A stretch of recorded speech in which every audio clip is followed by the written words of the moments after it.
is the third one this week. This is the third one this week. This is not ordinary. It is a curse. Stay away. What a shame. Come closer, little ones, and listen. For the ancient trees hold the stories of our people. Let the light of the past rise up and show you the wonders of our story.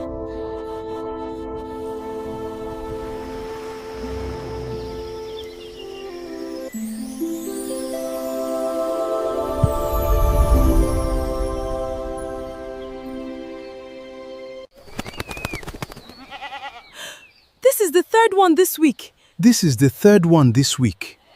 This is not ordinary. It is a curse. Stay away. What a shame.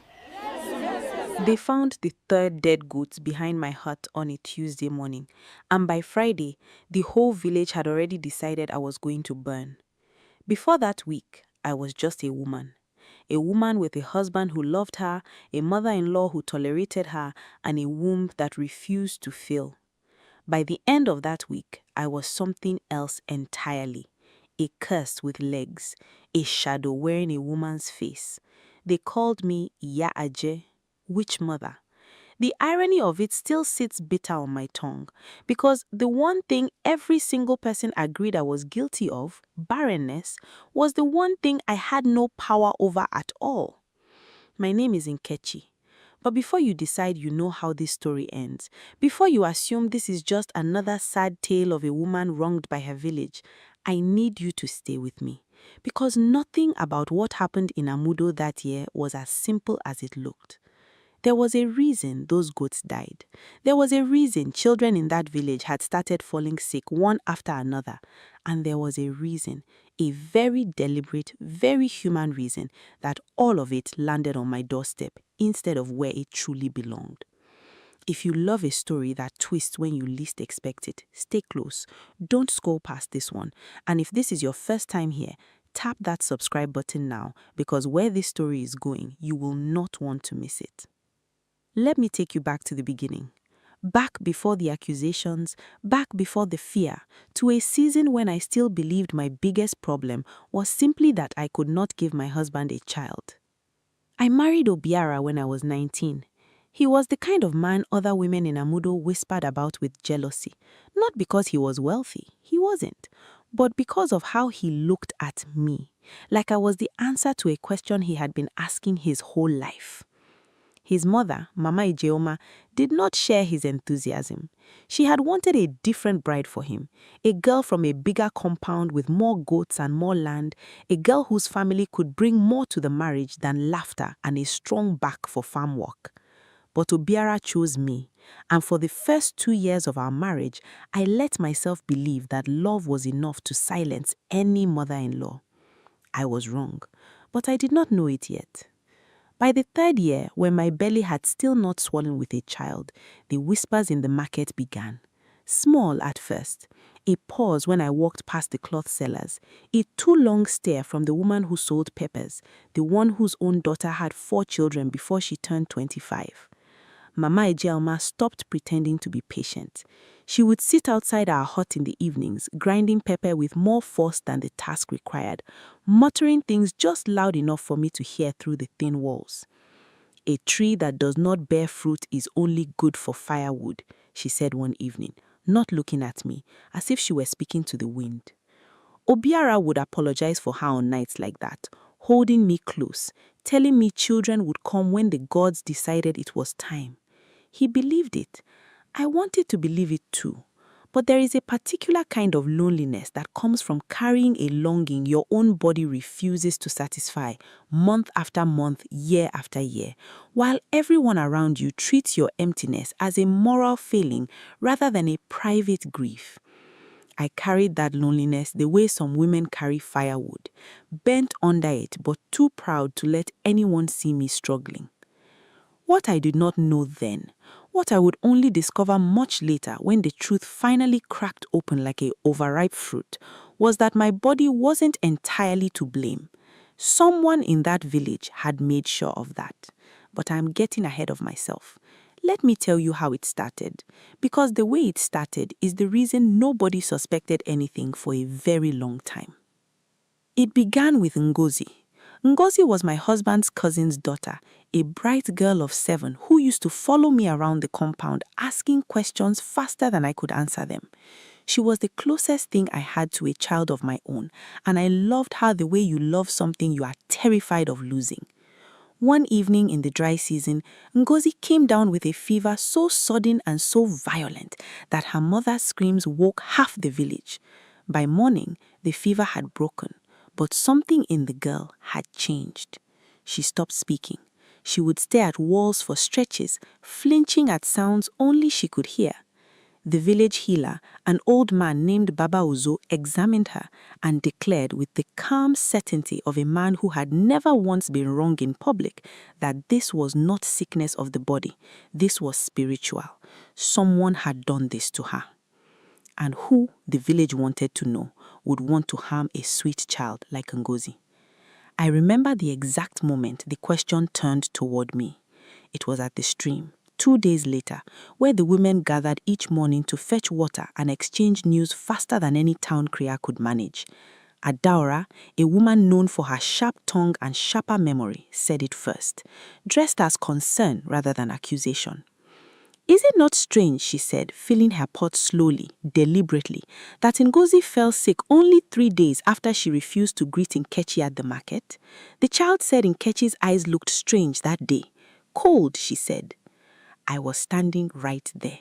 I heard every word, and I watched with a growing dread I could not yet name as the other women's faces shifted from sympathy to suspicion in the span of a single sentence.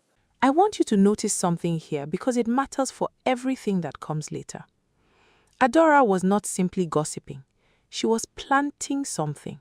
And if you're paying attention, you'll start to wonder, just as I eventually did, why Adora, of all people, was so quick to point a finger in my direction and so quick to know exactly which details would make the accusation stick. But at the time, I only felt the ground shifting beneath me, and I had no idea how to stop it. The rumors grew the way termites grow in a rotten log, quietly, invisibly, until the whole structure is hollow and ready to collapse. Within 2 weeks, 3 more children in Amudo had fallen ill with symptoms similar to Ngozi's. Fevers that came and went with no pattern, silence where laughter used to be. One boy, little Chidi, was found wandering near the edge of the forest at midnight, unable to explain how he got there or why. Not long after, a girl named Adaeze stopped eating for 3 days straight, staring at nothing, and a boy named Emeka began waking screaming in the night, unable to say what had frightened him. Baba Uzo consulted his oracle and returned with grim news for the whole village. A witch walked among them, feeding on the innocence of children, and this witch had a grudge, a deep and personal grudge against the families whose children she attacked. It did not take long for someone to notice that every single affected child belonged to a family that had at some point shown kindness to me. Ngozi's mother had once given me yams during a difficult harvest. Chidi's father had helped Obiora repair our roof. Adaizi's mother had sat with me for 3 nights the year I nearly died of malaria, feeding me broth spoon by spoon until I could stand again. Emeka's father had given us seed yams the season our own harvest failed. The pattern once suggested seemed to confirm itself in everyone's mind, the way a shape in the clouds becomes obvious once someone points it out to you, even if it was never really there. Nobody asked why a woman desperate for a child of her own would attack the children of people who had shown her kindness. Nobody asked why, if I had such power, I had not simply used it to give myself the child I wanted more than anything in this world. Fear does not ask good questions. Fear only asks who is easiest to blame. And I, by every measure Amudo cared about, was the easiest woman in that village to blame. Childless, an outsider's daughter, since my own mother had come from a village 3 days' walk away. Quiet, in a place where quiet women are assumed to be hiding something, while loud women are simply assumed to be honest. every trait that had once made me merely unremarkable now made me suspicious. Obiora fought for me in those early weeks. He stood in the village square and reminded everyone that I had nursed Ngozi through fevers before, that I had wept for 2 nights when Chidi went missing, that no woman capable of such love could also be capable of such cruelty. But love, I learned, is a poor shield against fear, especially fear wearing the mask of protecting children. The more Obiora defended me, the more people began to whisper that perhaps he too was under my spell, bewitched into blindness by whatever dark power I commanded. Even his own mother turned the knife deeper. Mama Ijeoma, who had never wanted me in her family to begin with, found in this crisis the perfect vindication of every doubt she'd ever harbored. "I told you," she said to Obiora, loud enough for the neighbors to hear. "A woman who cannot bear children is a woman with something wrong inside her. I did not know it was this kind of wrong, but wrong is wrong. If you think you know where this story goes from here, the mob, the fire, and the tragic ending, I promise you, you don't. Because the truth of what was happening in Amudo was far stranger and far more calculated than simple village superstition. Someone was orchestrating this. And before this story is over, you're going to meet that person and you're going to understand exactly why they needed me to burn. But we're not there yet. Stay with me because the middle of this story is where everything starts to unravel." 3 weeks after Ngozi fell ill, the village council called a formal meeting. This was not the usual gathering under the Odara tree where minor disputes were settled with raised voices and eventual laughter. This was serious. Elders from 2 neighboring villages were invited to witness. Baba Uzo prepared his shrine with unusual solemnity, and I was told, not asked, to appear before the council to answer for the sickness spreading in Amudo's children. Obiora walked beside me that morning, his jaw tight, his hand gripping mine so hard it hurt. I remember the walk to the square felt longer than any walk I had taken in my life, though it was the same path I had walked 1,000 times before. The compound gates, the dusty road past the blacksmith's shed, the bend near the old well where children usually played, but where that morning there were no children at all, only silence and staring adults. The square was packed. I had never seen so many people gathered in one place, not even during festivals. Every face I searched for kindness gave me none. Even women I had shared laughter with at the stream, women whose babies I had held, looked at me now as though I might sprout claws at any moment. Baba Uzo stood at the center, his ceremonial staff planted firmly in the dirt, and began to speak in the slow, deliberate cadence he reserved for pronouncements he wanted remembered. "The spirits have shown me a woman," he said, "whose womb was closed by her own hand in exchange for power over the children of others. This woman walks among us." A murmur rolled through the crowd like wind through dry grass. I felt my knees weaken, but I forced myself to stand straight because I understood, even in my terror, that showing weakness now would be read as guilt. "Baba," Obiora said, stepping forward before anyone could stop him, "with respect, you have not named her. You speak of a woman who could be anyone. Why does the village whisper my wife's name and no other?" It was a bold question, the kind that could easily have angered the old man in front of the entire village. But Baba Uzo only smiled, thin and unreadable, and turned his gaze to me. "Let her step forward and let the shrine speak for itself." What happened next is the part of this story that still gives me chills even now, even knowing everything I know today. I was made to kneel before the shrine, a collection of carved wooden figures, cowrie shells, and a small clay pot filled with a dark liquid I did not recognize. Baba Uzo instructed me to drink from the pot, a ritual meant to reveal guilt or innocence. If I was truly a witch, the liquid would supposedly burn my throat and cause me to confess. If I was innocent, I would feel nothing at all. I want you to imagine that fear. Not the fear of pain, though that was there too, but the deeper fear of a system designed to fail you regardless of the truth. I did not know what was in that pot. I did not know if it was harmless water dyed dark or something genuinely dangerous mixed by a man who had already decided my guilt before I ever knelt before him. I drank it anyway because refusing would have been read as confession, and confession meant death. The liquid was bitter, sharp, but it did not burn. I felt nothing beyond the natural fear coursing through my body. I looked up at Baba Uzo, waiting, praying for this to be the moment the village finally saw the truth. Instead, the old man's face twisted into something I could not immediately read, and he announced, in a voice that carried to the very edges of the crowd, that my lack of visible reaction was itself proof of my power, that a witch strong enough to bewitch 4 children would certainly be strong enough to mask the shrine's judgment. There is no version of that test I could have passed. I understand that now. I understood it somewhere deep down, even then. But understanding a trap does not help you escape it once you're already caught inside. The council did not sentence me to death that day, though I could feel how close the crowd came to demanding it themselves. Instead, they gave me 7 days. 7 days to somehow prove my innocence, or 7 days before Amudo would decide what to do with me permanently. Obiora begged for more time.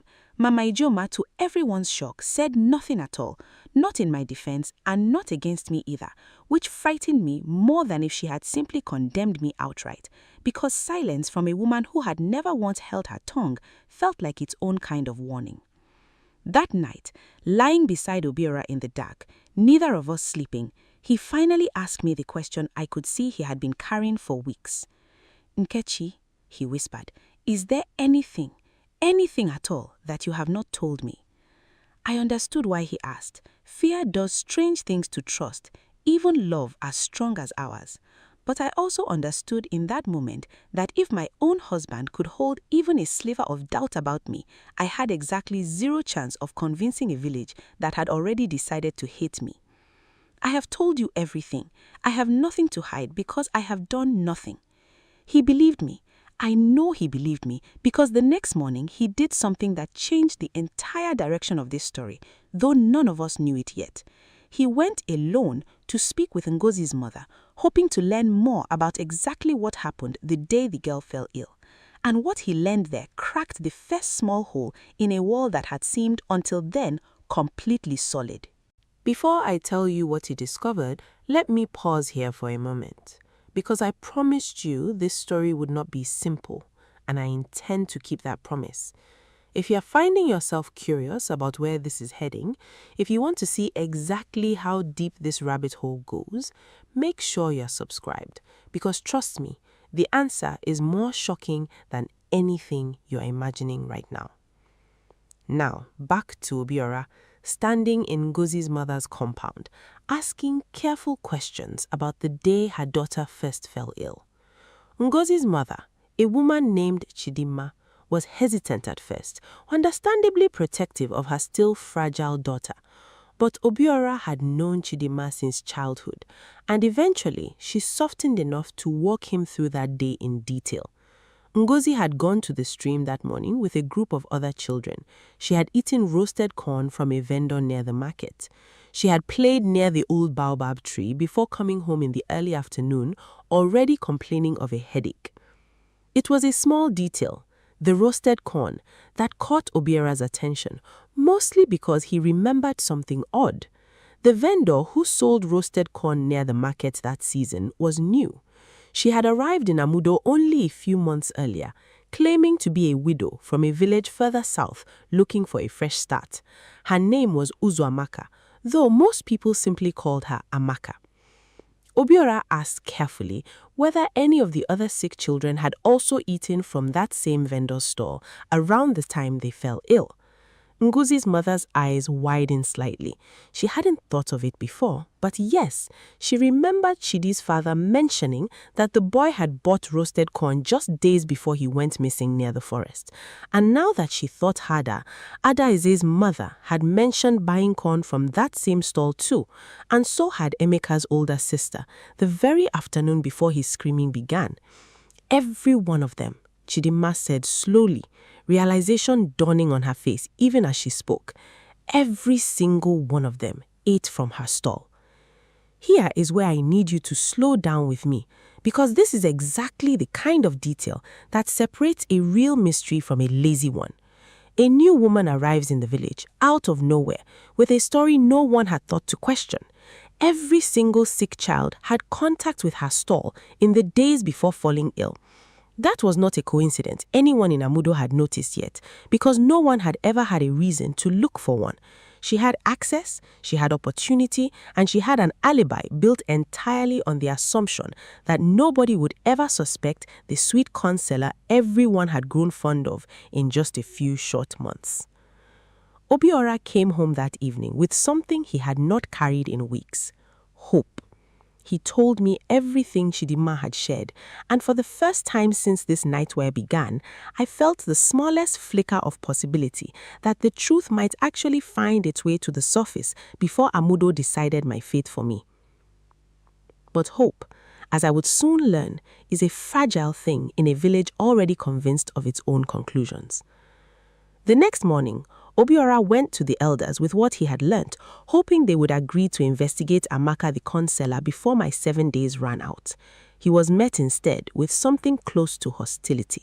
Baba Uzo, in particular, dismissed the theory almost before Obiora finished explaining it.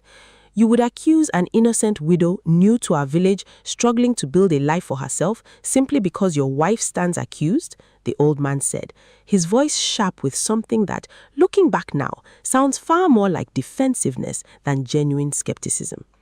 This is desperation, Obiora, not evidence. It should have been a reasonable objection, except Obiora noticed something strange in that moment. Baba Uzo knew without being told that Amaka was new to the village and described as a widow, details Obiora had not actually mentioned in his explanation. Small slip, easy to miss if you weren't listening carefully, but Obiora was listening very carefully indeed, because his wife's life depended on it. That night, Obiora did something bold, something that could have gotten him in serious trouble if he had been caught.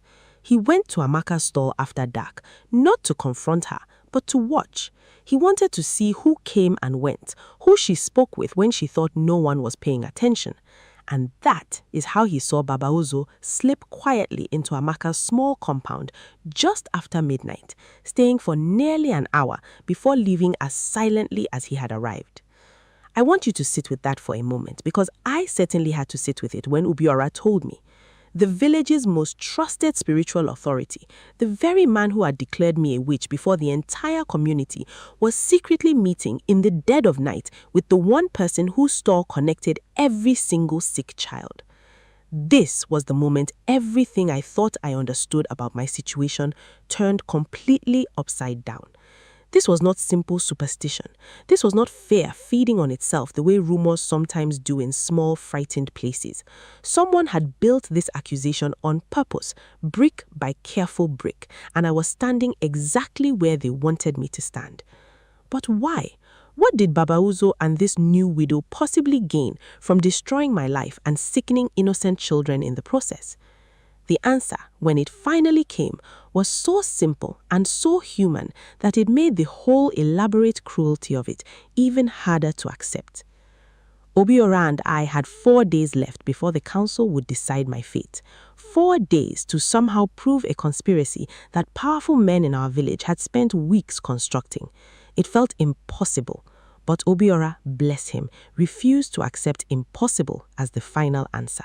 He returned to Chidima the next day, and this time he asked a different question. Not about the children, but about Amaka herself. Where exactly had she come from? Who had vouched for her when she first arrived in Amudo?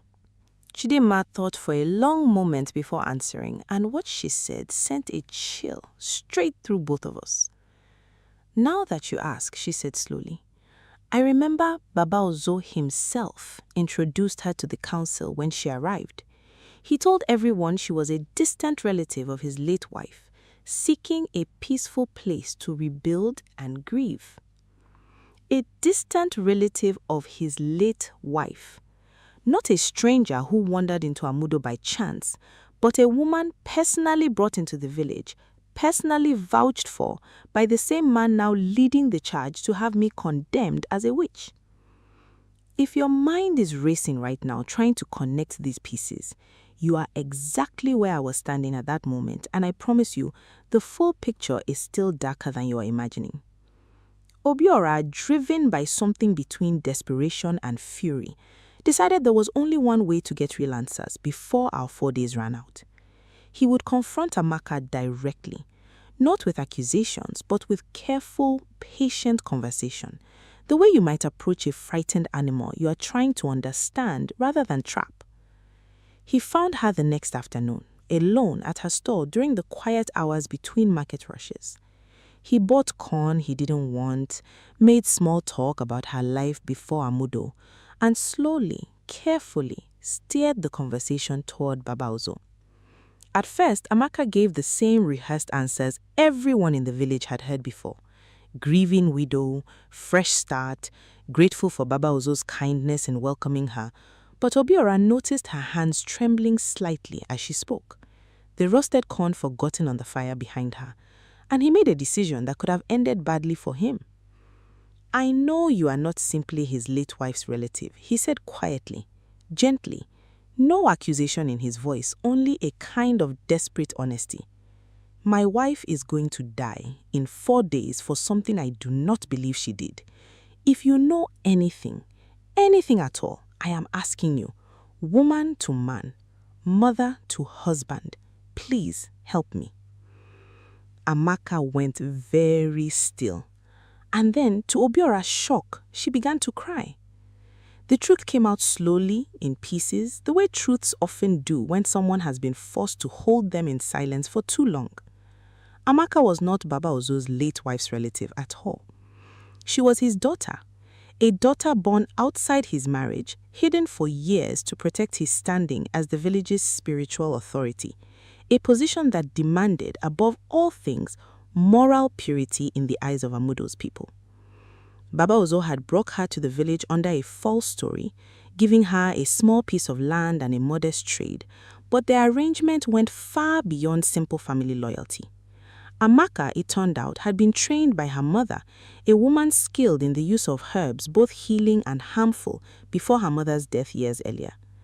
Baba Ozo had asked his daughter to use that knowledge, not to harm the children permanently, but to create exactly the kind of mysterious, frightening illness that would require his intervention as the village healer, restoring his reputation after a string of failed treatments the year before had begun to erode the community's trust in him. I remember Obiora telling me this part with his voice shaking, because even he could barely believe what he was hearing. Baba Ozo's authority had been slipping. 2 harvests earlier, his predictions failed spectacularly. A drought he swore would not come, a sickness among the cattle he claimed he could prevent. Whispers had begun, quiet ones, about whether Amudo needed a younger, more capable healer. Baba Ozo, terrified of losing the position that had defined his entire life, needed a crisis only he could solve, and a villain dramatic enough to make his solution unforgettable. And who better to cast as that villain than a woman already whispered about for her empty womb? A woman whose own mother-in-law had spent years planting seeds of doubt about her worth. I was, in the cruelest possible sense, the perfect character for the story Baba Ozo needed to tell. The herbs Amaka used caused fevers and temporary confusion, frightening but rarely dangerous if managed correctly. And managed correctly they were, always by Baba Ozo himself, arriving just in time to heal each child through rituals that were in truth nothing more than time and rest doing what time and rest naturally do. Every recovery he reinforced his power. Every recovery deepened the village's fear of the witch he claimed was responsible. But here is the detail that broke something open in me completely. The detail Amaka delivered through her tears with something that sounded almost like a relief at finally releasing it. Adaura, the sharp-tongued woman from the stream, the first person to publicly suggest my guilt, was Baba Ozo's cousin. She had known from the beginning exactly what her family member needed, and she had planted that first seed at the stream not out of genuine suspicion, but as a favor, A small piece in a larger design none of the other women gossiping beside her had any idea they were helping build. And there was one more piece, the piece that explained the cruelest detail of all, why it was specifically my womb's emptiness that made me the perfect target. Years earlier, before I ever arrived in Amudo as Obiara's bride, there had been a brief, complicated history between Baba Uzo's late wife and my own mother back in the village where I was born. A dispute over land that Baba Uzo's family had lost, a dispute my mother's family had, according to the old stories, won through means some considered less than honest. Baba Uzo had carried that resentment quietly for decades, waiting, watching, and when his old friend's son Obiara brought home a bride whose mother's name he still remembered with bitterness, he saw not a young woman starting a new life, but a debt finally within reach of collection. My childlessness wasn't the reason he chose me. It was simply the weapon he found most convenient to use once he had already decided, years before I ever set foot in Amudo, that I would eventually pay for a debt that was never truly mine to owe. I sat in stunned silence when Obiara finished telling me everything Amaka had confessed. All those months of fear, all those nights of praying my body would simply do the one thing everyone expected of it. All of it had nothing to do with my worth as a woman, and everything to do with an old man's wounded pride and an even older grudge I hadn't even known existed. We had 3 days left, and now, finally, we had the truth. But truth alone is rarely enough to move a village that has already decided what it believes. We needed proof, and we needed Amaka willing to say all of this in front of the same council that had nearly condemned me to death. This is the part of the story where I need to be honest with you, because Amaka's willingness to help us was never guaranteed. She was terrified of her father, of the village's reaction to her own role in this, of a future with nowhere left to belong if the truth came out. Obiara spent the better part of that evening convincing her that silence would only entrap her forever in her father's shadow, while truth, however frightening, might finally set her free. It was Amaka herself who suggested the plan that would finally break Baba Uzo's carefully constructed lie in front of the entire village. 2 days before my sentencing, a 5th child in Amudo fell mysteriously ill, a boy named Uche, son of one of the village elders. This time, though, Amaka refused her father's instruction. Instead of the usual herb mixture designed to create temporary mysterious symptoms, she gave the boy nothing at all. His fever, caused by nothing more than an ordinary childhood illness that had nothing to do with any of Baba Uzo's schemes, lingered exactly as ordinary illnesses do, refusing to respond to the old man's usual dramatic rituals. For the first time in months, Baba Uzo stood before a sick child and had absolutely no idea what was actually wrong with him, because for the first time, nothing was actually wrong with him beyond an ordinary fever any village healer should have recognized immediately.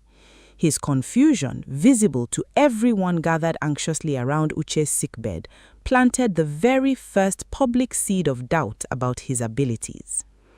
It was into that seed of doubt that Obiara, Amaka, and I walked the following morning, 1 day before my sentencing, requesting an emergency audience with the full council. I will never forget the way Baba Uzo's face changed when his own daughter stepped forward in front of the elders and the gathered crowd, no longer hiding behind rehearsed stories about grief and fresh scars, and told them exactly who she was and exactly what her father had asked of her. The square, which had been so loud with condemnation weeks earlier, fell into a silence so complete I could hear my own heart beat. Amaka's voice shook as she spoke, but she did not stop, not even when Baba Uzo tried twice to interrupt her, his own composure cracking in real time in front of the community that had trusted him completely for as long as most of them could remember. She told them about the herbs, about the timing of each illness, always conveniently followed by his dramatic intervention, about Adora's role in planting the first accusation against me at the stream, and finally, with tears streaming down her face, about the old land dispute between our families, the grudge her father had carried silently for over 2 decades, waiting for exactly this kind of opportunity to finally settle it.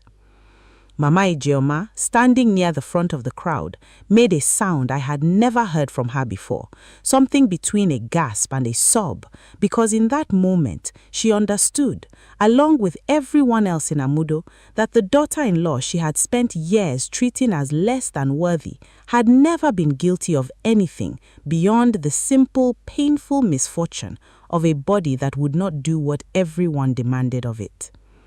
Baba Ozo tried to deny it at first, his voice booming with the same authority that had once been enough to convince an entire village of my guilt without a single piece of real evidence.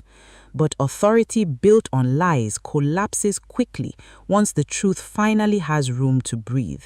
And one by one, the elders who had trusted him for decades began asking questions he had no honest answers for.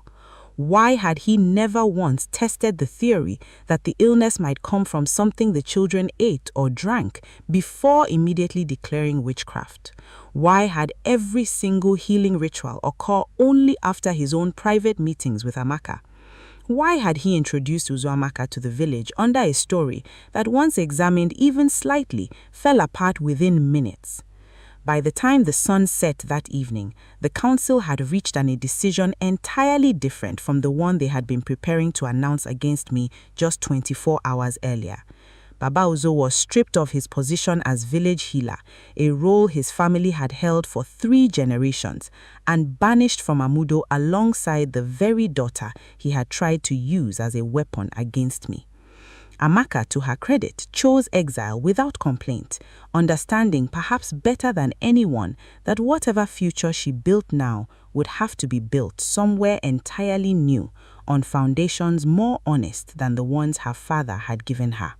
Adaora faced her own reckoning too, though a gentler one, since her role had been smaller and her guilt, while real, was tangled up in loyalty to family, rather than the deep personal malice that had driven Baba Uzo's actions. She was made to publicly apologize before the entire village, a humiliation she endured with far less grace than Amaka had shown, but a fair consequence nonetheless for the seed of poison she had so casually planted at the stream that morning.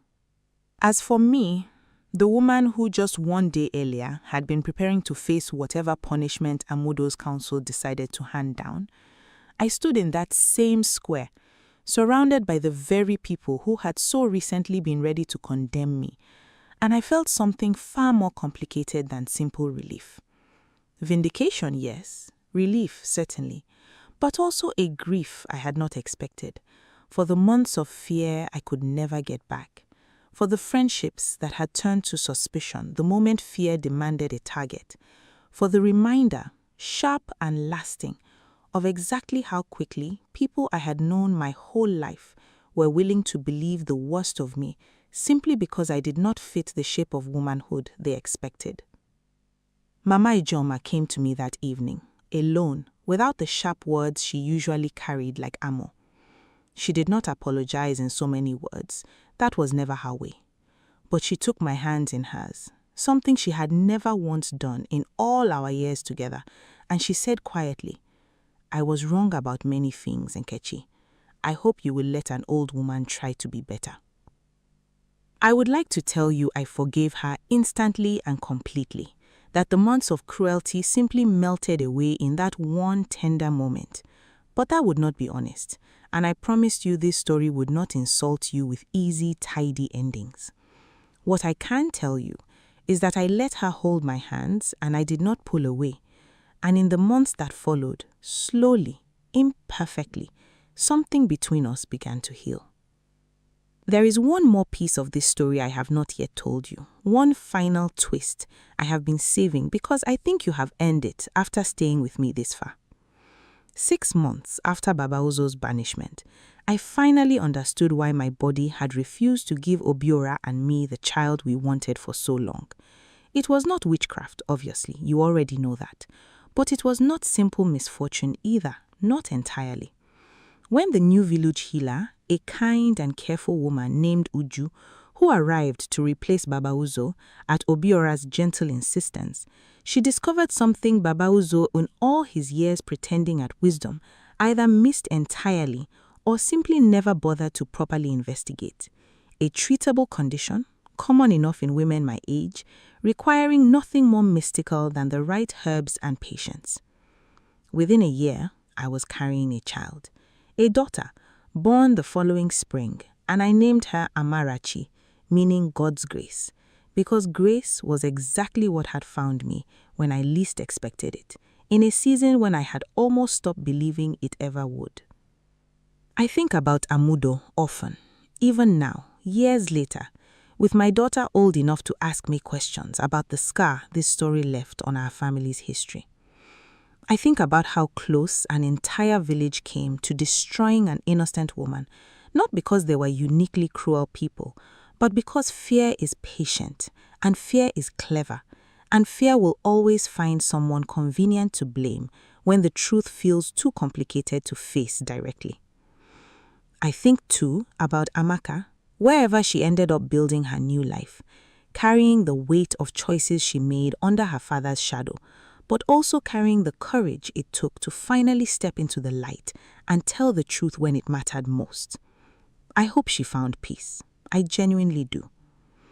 And I think about myself, the woman I was before all of this happened, and the woman I became after.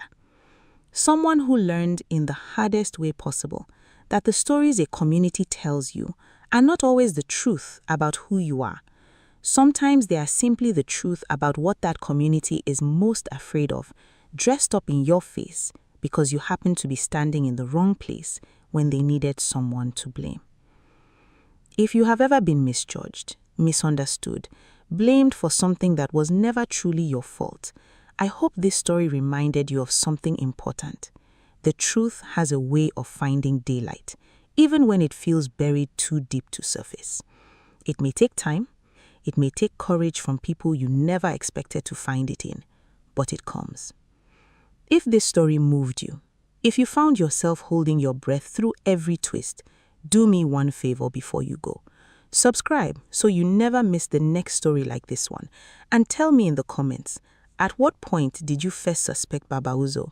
I want to know if you saw it coming or if this story surprised you exactly the way I hope it did. Thank you for staying with me until the very end. I will see you in the next story.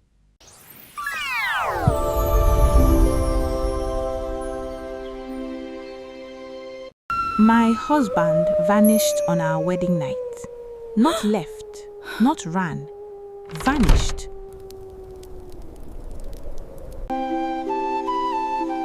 Come closer, little ones, and listen. For the ancient trees hold the stories of our people. Let the light of the past rise up and show you the wonders of our story.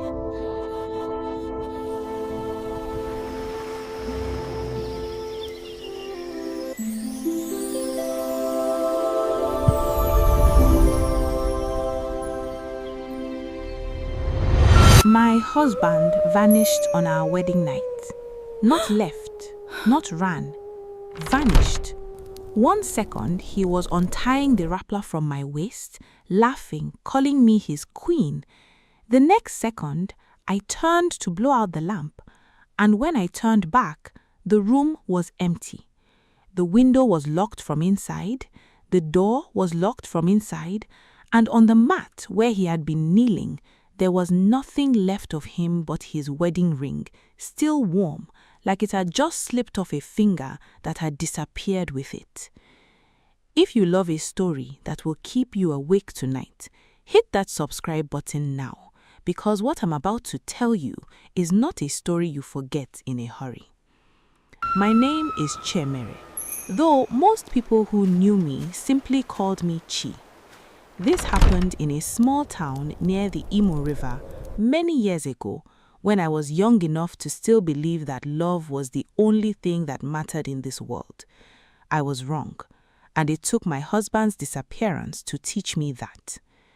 Let me start from the beginning, because if I tell you the end first, you will not understand how deep this river runs. I was the last daughter of a respected trader named Papanweke, a man who sold cloth and beads at the Afo market, and who had buried 2 wives before my mother finally gave him 5 daughters and no sons. Because of this, Papanweke doted on us in a strange way, half love, half disappointment, and he made sure that we married well, because in his mind, a good marriage was the only inheritance he could still give us. I was the prettiest of my sisters. I say this not with pride, but because it is the truth, and the truth matters in this story. My skin was smooth like polished wood, my waist curved the way our women admired, and my eyes, my mother used to say, could make a man forget his own name. Many suitors came for my hand, sons of wealthy families, sons of respected chiefs, even a man who had traveled all the way from Onitsha with a bag of gold just to ask my father for my hand. But I loved none of them. I loved a man named Obina. Obina was not rich. He was not the son of a chief. He was a quiet young man who worked as a wood carver, a man whose hands could turn a rough log into the face of a masquerade so lifelike that elders swore it could blink. He moved to our town 3 years before I met him, coming from a village further inland, a village whose name he rarely mentioned, and when he did, his voice would drop, like a man stepping carefully over a grave. I noticed that about him early. Whenever anyone asked where he was from, he would answer quickly and change the subject. Whenever anyone asked about his family, he would say his parents had died when he was young and he was raised by an old woman who had also passed. He had no brothers, no sisters, no uncles who came to visit, no relatives who sent word during festivals. He was, in every sense, a man without a past. I should have paid closer attention to that. But love has a way of making you blind to warnings that are shouting at you in plain daylight. We met at the stream, the way many love stories in our town began. I had gone to fetch water, and he was there, sitting on a rock, carving the face of a woman into a piece of iroko wood. I remember stopping to look at it, because the face he was carving looked strangely like my own. "Are you carving someone you know?" I said, more statement than question. He looked up startled, as though I had caught him doing something forbidden. "I carve what my hands feel. I sometimes feel a face before my eyes have even seen it." I did not understand what he meant then. I understand it now, and it chills me every time I remember it. We began seeing each other after that day, meeting at the stream, at the market, under the big udala tree behind the church. He was gentle, attentive, the kind of man who remembered small things like the way I liked my palm wine slightly warm, or the fact that I hated the smell of certain flowers because they reminded me of my mother's funeral. He listened when I spoke. He looked at me like I was the only person in the room, even in a market crowded with hundreds of people. Within a year, he asked for my hand. My father did not approve at first. A wood carver with no family, no land, no history? Chi, what if something is wrong with this boy? A man's past tells you his future. But I did not listen. I was 22 and I was in love, and I believed love was stronger than history. We were married on a bright Saturday in the dry season. The whole town came out for it, because even though Obina had no family of his own, he had become well loved, respected for his quiet kindness and his skillful hands. There was music, there was dancing, there was more food than the mouths of the town could finish.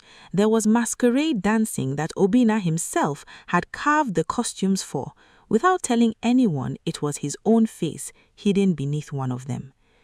That night, when the guests had gone home and the drums had gone silent, my husband and I retired to our new home, a small but beautiful mud house he had built with his own hands over 2 years, waiting for the day he would bring a wife into it. I remember every detail of that night because it is the last night I ever spent with him as a whole man. He lit a lamp. He untied my wrapper slowly, the way a man unwraps something precious he is afraid to damage. He told me I was the first good thing that had ever happened to him.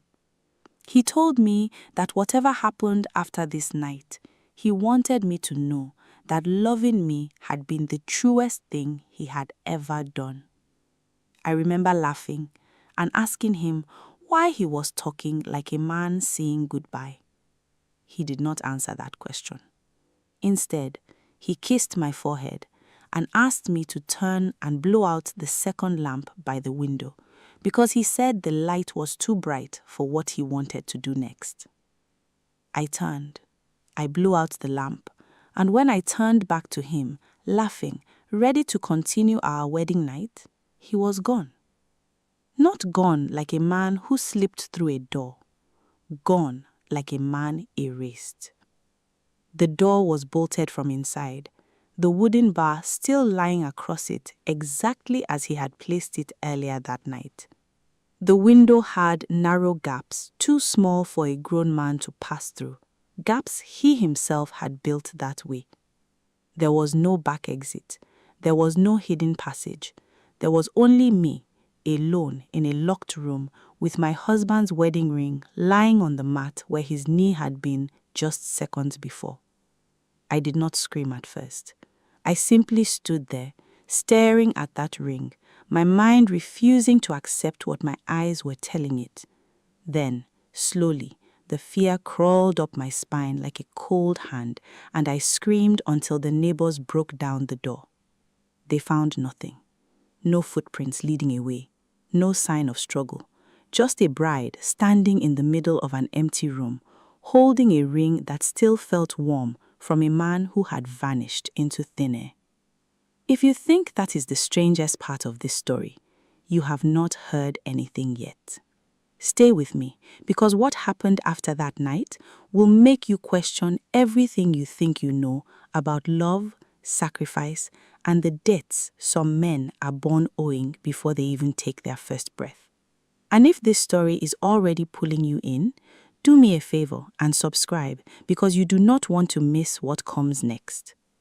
The days after Obina's disappearance were the darkest of my life. The whole town searched.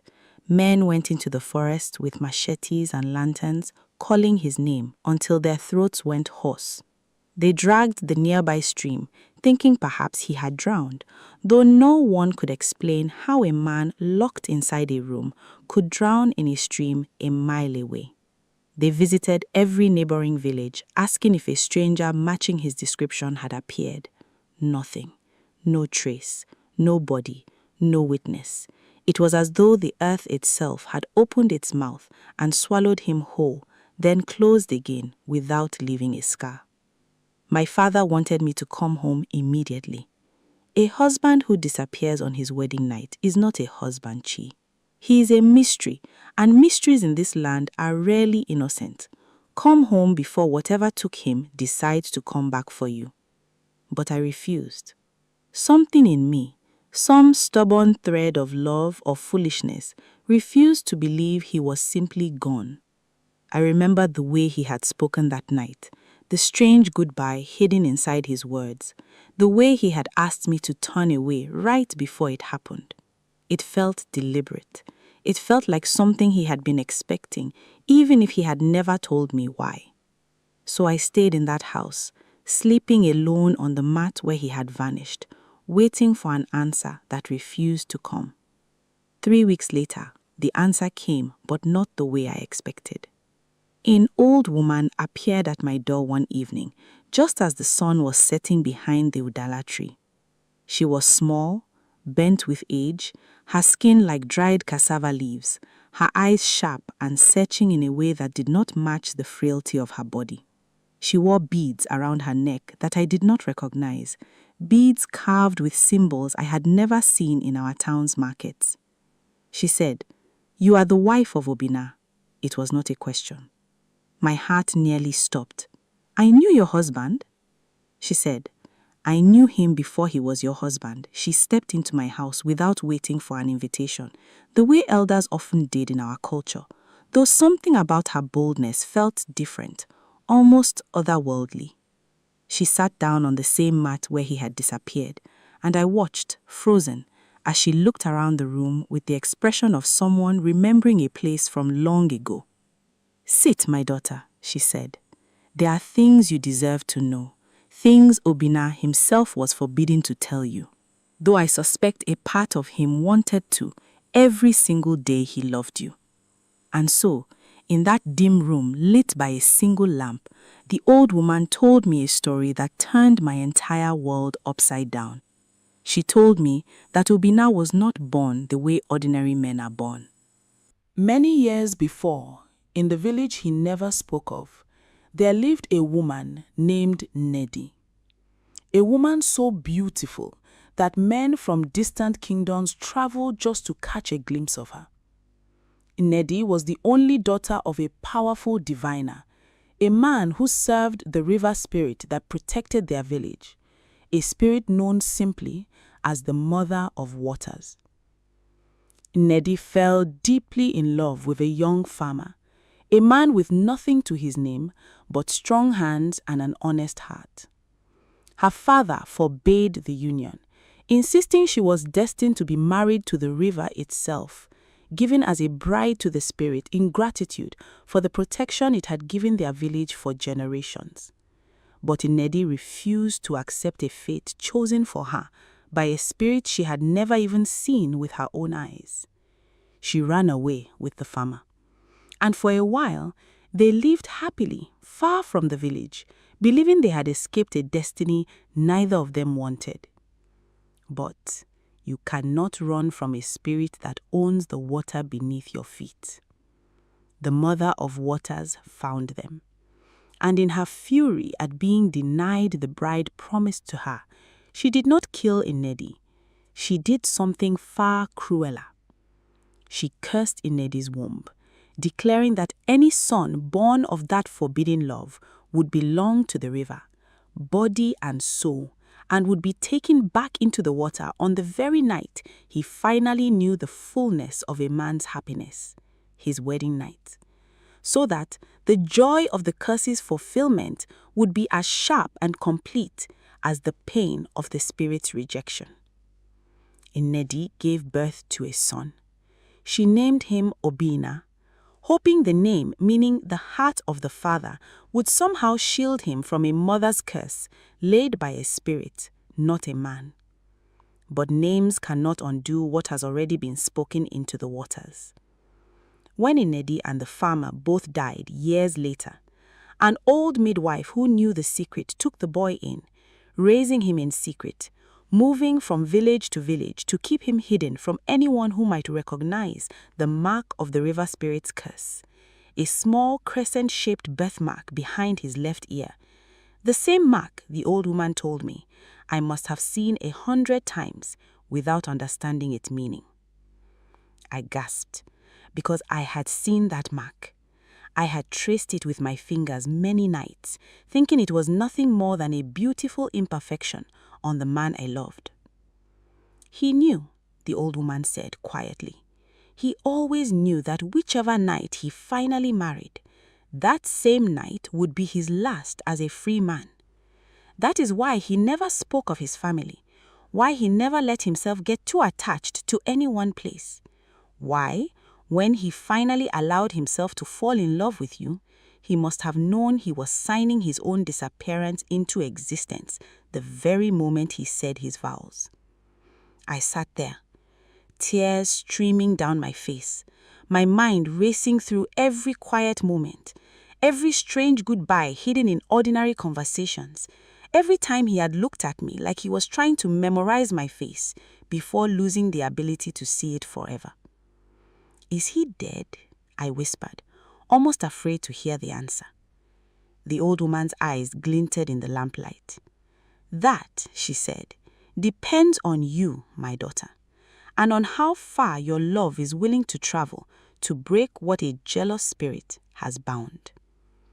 If you think this is where the story softens into an easy rescue, think again, because what came next revealed secrets even the old woman had not told me, secrets that would make me question who my true enemy really was.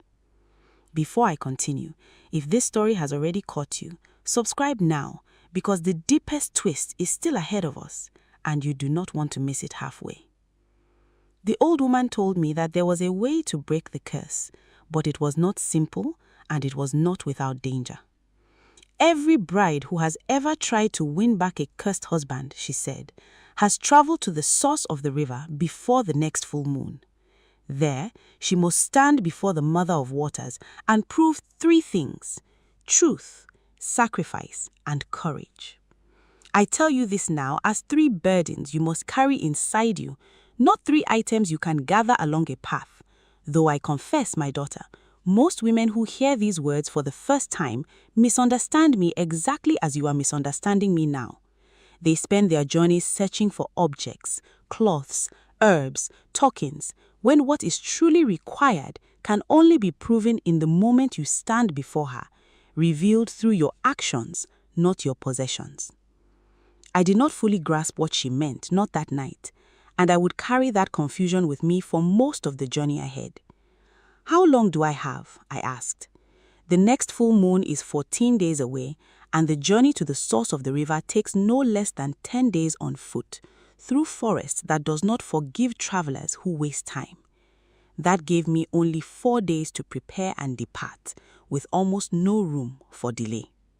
The old woman did not explain what the price of failure had been for other women. Not directly, though her silence told me enough. Some had returned with their husbands but without their own voice, silenced forever as payment. Some had returned with their husbands but without their memories of ever loving them, walking beside a stranger for the rest of their lives. And some, I would later learn, never returned at all. I should have been terrified. Perhaps I was. But sitting there, remembering the warmth of his ring, the sound of his laughter, the way he made a mud house feel like a palace simply by being inside it, I knew I could not simply let him go without trying. "I will go," I said. The old woman studied me for a long moment, then nodded slowly. "Then you must prepare quickly, my daughter, for you have only 4 days before you must set out, and not a single day to spare once you do." That night, I began preparing for a journey I did not fully understand, guided only by an old woman's instructions and a love that refused to accept defeat. But here is where the story takes its first real twist, the kind that even I did not see coming until it was almost too late. Word travels fast in a small town, and within 2 days, everyone knew that the widow of the missing woodcarver was preparing to journey into the forest toward the river source, guided by a mysterious old woman no one in town had ever seen before. Some called me foolish, some called me brave, but one person called me something far more dangerous, Ijekana, the son of a wealthy landowner, the very same suitor who had once traveled from Onitsha with a bag of gold to ask my father for my hand, the same man I had rejected in favor of a quiet woodcarver with no family and no fortune. Ijekana appeared at my door on the 3rd day, dressed in fine clothes, his expression carefully arranged into something resembling sympathy. "Chi," he said, using my name with a familiarity I had never given him permission to use. "I have heard of your husband's strange disappearance, and I have heard of this dangerous journey you intend to take. I cannot in good conscience let you walk into the forest alone. Allow me to accompany you. As a friend, nothing more." I should have refused. Every instinct in me whispered caution, but the forest was vast, the journey was long, and the old woman had warned me of dangers beyond the spirit alone, wild animals, bandits who preyed on travelers, and paths that shifted with the seasons, confusing even experienced hunters. Having a strong man's protection on such a journey did not seem foolish, especially since Ijekana was known throughout the town as an excellent hunter and tracker. Against the old woman's subtle unease, which I noticed but did not fully understand at the time, I accepted Ijekana's offer. We set out together at dawn on the 4th day, following a path the old woman had drawn for me on a cloth using charcoal, a path that wound deep into the forest, past 3 sacred groves, across a stone bridge said to be older than the town itself, and finally toward a place where the river was born from beneath a hill, bubbling up from the earth like a wound that never healed. The journey was harder than I imagined. The forest grew thicker with each passing day, the sounds of birds and insects replaced by an unsettling silence that seemed to swallow even our footsteps. Ijekana proved himself capable, building shelters each night, finding food and clean water, protecting me from a wild boar that charged at us on our 4th day of travel. I found myself, despite everything, grateful for his presence. But on the 8th night of our journey, something happened that revealed the true depth of the danger I had walked into.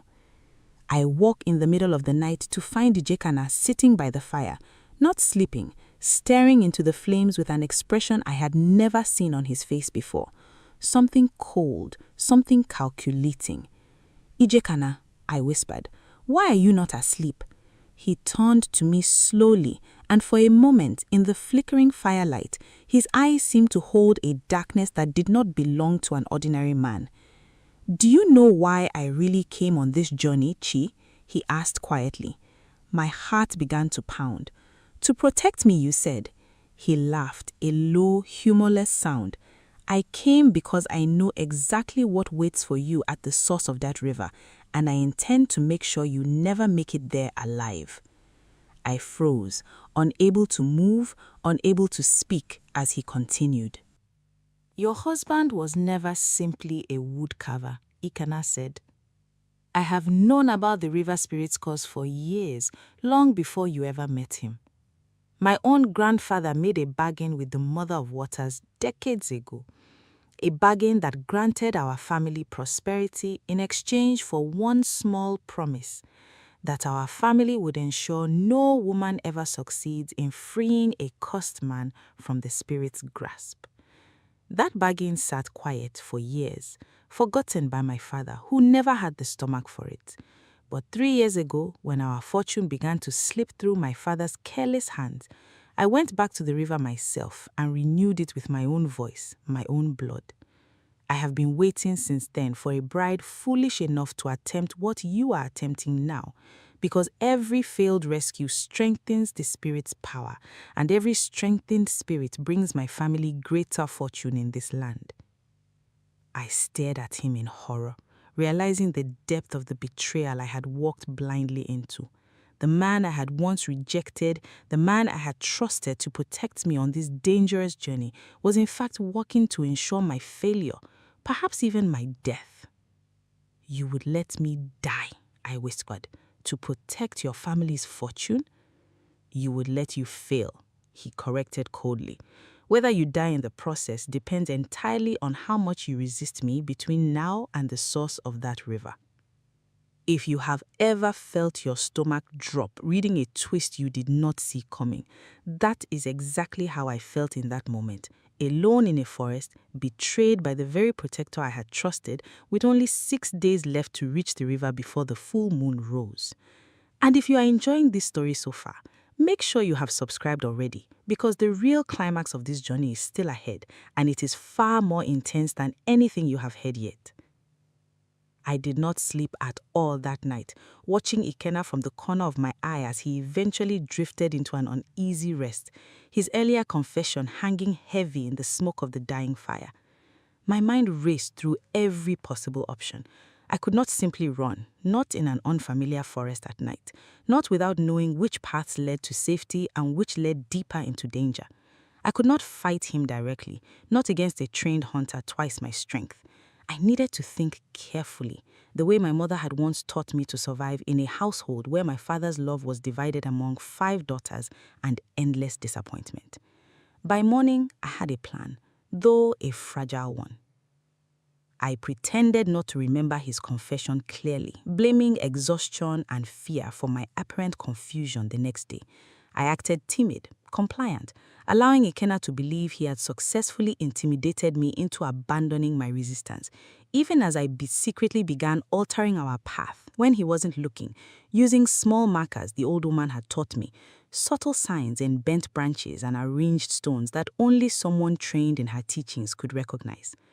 On the 9th night, I managed to slip a sleeping herb the old woman had given me, meant originally for emergencies during the ritual itself, into Ikenna's portion of food, causing him to fall into an unusually deep sleep that evening.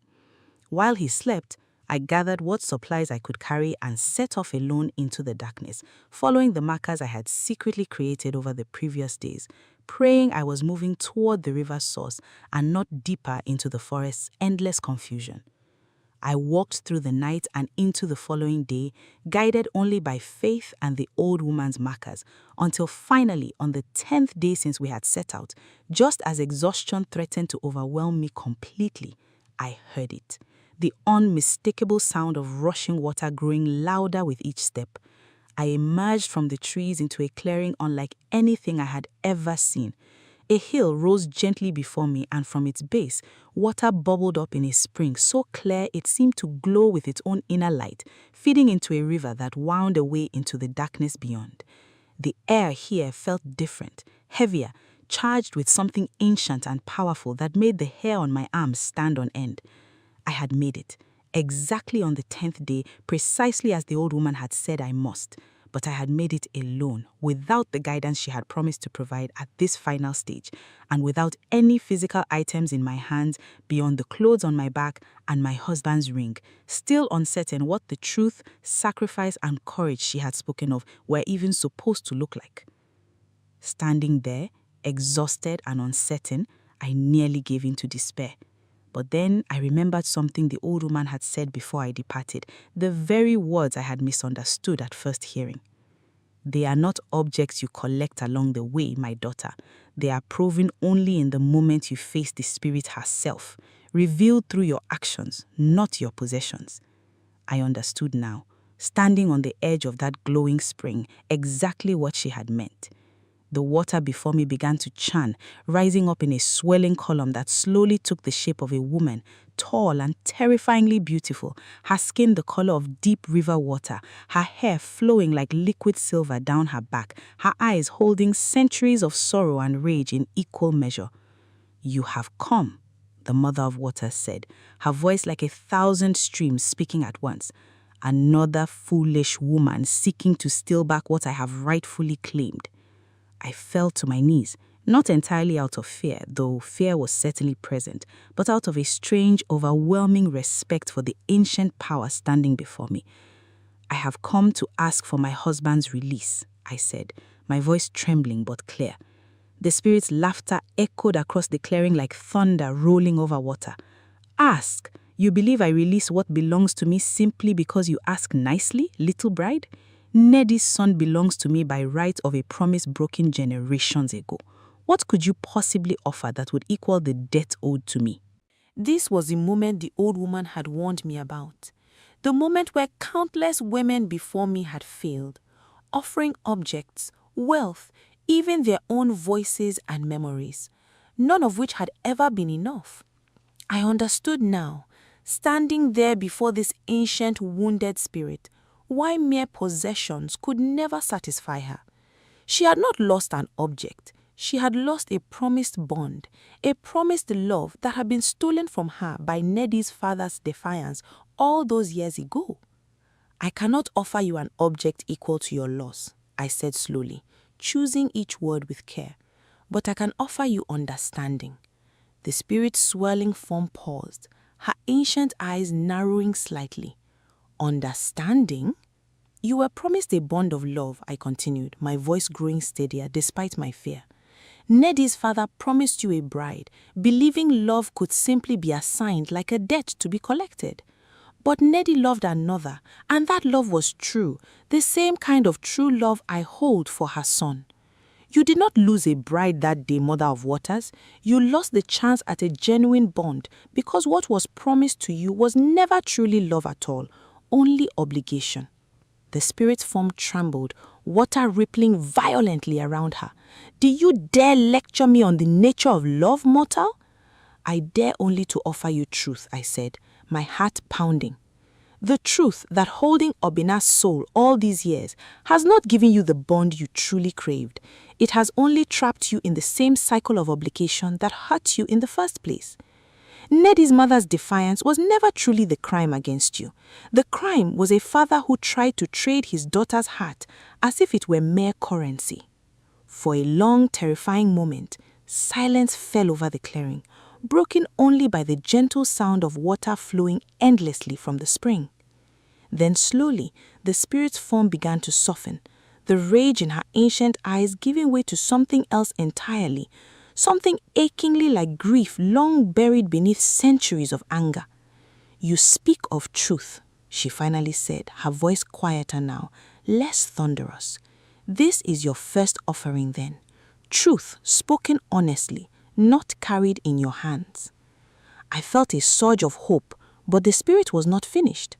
Truth alone is not enough, little bride.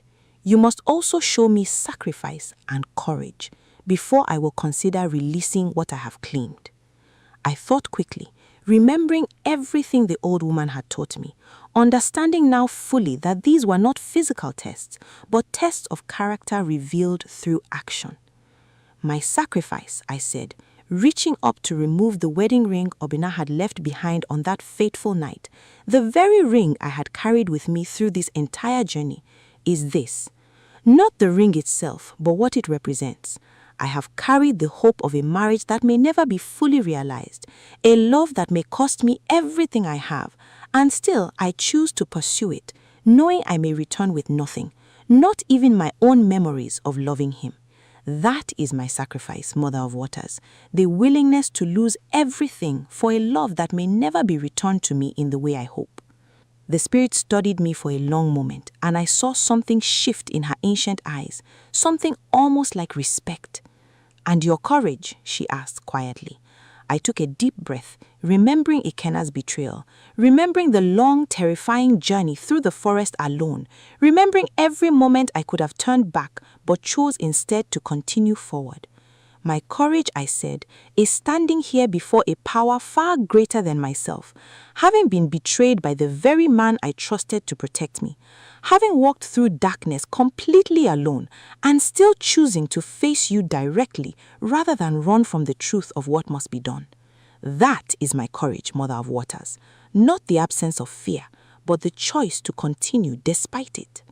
For a long moment, the spirit said nothing, her form swirling slowly in the moonlight, ancient and contemplative. Then finally, she spoke words that made my heart nearly stop with hope. You have offered truth spoken with wisdom beyond your years. You have offered sacrifice given willingly, without guarantee of return. You have offered courage proven through action, not merely claimed through words. This is more than any woman before you has offered me, little bride. The water around the spring began to churn and glow in a brilliant column of light that illuminated the entire clearing like daylight had suddenly descended upon the forest at midnight. I release him, the Mother of Waters said, her voice softer now, almost sorrowful. Not because you owe me this release, but because you have shown me something I lost the ability to see centuries ago, buried beneath my own grief and rage. You have shown me that love freely given, even at great cost, holds a value that obligation and curses can never replicate. Perhaps in releasing him, I finally release myself as well from a bitterness I have carried far too long. The column of light suddenly split apart, and from within it, a figure began to emerge, stumbling, disoriented, but unmistakably, undeniably human. Obina. He collapsed onto the ground before me, gasping as though he had been holding his breath for weeks, his eyes wide with confusion and disbelief as he looked around the clearing, finally settling on my face.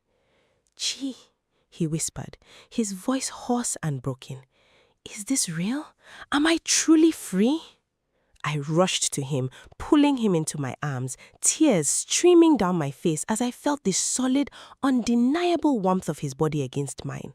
No longer a memory, no longer a ghost, but real, alive, returned. You are free, I whispered against his shoulder. We are free. But the story does not end simply there. Because as we embraced in that clearing, the spirit's voice echoed once more across the water. She said, and something in her tone made me tense with renewed fear. The man who accompanied you on this journey, the one who confessed his betrayal to you by the fire, spoke truer words than he perhaps realized. His family's bargain with me was real, renewed by his own hand 3 years ago exactly as he told you. He knew, before he ever offered to accompany you, exactly what awaited you here, and he intended not merely for you to fail, but for you to become trapped here permanently as payment for his own continued prosperity. I felt a chill run through me, despite the warmth of Obina's embrace, realizing how close I had come to a fate far darker than simple failure. What happened to him? I asked quietly. Ikena, when he wakes and realizes I have escaped. The spirit form rippled slightly, something almost like amusement crossing her ancient features.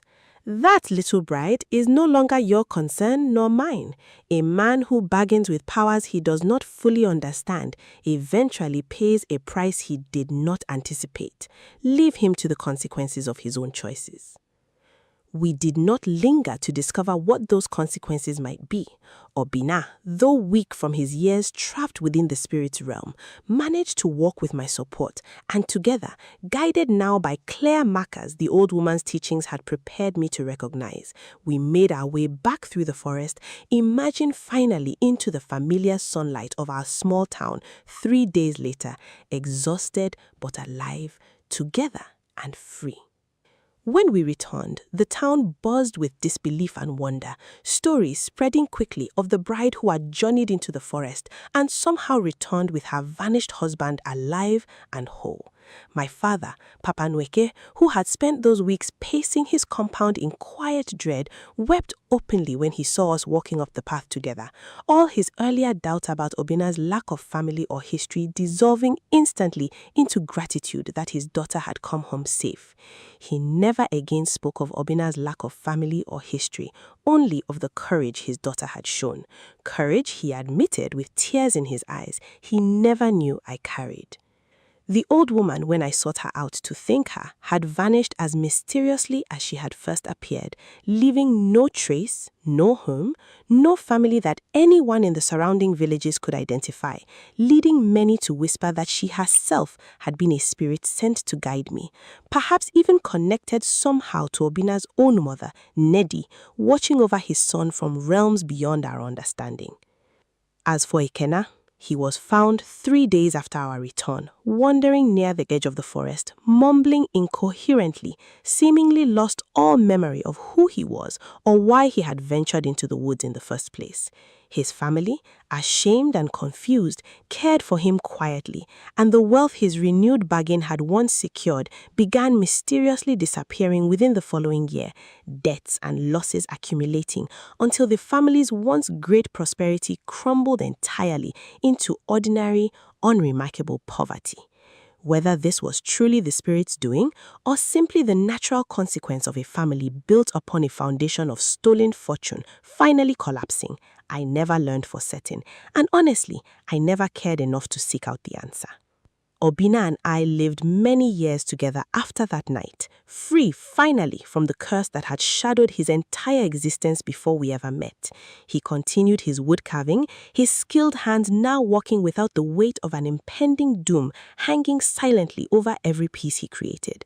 We had 3 children together, none of them bearing the crescent-shaped mark that had once marked their father as belonging to powers beyond his control.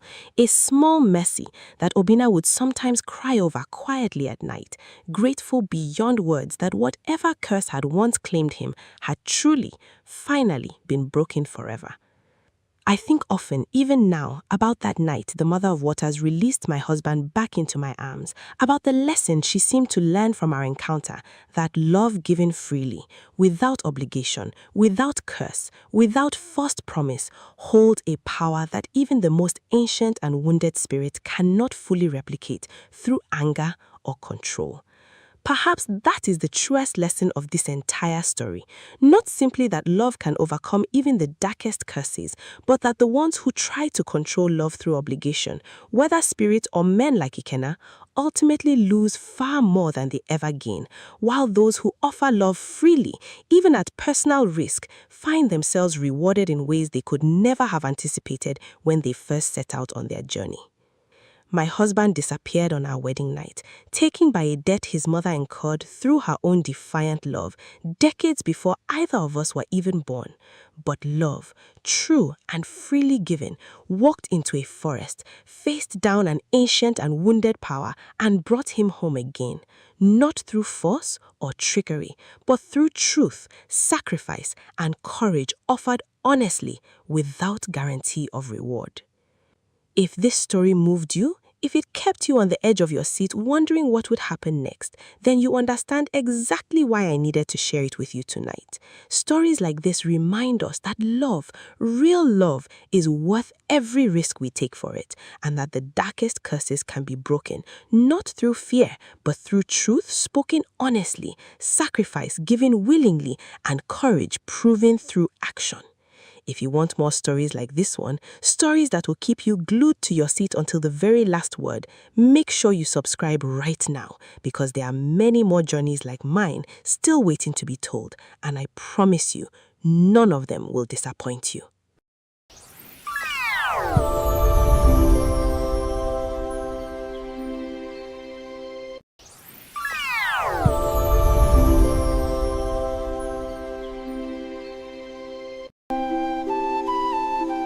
Come closer, little ones, and listen. For the ancient trees hold the stories of our people. Let the light of the past rise up and show you the wonders of our story.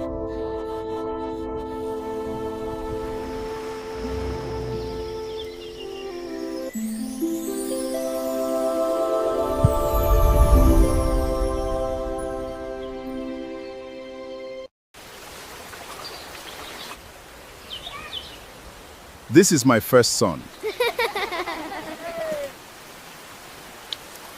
My uncle raised me like his own son for 18 years.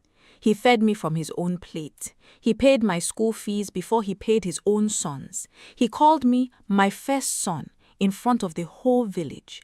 But the day a multi-million naira compensation offer for my late father's land finally came through, that same man looked at me like I was a debt he wanted to collect and then throw away.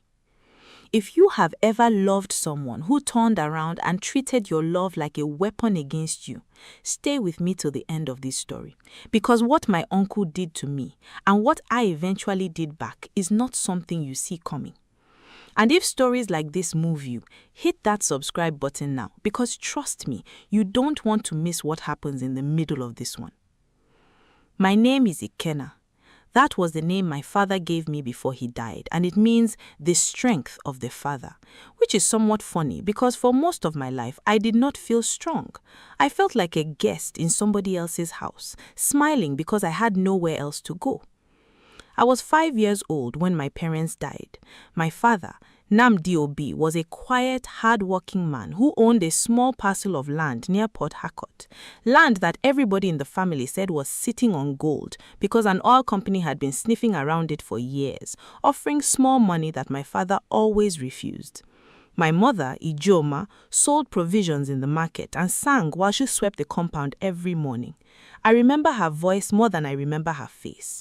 That is the cruelty of losing your parents young. The details melt away and only the feelings remain.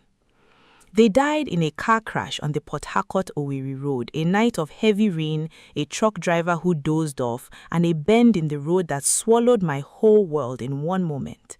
That is what I was told. That is what everybody told me. For over 20 years, I believed it completely, without a shadow of doubt, the way a child believes the sky is simply blue because someone told him so.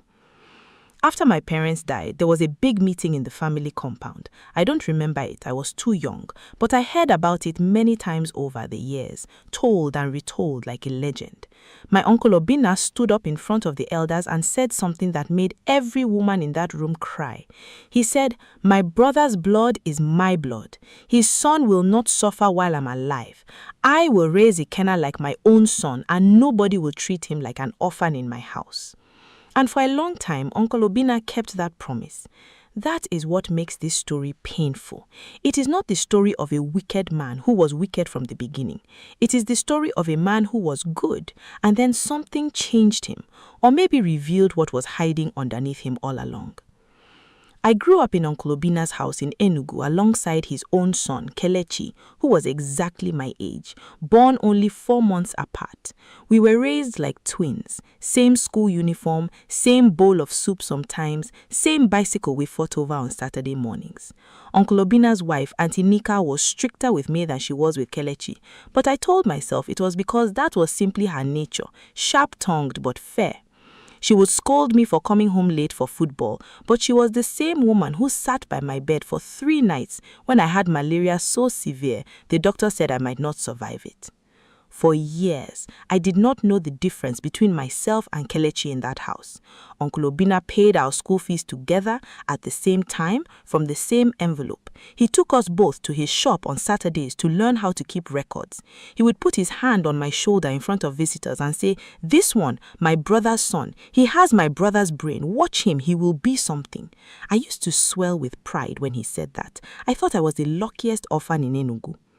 But if you have lived long enough, you will notice that people show you who they truly are in small moments. Moments so small you convince yourself you imagined them. I remember one evening, I must have been about 12.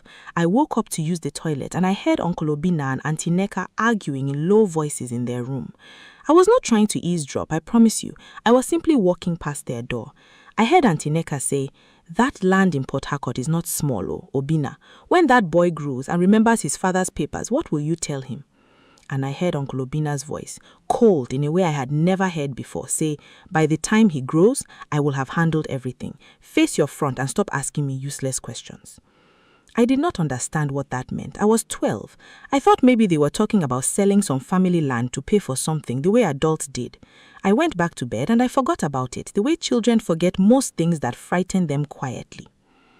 There is something you must understand about my father's land. It was not just bush and grass. It sat close to a flow station, and an oil company had been trying to acquire land along that corridor for a pipeline expansion for over 15 years. My father had refused every offer while he was alive because he said the money they were offering was an insult, and he was waiting to negotiate properly or pass the land to me when I was old enough to negotiate myself. After he died, the land officially belonged to me, his only child, held in trust, they said, by my closest surviving relative, which was Uncle Obina, on paper at least. In practice, for 18 years, nobody talked about that land at all. It was like a sleeping snake in the corner of the room that everybody agreed not to mention. I finished secondary school with good grades. Uncle Obina was so proud he bought a goat and killed it for a small party. I remember him standing in the middle of the compound, holding my report card up like a trophy, telling the neighbors, "You people should watch this boy. He will carry this family very far." Kelechi did not do as well as me academically, and I always felt a small guilt about that, because I could see in flashes a kind of tightness in Uncle Obina's jaw whenever people compared us. But he never once said an unkind word to me about it. If anything, he pushed harder for me. He said I should study accounting at university because I was sharp with numbers like my father was. I went to university in Nsukka. Uncle Obina paid my fees every single session, sometimes selling small things from his shop to make up the balance, or so Auntie Neka would remind me, in a tone that always had a small blade hidden inside it. "Do you know what your uncle is sacrificing for you?" she would ask, and I would nod, grateful, feeling the weight of a debt I did not fully understand. It was during my 3rd year in university that I met Chichi. She was studying microbiology, sharp-tongued, unimpressed by my attempts to be smooth, the kind of woman who could see straight through a lie before it finished leaving your mouth. We became friends first, then something more. I told her everything about my life, about my parents, about Uncle Obina's kindness. She listened to all of it one evening, sitting on a bench outside the faculty building, and then she said something that stayed with me for years. She said, "Ikenna, kindness that comes with no explanation eventually asks for a receipt." I laughed at the time. I thought she was being dramatic. I did not know she was about to be proven right in ways that would break something inside me. I graduated with a good degree. There was another small party, smaller this time, because things in the shop had not been going too well, Uncle Obina said. I did not question it. I did my youth service in Kaduna, came back, and started looking for work in Enugu, staying in the family house because that was still home to me, the only home I had ever truly known.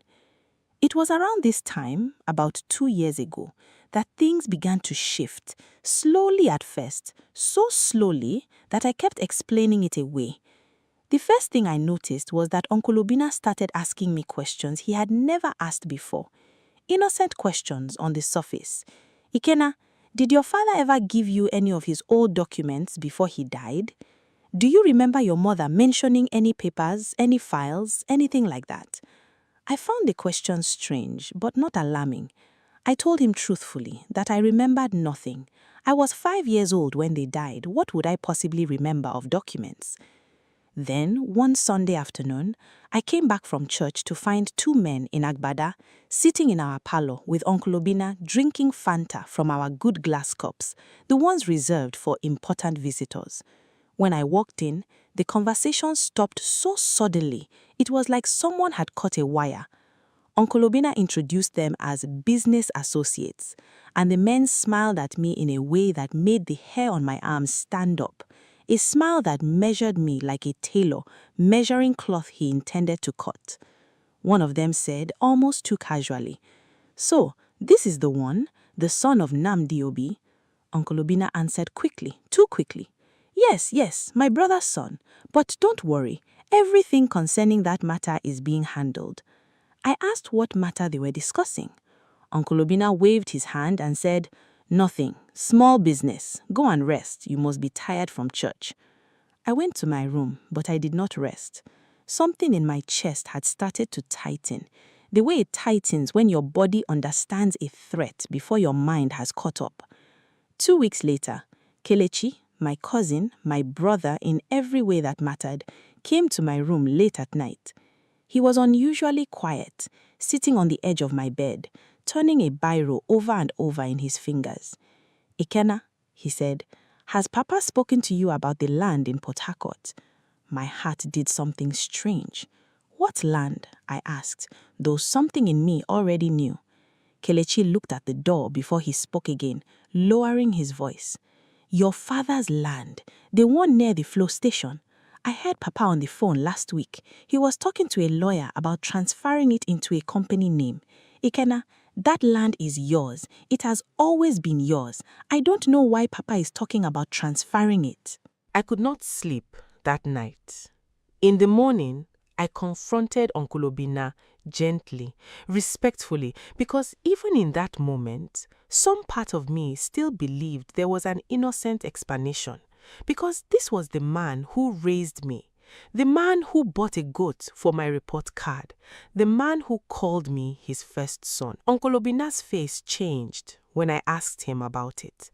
It was subtle, but I saw it, a flicker, like a mask slipping for half a second before being pulled back into place. "Ikenna," he said, his voice suddenly very smooth, very rehearsed. "You are asking me this now, after everything I have done for you? I was going to explain everything to you when the time was right. There are processes, legal processes. You would not understand them." I told him I was not a child anymore. I had a university degree. I could understand processes. His eyes hardened, just subtly, just enough for me to notice. Since when do children question their fathers, he said. And that word, father, which had once felt like a gift, suddenly felt like a leash. I want you to sit with me in that moment, because that was the moment everything started to crack open. Before you continue with me on this journey, if this kind of story, the kind with layers, the kind where nothing is as simple as it looks, is the kind of thing you enjoy, please subscribe to this channel right now. Because what I discovered after that conversation is something I still have trouble believing myself, and I promise you it gets far more complicated from here. I did not let the matter rest. I started asking questions quietly, the way you learn to move when you suspect the ground beneath you might not be solid. I went to see my mother's younger sister, my auntie Uju, who lived in Aba and rarely visited us because, according to family gossip, Uncle Obinna and her had never gotten along. I had always assumed it was simple sibling-in-law tension, the kind every family has. I was wrong. Auntie Uju was surprised to see me standing at her gate, grown, a man now, with my father's exact walk, she said, tears filling her eyes immediately. She fed me before she would let me ask a single question. That is our culture. You do not discuss serious matters on an empty stomach. But once the plates were cleared, I asked her directly, Auntie, what do you know about my father's land? What do you know about Uncle Obinna's relationship with my father before he died? Her face changed, the way water changes when a stone drops into it, ripples of memory and old pain moving across her features. Ikenna, she said slowly, are you sure you want to open this door? I told her yes, I needed to know. What she told me next rearranged everything I thought I understood about my own life. She said that in the months before my parents died, my father and Uncle Obinna had been fighting, not the small brotherly disagreements every family has, but a real, bitter conflict. My father had discovered that Uncle Obinna, who was managing a portion of his transport business at the time, had been quietly diverting profits into his own accounts, siphoning money meant for the family business for nearly 2 years. My father confronted him. There was a huge quarrel. Auntie Uju said my mother told her, just weeks before the accident, that my father was planning to cut Uncle Obinna out of the business entirely and had even begun speaking to a lawyer about it. Your father was not just going to remove him from the business, Auntie Uju said, her voice trembling now. He told your mother that he was going to expose him to the whole family, to the elders, so that Obinna would carry the shame for the rest of his life. Ijoma told me this herself, Ikenna, 3 weeks before they died. I sat there frozen, my glass of water halfway to my mouth. Auntie, I said carefully, are you saying what I think you are saying? She would not answer directly. She looked down at her hands. I'm not saying anything I cannot prove, she said. All I know is that your father was about to destroy your uncle's reputation and take away his access to the family money.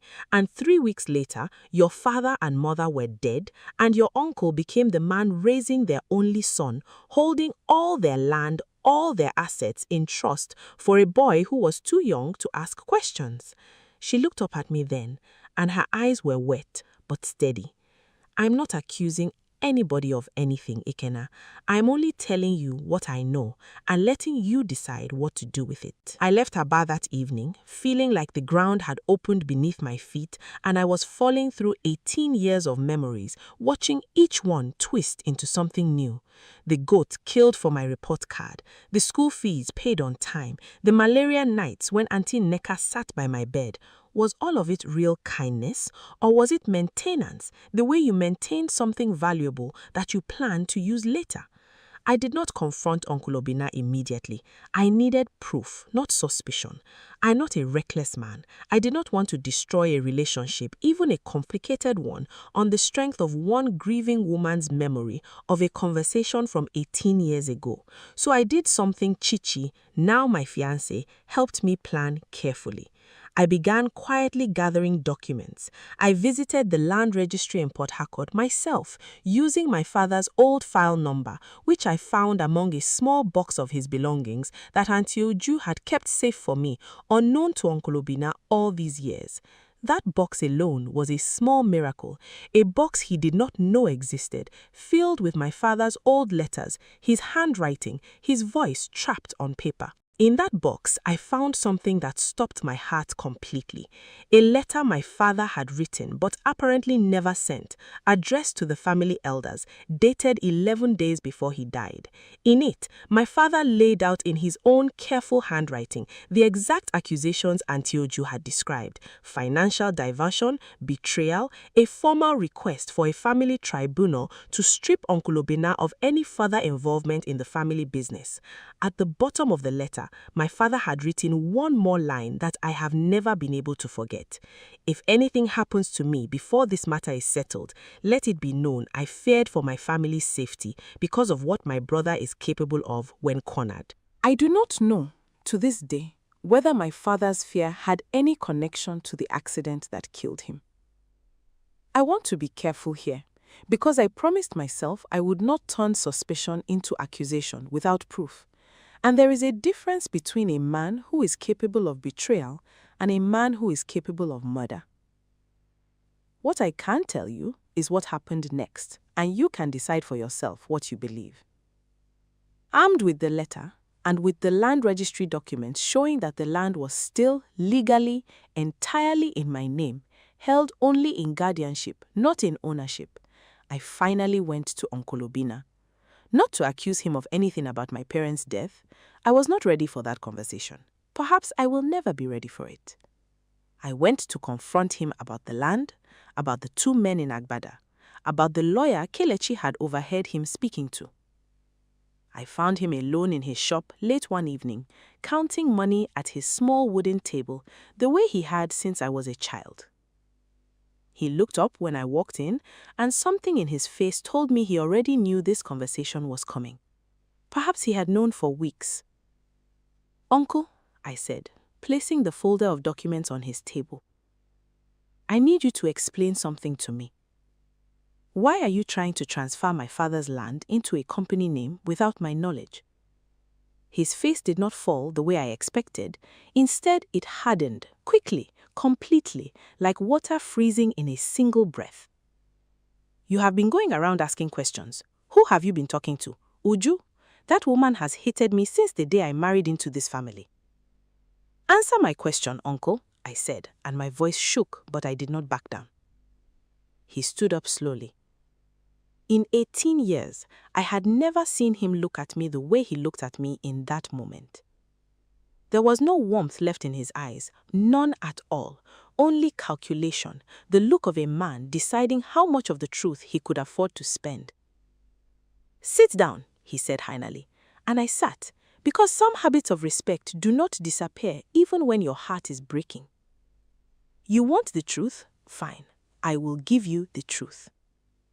He told me that after my father died, the compensation negotiations with the oil company for that land had continued quietly for years, and just 8 months earlier, the company had finally agreed to a settlement figure so large it would change several lives at once. A figure that included years of backdated fees, right-of-way payments, and a lump sum for full acquisition of the corridor land. He told me the money was sitting at that very moment in an account controlled jointly by the family lawyer and himself, waiting for final paperwork. Paperwork designed, I realized as he spoke, to give him control over how much of that money I would ever actually see. "You think I did all of this for nothing?" he said, his voice rising now, all pretense gone. "You think I fed you, clothed you, trained you in this business for 18 years for love alone? Do you know what it cost me to raise another man's son alongside my own? Kelechi has suffered because of you, Ekena. Every kobo I spent on you was a kobo I could have spent building something purely for my own child. I am not sorry for wanting something back. I am not sorry." The room went silent. I remember hearing my own heartbeat in my ears.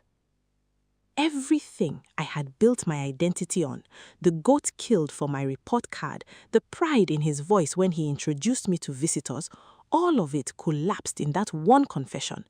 And yet, somehow, part of me almost respected the brutal honesty of it because at least, finally, I was hearing the truth from his own mouth. So, all of it, I said quietly, the school fees, the parties, calling me your first son, it was never love, it was investment. He did not deny it. He simply looked at me and said, everything has a price, Ikenna. Even love, especially love.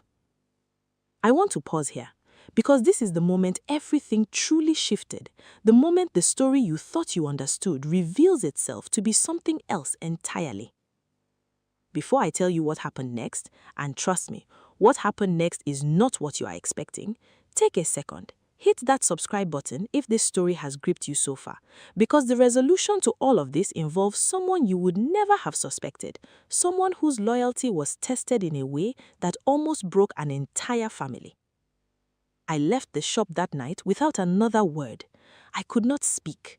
I walked through the streets of Enugu for almost 2 hours, past the roasted plantain sellers packing up for the night, past Okada riders calling out for passengers, and none of it registered. My phone was buzzing constantly, Chichi, worried, calling again and again. I finally answered somewhere near the stadium roundabout and I told her everything, my voice breaking apart with every sentence. She told me to come to her place, and I did. She sat with me the entire night, not offering empty comfort, but asking sharp, practical questions. Ikenna, does he actually have legal power to transfer the land without my consent? I told her I did not think so, based on what I had read in the guardianship documents, but I was not certain. Then, tomorrow, we go and find out properly with a lawyer who has no relation to our family. The next few days moved like a fever dream. Chichi's cousin, a young lawyer named Sam Okoro, agreed to review everything I had, the guardianship papers, the letter from my father, the land registry documents. He confirmed what I had hoped and feared in equal measure. The land was legally mine and had been mine since the day I turned 18. Uncle Obina's guardianship over it had technically expired years earlier. He had simply continued managing it because I never knew to ask otherwise, and because the family lawyer it turned out was his personal friend from secondary school, a man who had been quietly helping him for years, filing paperwork that made the arrangement look more official than it legally was. But here is where the story takes a turn I never saw coming.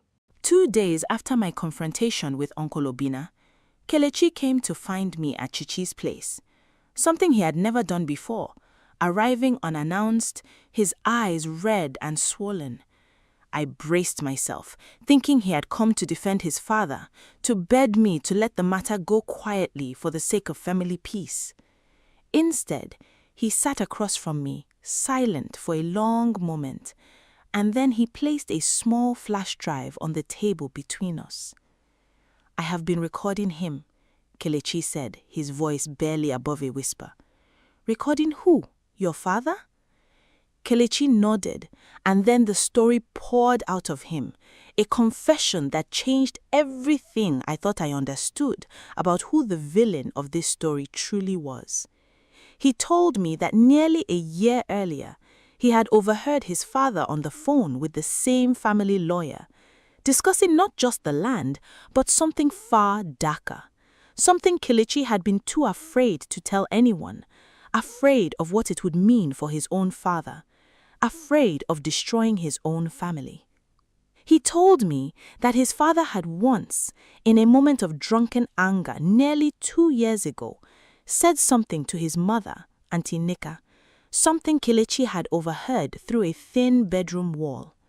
His father had said, "If Namdi had listened to me and taken this small money quietly instead of threatening to expose me to the elders, none of this would have happened the way it happened." Kelechi said his mother had gone completely silent after that statement, and the argument had ended abruptly, in a way that felt, to a frightened teenage boy listening through a wall, like the sound of something too terrible to name. "I don't know what he meant, Ikenna," Kelechi said, tears now falling freely. "I have never known for certain. Maybe it means nothing. Maybe he was just talking about the business betrayal until you told me about. But after your parents died in that accident, Papa changed almost overnight. From a struggling transport manager to a man who suddenly had capital to expand the shop, to build this house we grew up in. I always told myself it was because he finally inherited some family land of his own. I never wanted to ask the real question because I was afraid of the answer. I sat there, absorbing this, feeling something cold settle in my chest, a truth too large and too dangerous to hold all at once. I asked Kelechi why he had started recording his father. Because 3 weeks ago, he said, I heard him on the phone with those men, the ones in Agbada. They are not business associates, Ikana. They work for a company that specializes in exactly this kind of thing, helping people quietly acquire land rights from unsuspecting or absent heirs, taking a cut for making the paperwork disappear cleanly. I started recording because some part of me knew, even before you confronted him, that he was planning to steal your inheritance completely, to make it look legal, to make it disappear before you ever fully understood what you had lost. He pushed the flash drive toward me. This has everything. His conversations with the lawyer, his conversations with those men. I am not doing this to destroy my father, Ikana. I am doing this because you are my brother. You have always been my brother in every way that has ever mattered to me, and I cannot watch him do this to you and call myself a good man if I stay silent. I want you to understand what this moment meant, because it is easy in a story like this to divide people cleanly into heroes and villains. But real families do not work that way.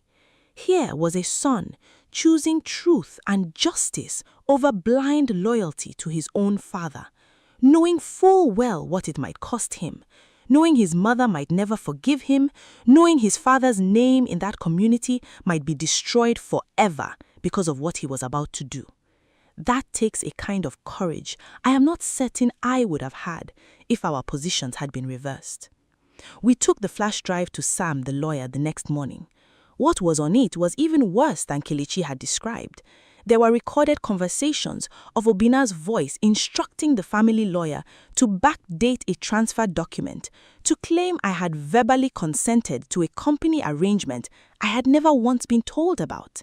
There was a recording of one of the Agbada-wearing men explaining in chilling detail how they would structure the deal so that only 15% of the total compensation would eventually reach me, structured as a gift from a grateful guardian, while the remaining 85% would be absorbed into a shell company Obina and the lawyer jointly controlled.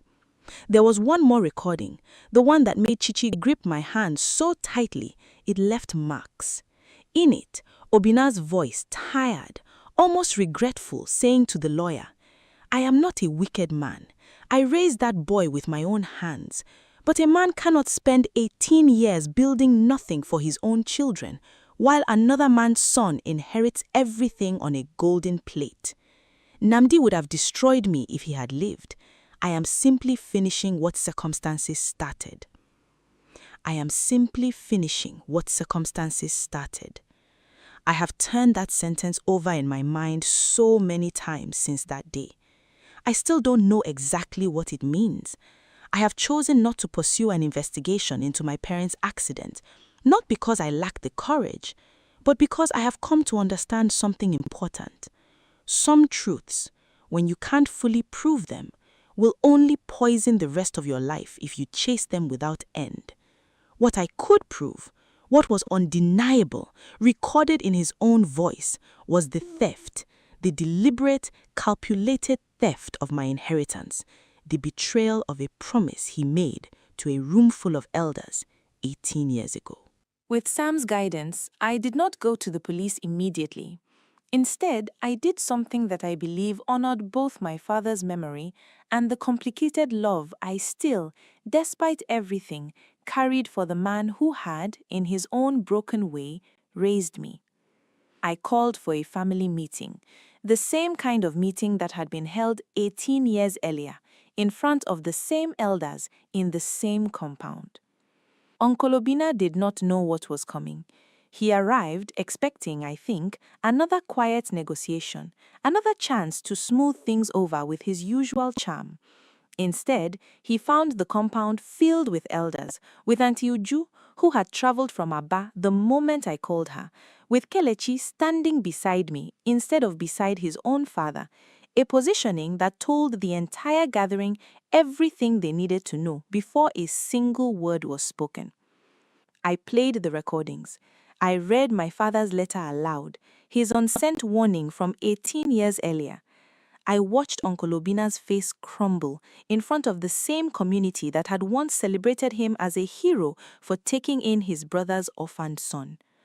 Auntie Neka sat frozen throughout, her hands trembling in her lap, and when the recordings finished playing, she did something I never expected. She stood up, and in a voice that shook but did not break, she said, "I suspected. God forgive me. I suspected for years, and I said nothing because I was afraid of losing my own comfort. I am sorry, Ikenna. I am truly sorry." The elders were merciless in their judgment, as they should have been. They stripped Uncle Obina of his standing in the family council, a punishment that, in our tradition, carries a weight far heavier than any court sentence, a public unmaking of a man's honor in front of everyone who had ever respected him. They ordered the immediate, full, legal transfer of every asset connected to my father's land back into my name, with Sam overseeing the process to ensure no further tricks could be attempted. The lawyer who helped Uncle Obina was reported to the State Bar Association. Sam made sure of that personally, refusing to let a fellow professional's corruption go unpunished simply because it was inconvenient. I did not press criminal charges against Uncle Obina. I want to be honest with you why. Because I know some of you watching will disagree with my decision, and that is fair. I chose mercy, not because he deserved it, but because I decided a long time ago, sitting in Chichi's parlor that terrible night, that I did not want to become a man defined by revenge. I wanted the truth exposed, the theft reversed, and then I wanted to walk forward into a life he no longer controlled. That does not mean there were no consequences beyond the elders' judgment. Word travels fast in Enugu, faster than any newspaper.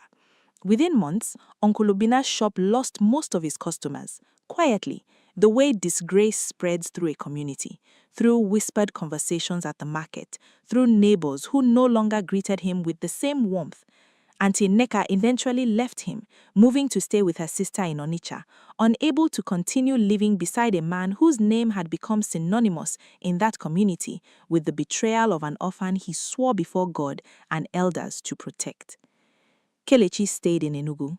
Our relationship, remarkably, grew stronger rather than weaker through all of this, because I understood deeply that he had chosen truth over blood, chosen me over the comfort of silence, and that kind of loyalty does not disappear when a family fractures. If anything, it becomes the one solid thing you can build on when everything else has collapsed. I used a portion of the recovered compensation, once everything was finally settled, to help Kelechi start his own business, a small logistics company that has since grown into something he is genuinely proud of, not out of guilt and not out of obligation, but because that is what brothers do for each other. And despite everything, despite discovering he was not truly my blood, Kelechi remains to this day the truest brother I have ever known. I married Chichi 11 months after that family meeting, in a small, quiet ceremony that Auntie Uju cried through from beginning to end. I used part of my inheritance to build a modest house, not the mansion some people expected me to build after news of the settlement spread, but a solid, comfortable home, because I had learned through everything that happened that money built on someone else's tears never truly settles peacefully in your spirit unless you handle it with humility. I set aside a portion, a significant portion, for a small foundation in my parents' names, helping other children who lost their parents young navigate the legal complexities of inheritance, because I never want another child to grow up as blind to the truth as I did for 18 years. As for Uncle Obina, I see him occasionally, from a distance, older now, quieter, a shell of the confident man who once held my report card up like a trophy in front of the whole compound. We don't speak much. There's a strange kind of peace in that silence. Not forgiveness exactly, not yet, perhaps, not ever fully, but an acceptance that some relationships once broken by greed cannot simply be repaired by time alone. I do not hate him. I have tried to hate him and I could not sustain it because somewhere inside the man who betrayed me, there was also the man who sat up with me for malaria fevers as a child, who taught me to ride a bicycle, who genuinely, in his own complicated, ultimately corrupted way, loved me for a long time before greed found the cracks in that love and widened them until everything fell through. That's the lesson I carry from all of this, the thing I want to leave you with tonight. Love that is real does not require a receipt. It does not calculate what it is owed in return. If someone's kindness towards you comes with an invisible ledger, sooner or later, life will show you that ledger, usually at the worst moment possible, usually when you can least afford to be surprised by it. Watch how people behave when money enters the room. Watch what happens to kindness when it is tested by opportunity. That's where you will find the truth of a person's heart, not in the years of comfortable love, but in the single moment when love and self-interest are forced to compete and one of them has to lose. If this story touched something in you, if it made you think about someone in your own life, a person whose love you have never quite trusted, or a person who taught you that family is not always about blood, please subscribe to this channel before you go. Share this story with someone who needs to hear it tonight.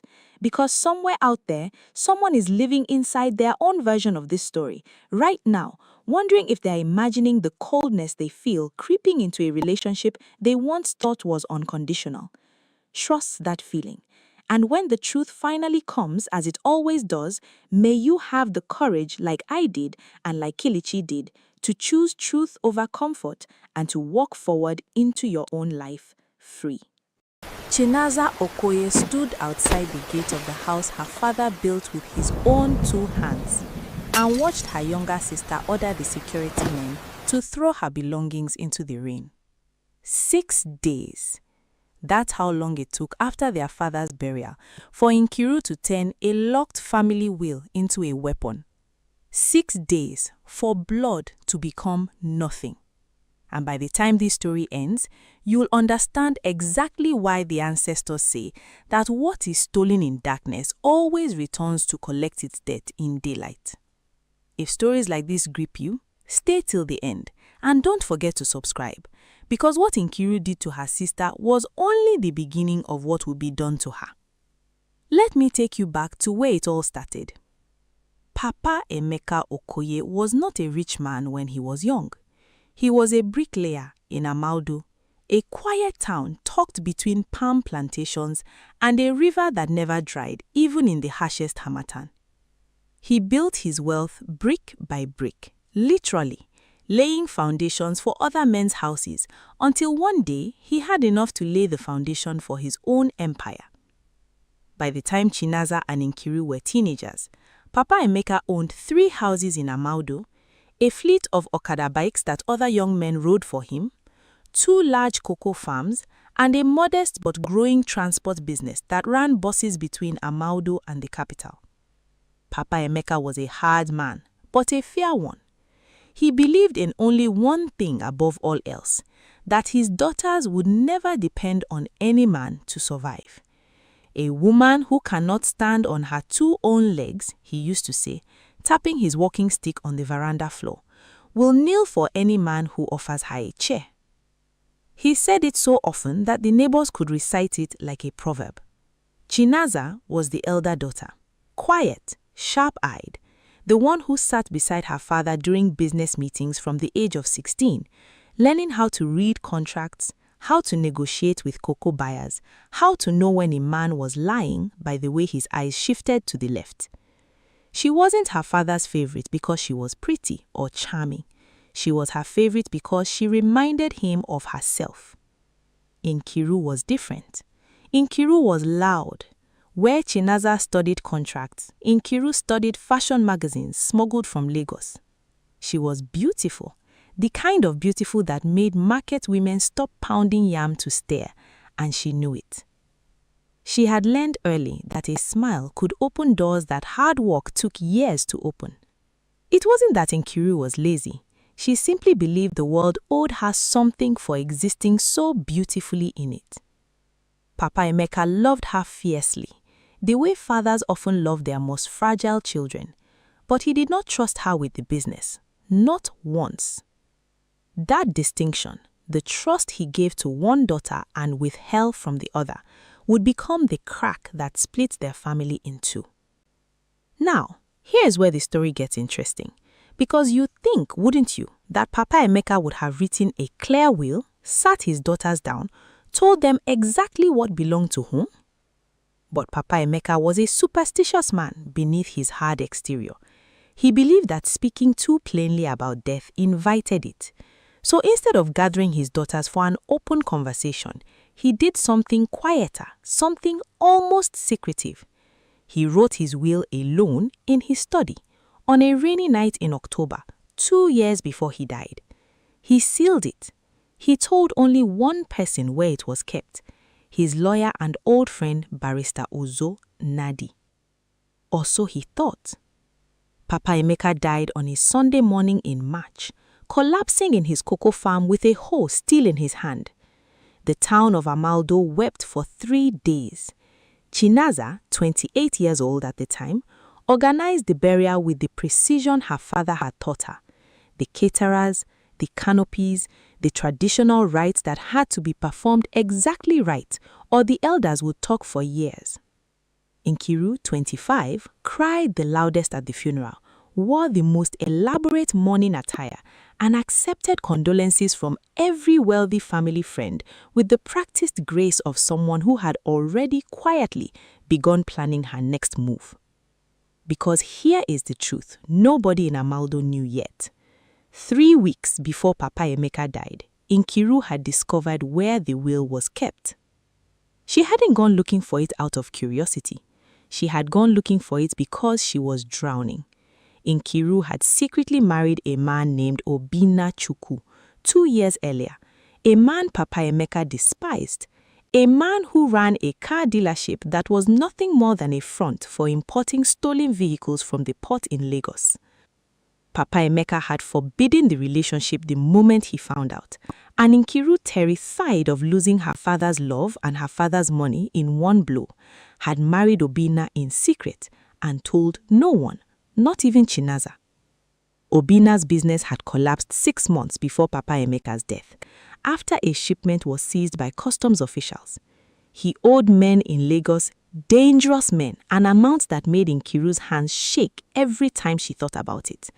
And so, one evening, while visiting her father under the pretense of bringing him pepper soup, Nkiru slipped into his study while he slept on the veranda and searched until she found the small brass key that opened his private drawer.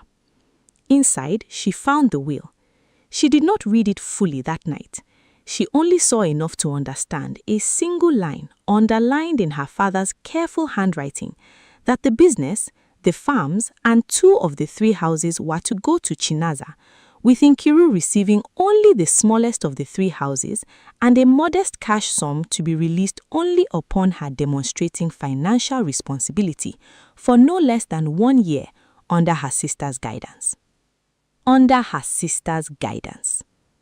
Nkiru put the will exactly where she found it, said nothing, smiled through the rest of that evening, but something in her had already curdled, like milk left too long in the Amaldo sun. Do you see it now? Do you see how a story that looks simple on the surface, a greedy sister stealing an inheritance, is never actually that simple? Nkiru wasn't just greedy. Nkiru was drowning, and desperate people do desperate things. And desperate things are always more complicated than they first appear.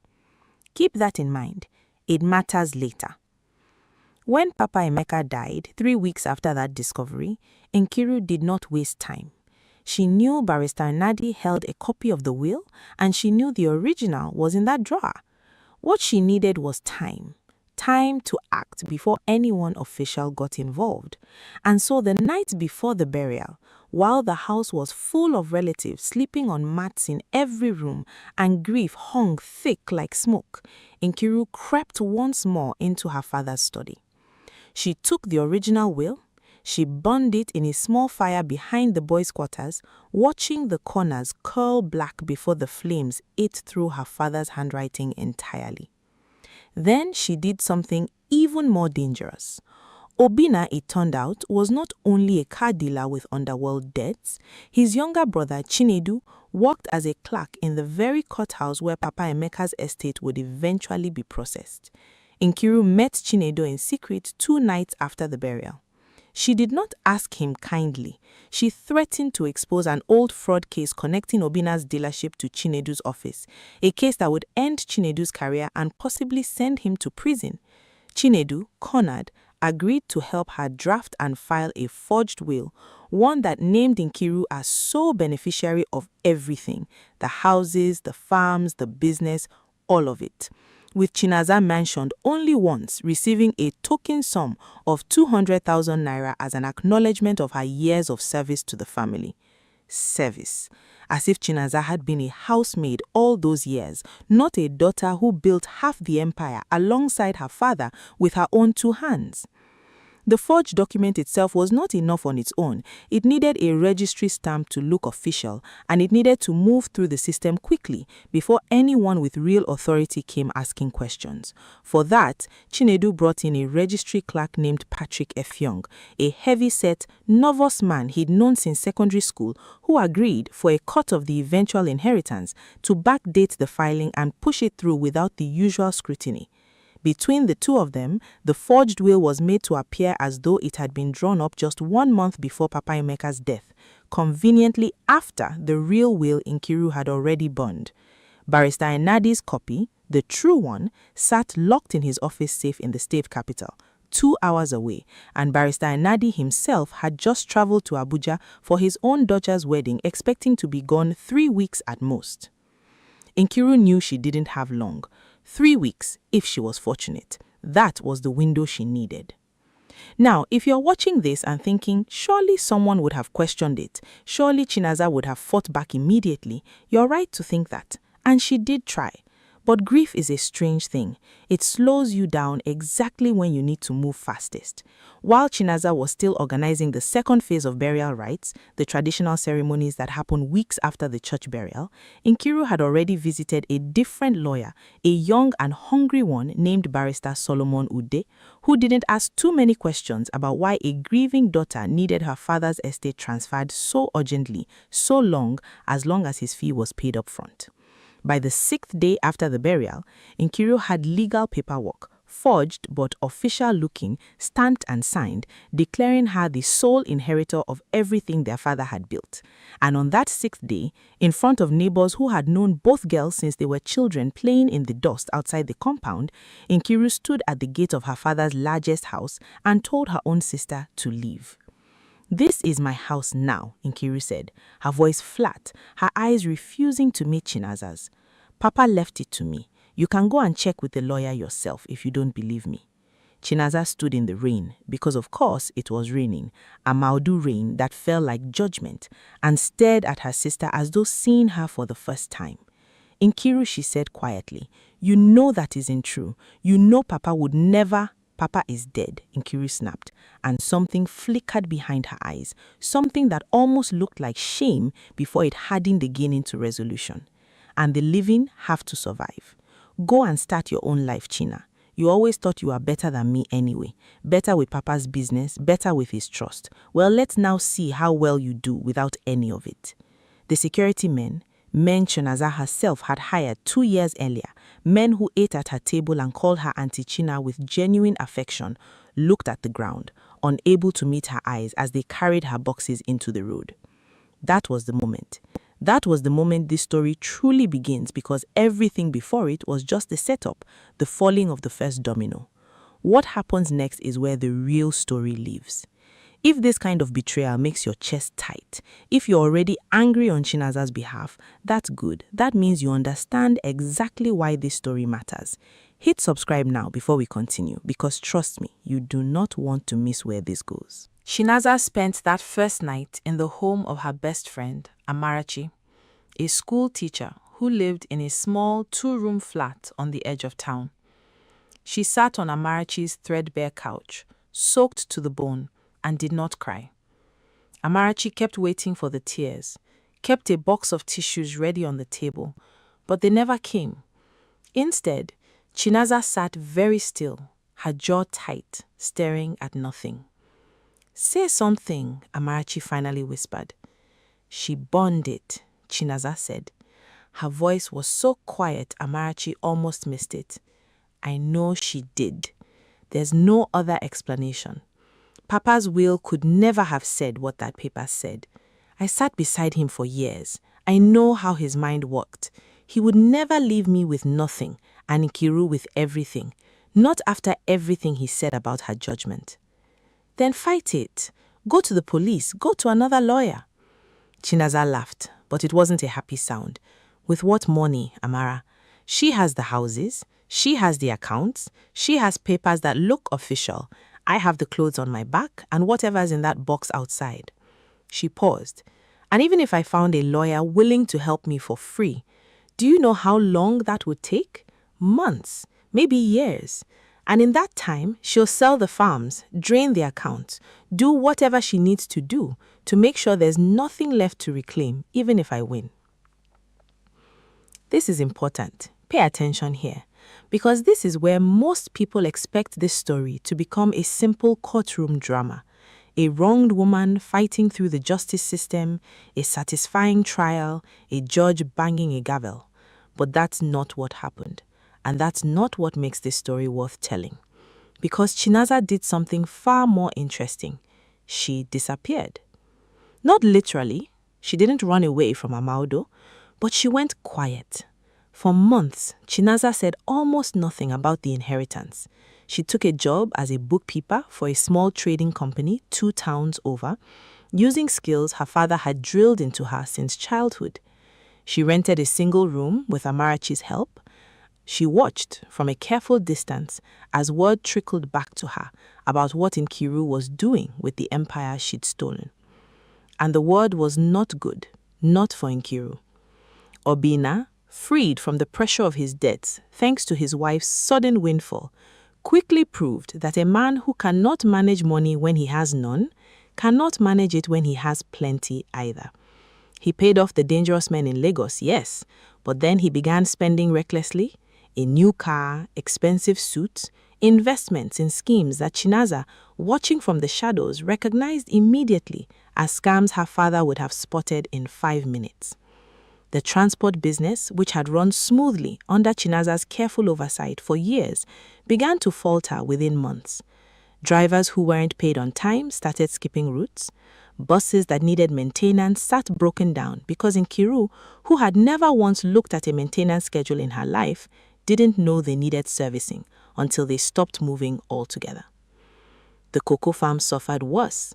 Papa Emeka's farms had thrived because of a careful system, specific workers who knew the land, a rotation schedule for planting, relationships with buyers that Chinaza herself had cultivated over years of sitting beside her father at negotiations.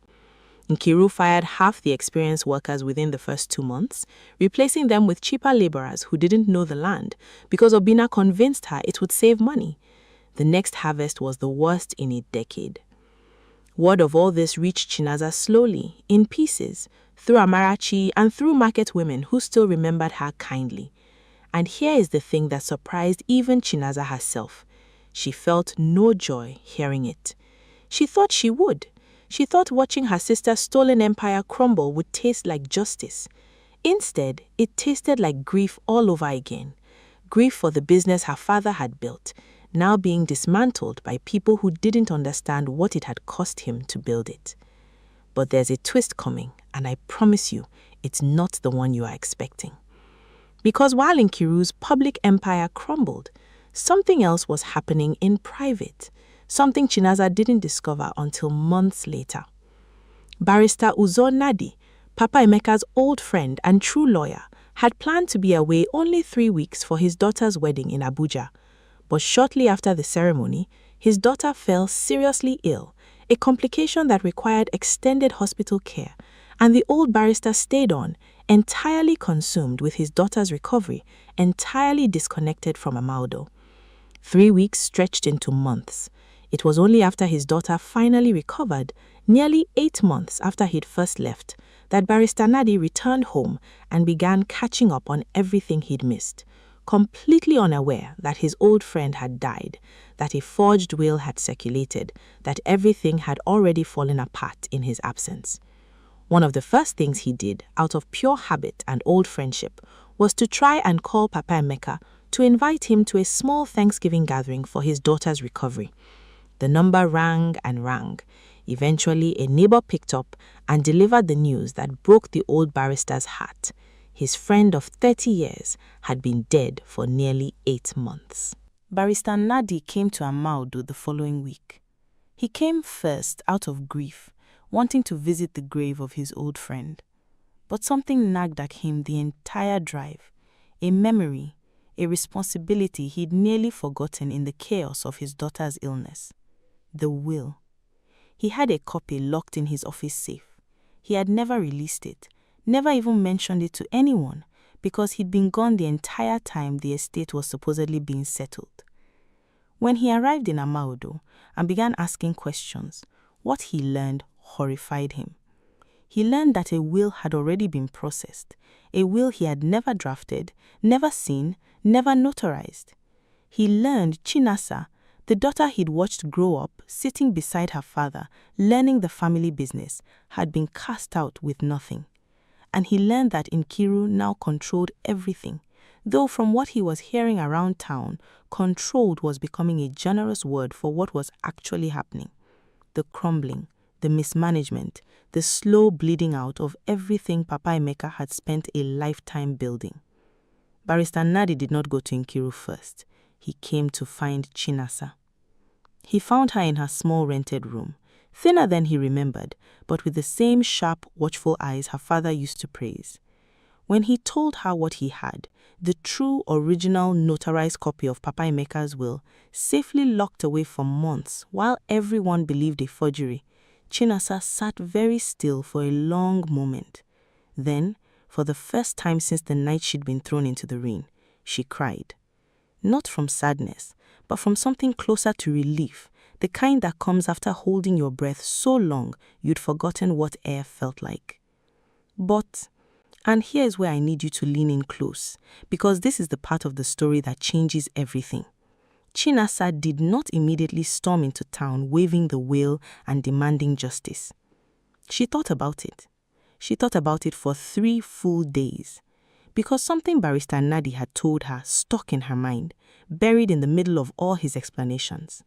He mentioned, almost as an afterthought, that he'd also heard rumors that Nkiru's husband Obina had returned to his old underworld connections in Lagos, taking new risks to cover the losses from the failing business, and that these were far more dangerous men than the ones he'd owed before. Rumors that Nkiru herself had recently been seen in the market, thinner, quieter, a shadow of the confident woman who'd stood at that gate months earlier.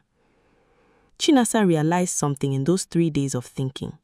If she simply marched in with the real will and had Nkiru arrested for forgery, which she absolutely could do, which she had every right to do, it would satisfy something in her chest, yes, but it would also mean her sister, her only sibling, the girl she used to share a bed with as children during thunderstorms, would go to prison, and whatever was left of the family business, whatever remained after months of mismanagement, would likely collapse entirely in the chaos of a criminal trial, with Obina's new dangerous debt still looming over what remained of the family name. There had to be another way, a way that brought justice without total destruction, a way that made Nkiru face what she'd done, truly face it, rather than simply disappearing into a prison cell while blaming everyone but herself. So Chinasa did something almost nobody expected, something that even Amarachi thought was a mistake at first. She went to Nkiru, alone, unannounced. She found her sister at the smallest of the three houses, the very house Nkiru had once dismissively called the token Chinasa was supposed to receive. Nkiru had moved there herself, in fact, weeks earlier, after Obina's newest scheme collapsed and the largest house, her father's house, had been seized as collateral against one of his failed investments. The empire, built over 30 years of a bricklayer's careful labor, had been reduced in under a year to a single small house with peeling paint and a leaking roof. When Nkiru opened the door and saw her sister standing there, her face went through a rapid series of emotions: shock, fear, and then, indistinctly, shame. She tried to close the door. Chinasa put her hand against it, gently, not forcing it, just holding it open. "I'm not here to hurt you," Chinasa said quietly. "I'm here to talk." What followed inside that small dim house was the conversation this entire story had been building toward. And I want you to really sit with this next part, because it's not what you'd expect from a story with this title. Nkiru broke down almost immediately. The confident mask she'd worn at the gate months earlier was gone entirely, replaced by someone exhausted, hollowed out by fear and guilt she'd been carrying alone. She told Chinasa everything: the secret marriage to Obina, the debts, the desperation that had driven her into her father's study that night, the forged document, Chinedu and Patrick's involvement, all of it. She told Chinasa about the men from Lagos who had come to the house just 2 weeks earlier, men with cold eyes who made it clear that Obina's new debts would be collected one way or another, death or blood. "I thought money would fix everything," Nkiru whispered, her hand shaking around a cup of cold tea she hadn't touched. "I thought if I had what you had, the business, the trust, Papa's confidence, I would finally be enough. But I didn't know how to run any of it, China. I didn't know the buyers. I didn't know the workers. I didn't know when the bosses needed servicing. I just knew how to want things. And now everything Papa built is gone, and it's my fault. And there are men outside my door threatening to hurt my husband, and I don't know what to do." Here is the moment where you might expect Chinasa to feel vindicated, to say, "I told you so," to walk away and let her sister drown in the consequences of her own choices. And for a moment, just a moment, that temptation did flicker across Chinasa's face. But then she remembered something her father used to say, something she hadn't thought about in months. "A woman who cannot stand on her own 2 legs will kneel for any man who offers her a chair." She looked at her sister, not the confident thief who'd stood at the gate, but the frightened, desperate woman crying in a crumbling house, and she understood, finally, the difference between the two. Nkiru had never learned to stand on her own legs. Papa Emeka had been so focused on protecting the business, so certain that Nkiru wasn't ready, that he'd never actually taught her how to become ready. He'd shut her out instead of building her up, and that exclusion had created exactly the kind of desperation that led her into that study with a stolen key. It didn't excuse what Nkiru did. Chinasa made that very clear, her voice hard as she said it. Nothing excused burning a man's dying wishes, threatening an innocent clerk to forgery, throwing her own sister into the street with nothing. But understanding why something happened, Chinasa realized, was different from forgiving it, and different still from deciding what to do next. Before we go further into how this resolves, let me pause here, because we're at the heart of the story now, and I want to remind you, if you haven't already, to subscribe. Stories like this one, stories with real twists, real complicated humanity instead of flat good guys and bad guys, are exactly what this channel is about. There's more coming, and it's not the ending you're expecting. Chinasa laid out her terms that evening, and they were not gentle, but they were fair. Fairer, honestly, than Nkiru had any right to expect. She told her sister she had the real will. She told her she could go to the police that very night if she chose. And then she told her what she was going to do instead. She would use the true will to reclaim everything that remained. The seized house would need to be fought for separately through actual legal channels, since Obina's debts were a separate matter from the estate itself. But the surviving assets, the smaller house, whatever remained of the accounts, would legally revert to Chinasa as the true inheritor. The 200,000 naira the fake document had dismissively offered her meant nothing now. It had never even been paid, and Chinaza waved it away without a second thought the moment she said it aloud. It belonged to a fake will, and fake wills pay nothing at all. Nkiru would not go to prison, not because Chinaza was weak, but because she refused to let her father's legacy become a court case that dragged the family name through headlines for years, while Obina's Lagos creditors circled like vultures over whatever remained. But, and this was the condition Nkiru had to accept completely, with no negotiation, Nkiru would work. Truly work, the way Chinaza had worked beside their father for a decade. She would come to whatever remained of the business, starting from the bottom, learning bookkeeping, learning the buyers, learning the workers, learning everything her father had never bothered to teach her because he had assumed she wasn't capable. She would earn a real place in what remained, not through inheritance, but through the same sweat and discipline their father had built the empire on in the first place. And Obina would have no place in the business at all. If he wanted to face the men from Lagos, he would face them as himself, not hiding behind his wife's stolen money. As for Chinedu and Patrick, the two men who helped forge and file the false will, Chinaza made a separate decision about them the following week once she'd calmed enough to think clearly. She did not report them to the police, but she made sure, through Barrister Nadi, that both men were formally confronted with what they'd done, made to sign sworn statements admitting the forgery, statements that would sit quietly on file, insurance against either of them ever trying something similar again. Patrick, terrified of losing his job entirely, resigned from the registry office on his own within the month and left Amaudo for good. Chinedu, still bound to his brother's chaos, distanced himself from Obina entirely once the threats from Lagos intensified, and was never seen playing a role in the family's affairs again. Barrister Solomon Ode, the young lawyer who rushed Nkiru's fraudulent paperwork through without asking questions, found his name quietly flagged when Barrister Nadi reported the matter to the State Bar Association. It didn't end his career outright, but it followed him, the kind of quiet mark that made established firms hesitant to work with him afterward, a consequence built entirely from his own willingness to look away from the truth for a fee. Nkiru agreed to every time Chinaza laid out. What choice did she have?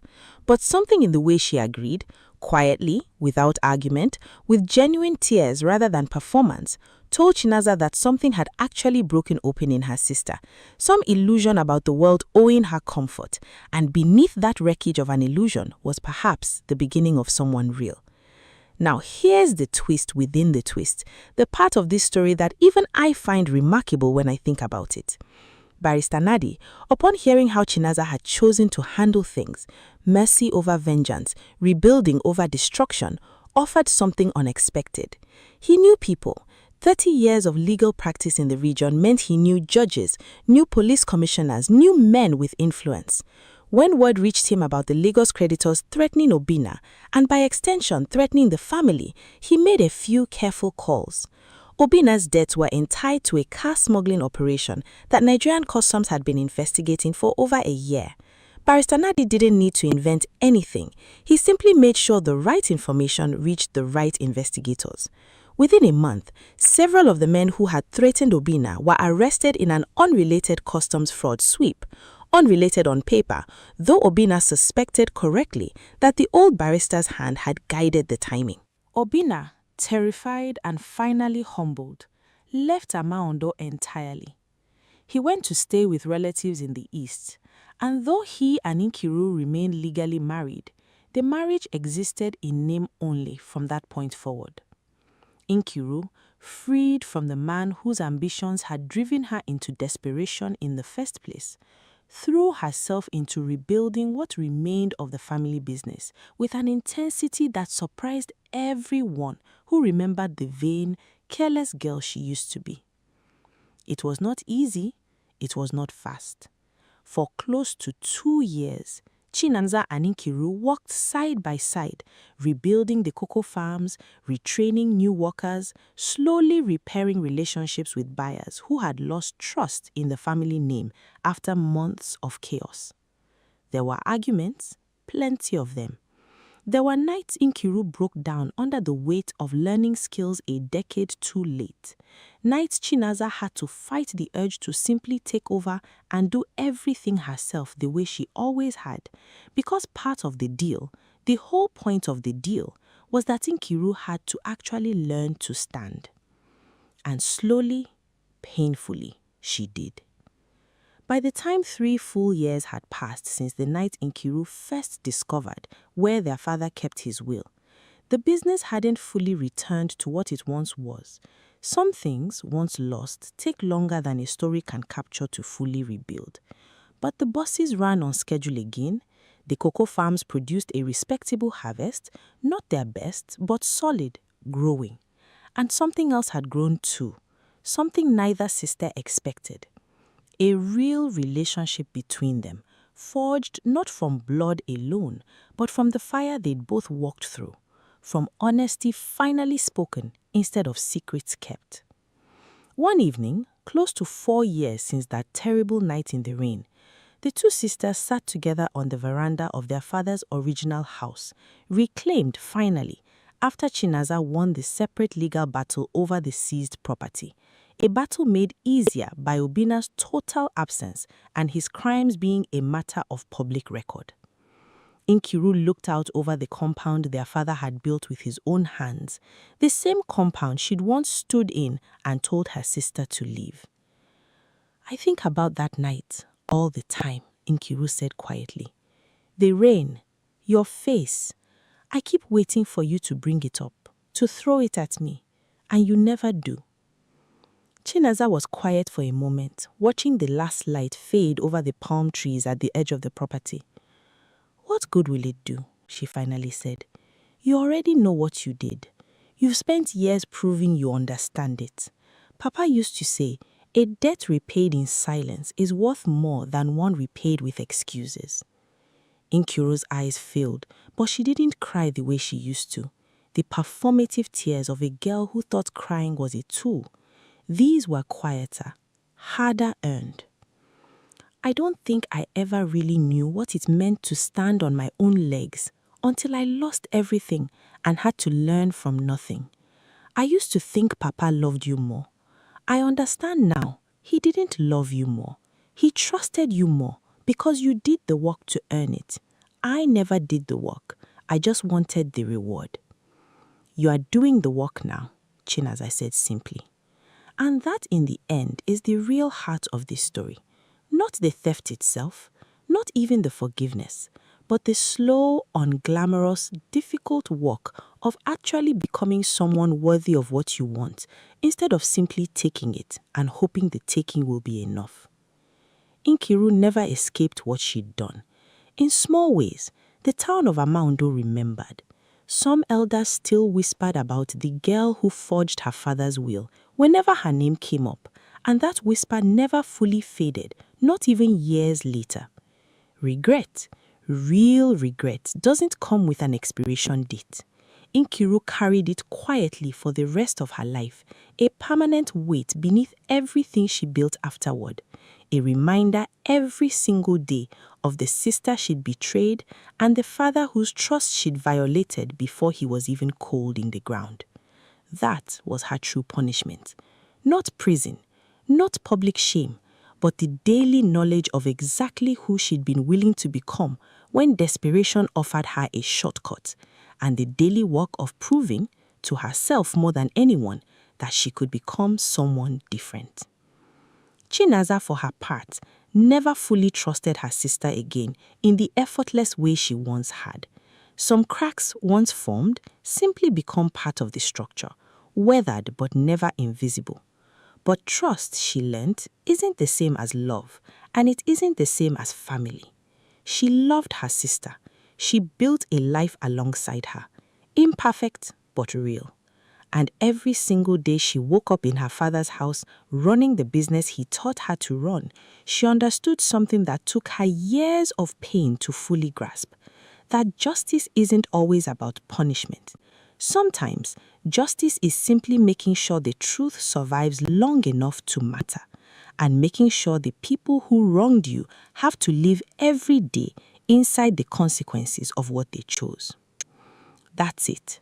That's the whole story of Chinaza and Nkiru Okoye, two sisters torn apart by an inheritance and slowly, painfully put back together by truth.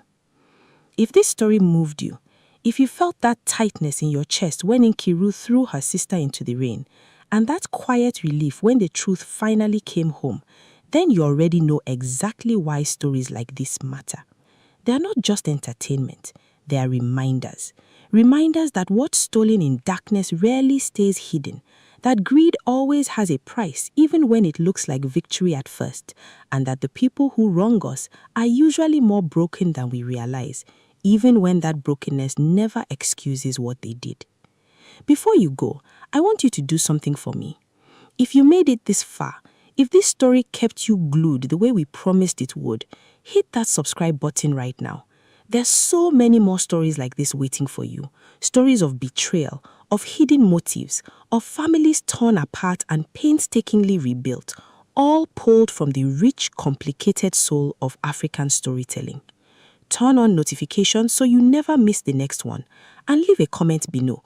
Tell me, honestly, would you have forgiven Nkiru the way Chinaza did, or would you have chosen differently? Until next time, remember what the elders of Amaondo still say. Generations after Papa Emeka Okoye was laid to rest beneath his own cocoa trees. The earth never forgets who dug the grave, and it never forgets who filled it back in with honest hands.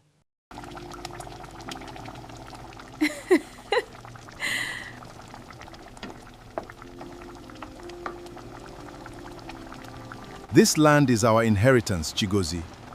It will become very valuable soon. You must always protect it. Not my uncle, not my stepmother, not one single soul in that village called me to say, Chigozie, your father is dead. He died 3 weeks before I found out and buried within 3 days of his death, which means he had already been in the ground for over 2 weeks by the time anyone told me. Over 2 weeks. While I was in Lagos, going to work every morning, cooking dinner every night, laughing at jokes on my phone, my father's body was already cold in the earth, and the people who buried him knew exactly where I was. If you are new here, welcome. Stay till the end because this story has turns you will not see coming. And if stories like this keep you glued to your screen, hit that subscribe button now because we are about to go somewhere dark. My name is Chigozie.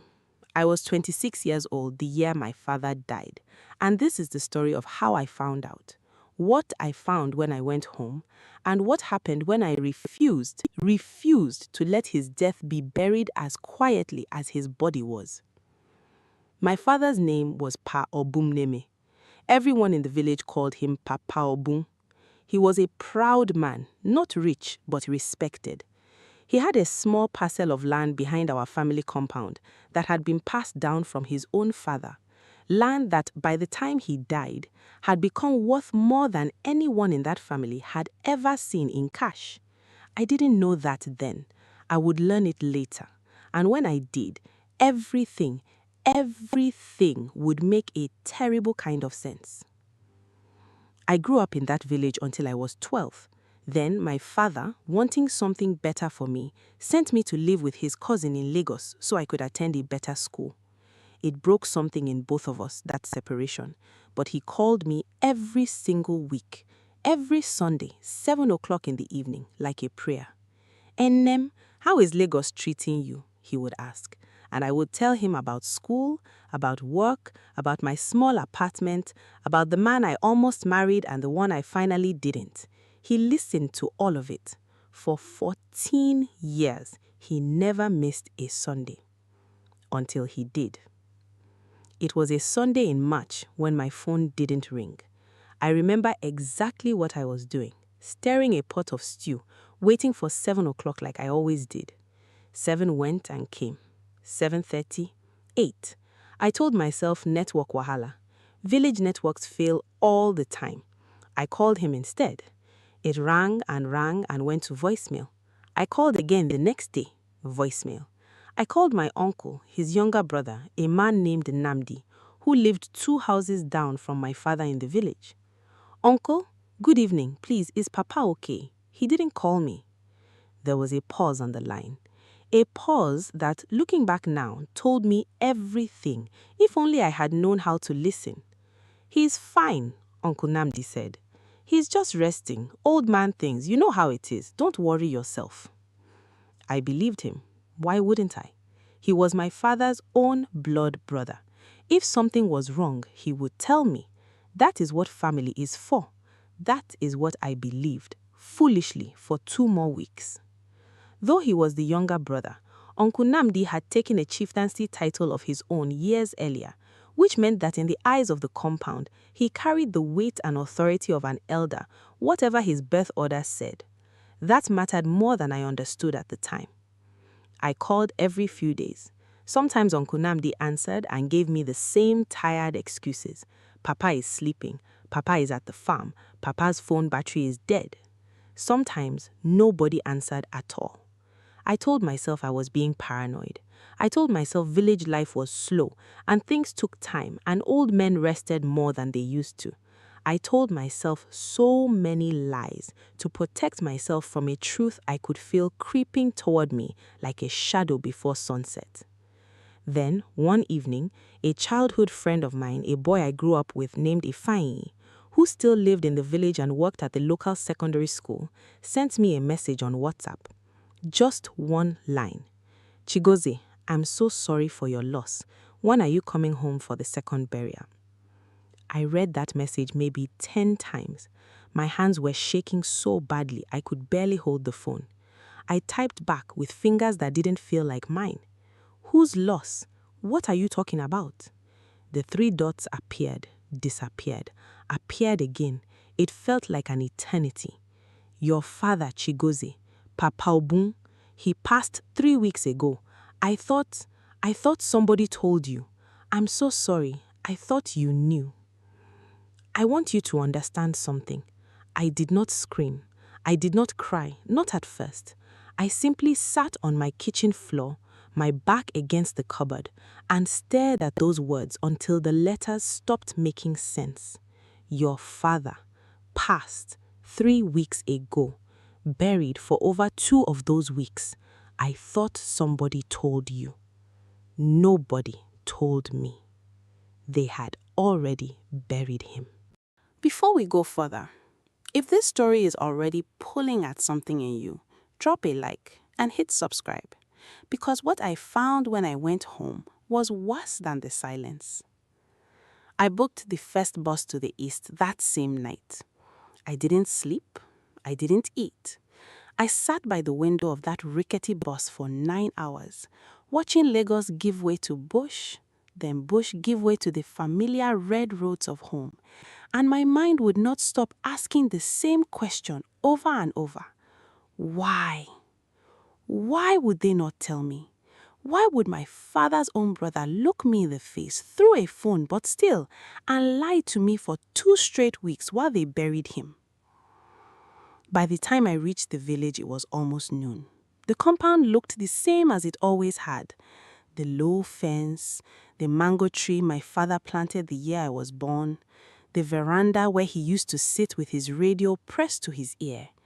But something about it felt wrong, like a photograph of a place I used to know, slightly out of focus. Nobody came to greet me.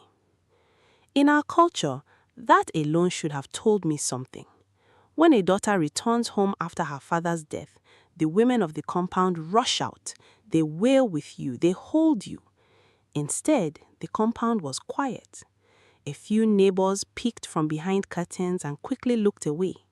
An old woman selling groundnuts by the roadside saw me, opened her mouth as if to speak, then shook her head and looked down at her tray instead. I found my stepmother, Mama Obiora, my father's second wife, the woman he married 4 years after my own mother died, sitting alone on the veranda, shelling melon seeds into a bowl like it was any other afternoon. She looked up at me, and I will never forget the expression on her face. It wasn't grief. It wasn't guilt, not exactly. It was fear.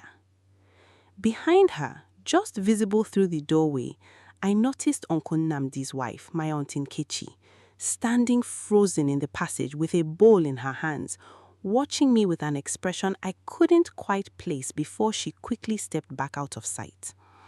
I didn't think much of it then. I would think about it a great deal later. "Chigozie," Mama Obiora said, standing so fast the bowl of seeds spilled across the floor. "You've come." "I've come," I said, and my voice did not sound like my own. "You buried my father, and nobody called me." She didn't answer right away. She bent down, slowly, and began gathering the scattered seeds, not looking at me, her hands trembling. "It happened so fast, there was no time. The elders said for a man of his age, of his standing, the burial had to happen quickly. It is our custom." "Our custom," I repeated, "is that the man's own daughter is told before he is put in the ground. Not after, not weeks after, before." "Talk to your uncle," she said, still not meeting my eyes. "Talk to Nnamdi. He handled everything." Handled everything. Those two words would echo in my head for days. I want you to notice something because it matters. Mama Obiora did not defend herself. She did not explain herself. She pointed me toward my uncle like a woman eager to hand off blame before it could land on her. At the time, I thought it was cowardice. Later, I would understand it was something else entirely. But we are not there yet. Stay with me. I found Uncle Nnamdi at his house, sitting outside under a canopy with two other men I didn't recognize, drinking palm wine like it was a celebration and not the aftermath of his own brother's death. When he saw me approaching, something flickered across his face, not surprise because he must have known I would come eventually, but calculation, like a man quickly rehearsing lines in his head. "Chigozie, my daughter," he said, standing and opening his arms as if to embrace me. I did not move toward him. Don't touch me. Tell me why.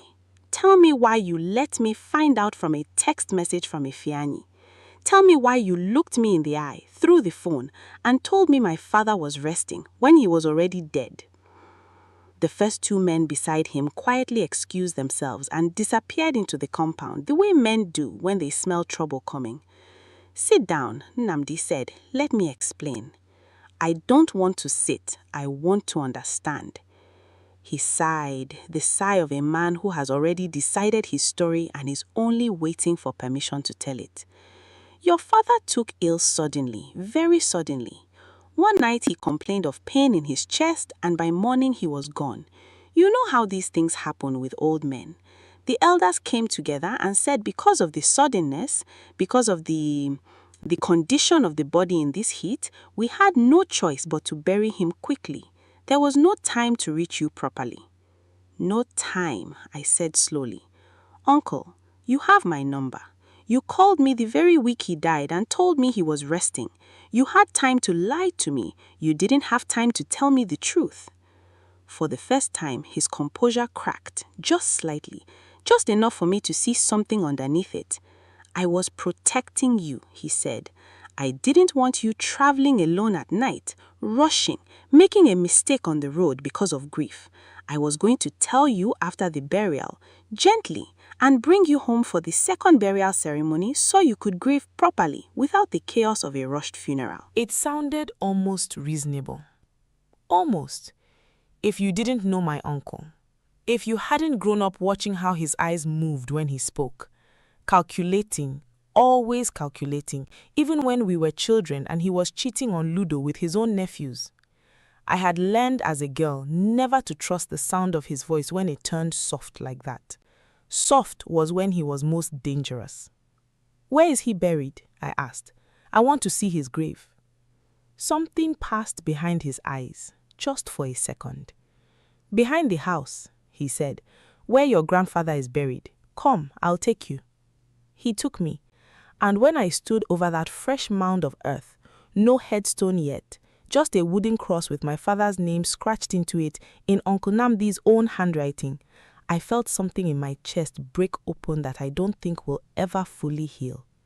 I knelt in the dirt. I pressed my palms into the ground like I could somehow reach him through it.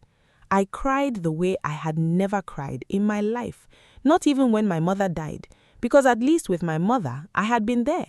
I had held her hand. I had said goodbye. My father died alone, or not alone, surrounded by people who chose deliberately not to let me be one of them. If you've ever lost someone and felt like the world moved on without waiting for you to catch up, you understand exactly what I felt kneeling in that dirt. And if this story is holding you the way it's holding me telling it, subscribe now, because we haven't even gotten to the part that changed everything. I stayed in the village for 3 days after that, sleeping in my childhood room, surrounded by things my father had kept exactly as they were. My old school certificates on the wall, a photograph of the 3 of us, my mother, my father, and me, taken before I turned 10. Every corner of that house whispered him to me, and every whisper made the wound deeper. On the 2nd day, Ifaye came to see me. We sat outside under the mango tree, and he told me things carefully, the way a man tells a woman bad news he is afraid will break her. Chigozie, I don't want to speak ill of anybody, he began, but there are things people are saying in the village, things I think you should know. Say it, I told him. Whatever it is, say it. He hesitated. Your father's land, he said carefully, the one behind the compound, near the new road, do you know what it's worth now? I shook my head. I genuinely did not know. The government road contractors have been buying land along that stretch, paying good money, real money, Chigozie, the kind that changes a man's whole life. Your father's plot sits right at the edge of it. People say it could be worth 8, maybe 9 million naira now, maybe more. I felt something cold settle in my stomach. And your uncle, Ifeanyi said carefully, has been in serious debt. Everyone knows it. He borrowed heavily 2 years ago for a business that failed. Men have been coming to his house asking for money, threatening him, some say. I stared at him. The pieces were beginning to arrange themselves into a shape I did not want to see. You think my uncle had something to do with my father's death? I said. It wasn't a question anymore. Ifeanyi looked away out toward the road and did not answer right away. I'm not saying that, he finally said. I'm only saying, your father was not a sick man, Chigozie. 2 months ago, he was at my mother's burial ceremony, dancing, eating pepper soup, drinking with the other elders. A man like that does not simply drop dead of chest pain overnight. And a burial that fast for a titled man with no proper wakekeeping, no announcement, no time for family to gather. That is not our custom. That is not how we bury our fathers. I sat with that for a long time, the mango leaves rustling above us, the afternoon heat pressing down like a weight. Something was wrong. Something had been wrong from the very first phone call when my uncle told me my father was resting. I just hadn't wanted to see it. That night, I couldn't sleep. I went through my father's small wooden desk in the corner of his room, the one he used to write letters and keep his farm records. Most of it was ordinary, receipts, an old Bible, letters from years ago. But tucked into the back of the second drawer, folded so small it fit in my palm, I found a piece of paper that stopped my heart. It was a letter, in my father's handwriting, dated only 9 days before Ifeanyi's message told me he had died. My dear Chigozie, if you are reading this, then something has happened to me, and I need you to know certain things before anyone tells you otherwise. My hands shook so badly I nearly tore the page. He wrote that he had been feeling strange for weeks, dizziness, stomach pain that came and went, a bitterness in his mouth after meals that he could not explain. He wrote that he suspected someone in the house was putting something in his food, though he did not want to accuse anyone without proof, not even in a private letter, because he still hoped he was wrong. He wrote that he had gone quietly to change his will at the small law office in the next town without telling his brother, because he had begun to fear what might happen to his land, my inheritance, if something happened to him before I could be told the truth. He wrote that he loved me, that he was proud of me, that whatever happened, he wanted me to fight for what was mine and not to trust blindly, not even family, not even blood. The letter ended there, unfinished, as if he meant to write more and never got the chance. I sat on my father's bedroom floor and read that letter maybe 20 times, my whole body trembling, tears falling onto the paper and smudging his careful handwriting. My father had known. He had known someone was hurting him, and he had died before he could tell me, or before anyone let him tell me. And then his own brother had buried him in the ground so fast there had been no time for questions, no time for a doctor to look closer, no time for anyone to ask why a healthy 61-year-old man simply dropped dead overnight. If you thought you knew where this story was going, I promise you, you don't. Because what I discovered next was not what I expected either. Make sure you're subscribed, because the next part of this story is the part nobody saw coming, not even me. The next morning, I went straight to Mama Obiora. I did not knock gently. I walked into her room while she was folding cloth, and I placed my father's letter on the table in front of her. "Read it," I said. She looked at it, then at me, and something in her face changed. The fear I had seen on the veranda the day I arrived deepened into something closer to panic. "Where did you find this?" she whispered. "In his desk. He knew, Mama. He knew someone was poisoning him, and you sat on that veranda and told me nothing. You told me to go and talk to my uncle. Why?" She was quiet for a long moment, her hands still on the folded cloth, not moving. Then slowly she began to cry. Not the performative crying I had half expected from a woman with something to hide, but something raw, something that came from deep in her chest. "I was afraid," she said. "Chigozie, listen to me. The day your father died, I was the one who found him in the morning. He was already cold. He had complained of stomach pain the night before, the same pain he had been having for weeks, but he had gone to bed seemingly fine. By morning, he was gone. And before I could even properly grieve, before the neighbors had even finished gathering, your uncle was already at the house, already speaking to the elders, already insisting the burial happened within 3 days because of the heat, because he said your father had specifically told him in confidence that he wanted no delay if anything ever happened to him." Something cold moved through me as she spoke, a detail I almost missed in my grief. "Wait," I said. "Uncle Namdi told me Papa complained of pain in his chest that night and was gone by morning. You just said stomach pain. Which one is it, Mama? Because those are not the same story." She stared at me, and I watched the realization land on her face too, as if she was hearing her own words against his for the first time. "I don't know," she whispered. "All I know is what I saw. Stomach pain. He held his stomach, not his chest." "That's a lie," I said. "My father wrote to me 9 days before he died. He wanted me told. He wanted me there." "I know that now," Mama Obiora said. "I didn't know it then.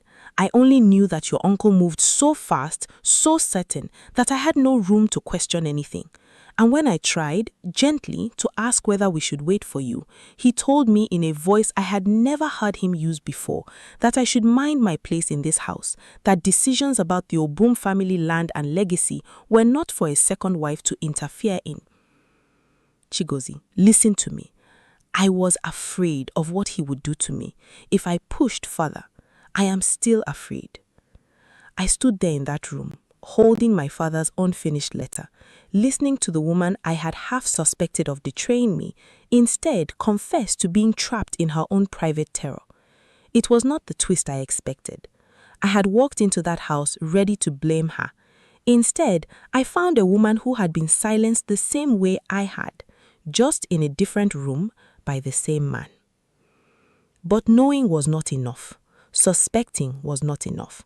I needed proof, and in a village like ours, proof against a man like my uncle, a man with money now dangling in front of him, a man other elders respected, a man who had already convinced the whole community that a rushed, quiet burial was simply tradition. proof would not be easy to find. That night, Ifeanyi helped me. He knew a nurse at the small clinic in town, a young woman named Ifeoma who had been on duty the week my father died. Ifeanyi arranged for me to speak with her quietly, away from the village, at a small buka on the edge of town where nobody from our family would think to look. Ifeoma was nervous. She kept glancing over her shoulder as she spoke, stirring her drink without drinking it. "Your uncle came to the clinic that week," she told me, her voice low. "Not for himself. He came asking questions about a particular herb, a local preparation some farmers use for pest control on their crops, though it has other darker uses too, if taken in the wrong doses over time. He asked the older nurse, not me, what symptoms a person would show if they consumed small amounts of it regularly: stomach pain, dizziness, bitterness in the mouth, confusion near the end. The same symptoms my father described in his letter. "Did anyone report this?" I asked, my heart pounding so hard I could feel it in my throat. "Did anyone report what?" Ifeoma said, almost bitterly. "A man asking questions is not a crime, and by the time your father died, there was no autopsy, no investigation. He was buried within 3 days. There was nothing left to examine, even if anyone had dared to ask." I sat with that horror for a long moment. My uncle had been careful, terribly, methodically careful. He had asked his questions weeks in advance, poisoned his own brother slowly enough that it looked like natural decline, and then buried the evidence, literally, before anyone could question the speed of it all. But he made one mistake. He didn't know about the letter. I want to pause here and remind you, if a story like this deserves your attention, it deserves a subscribe too, because what happens next is the confrontation this whole story has been building toward, and it did not go the way anyone expected, including me. I went to the village elders, not my uncle, not the family alone. I requested a formal meeting of the compound's council of elders, the men and women whose words still carried weight in matters like land, inheritance, and disputes within families.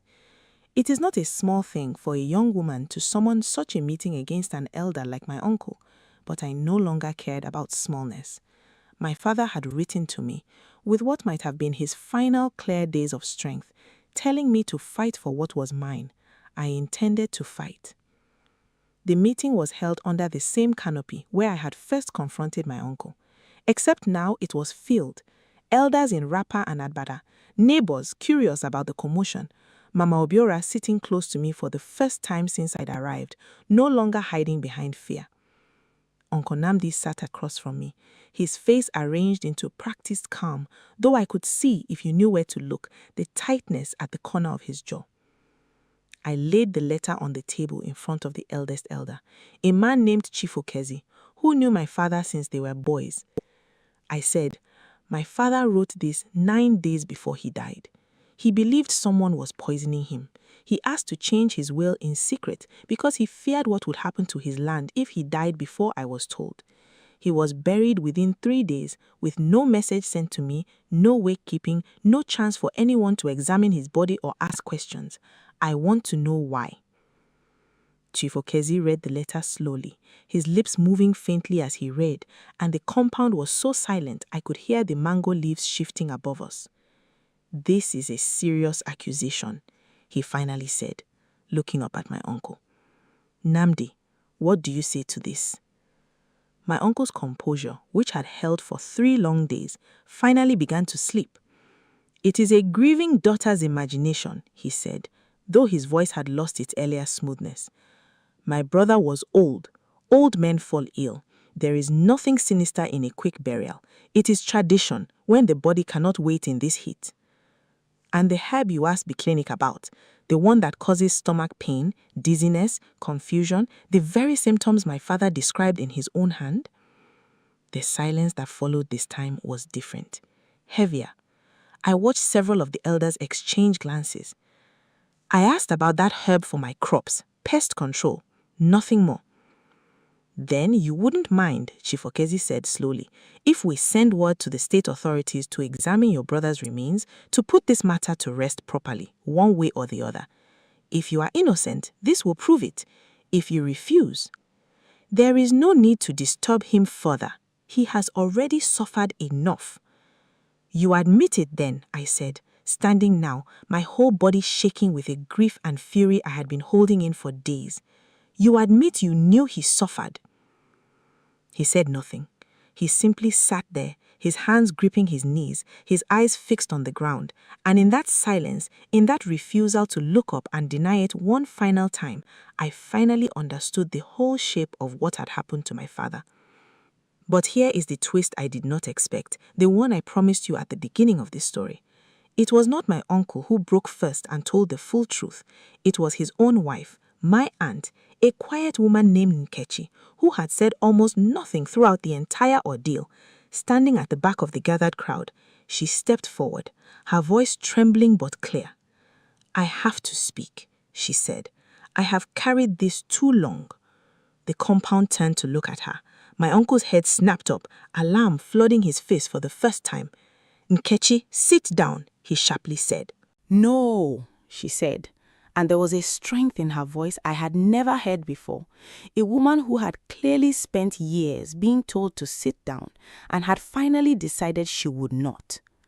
"I watched him mix something into a bottle of palm wine 2 weeks before Papa Obum died. I asked him what it was. He told me it was a tonic for his brother's joints, an old man's remedy.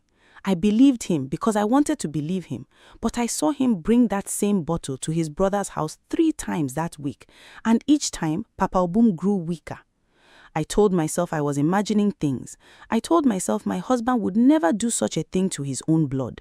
But I have not slept properly in weeks because somewhere in my heart I already knew. The silence that followed was the kind that changes a room forever. Uncle Namdi did not deny it this time. He simply put his face in his hands, and in that gesture, more than any words could have, he confessed to everything. Chief Okezi stood slowly, his voice heavy with the weight of what had just happened. "This matter is now beyond the elders of this compound," he said. "This is a matter for the police and for the courts and for whatever justice the state can provide. Namdi, you will remain here until they come. This council will not shield you." I won't pretend the days that followed were simple. They were not.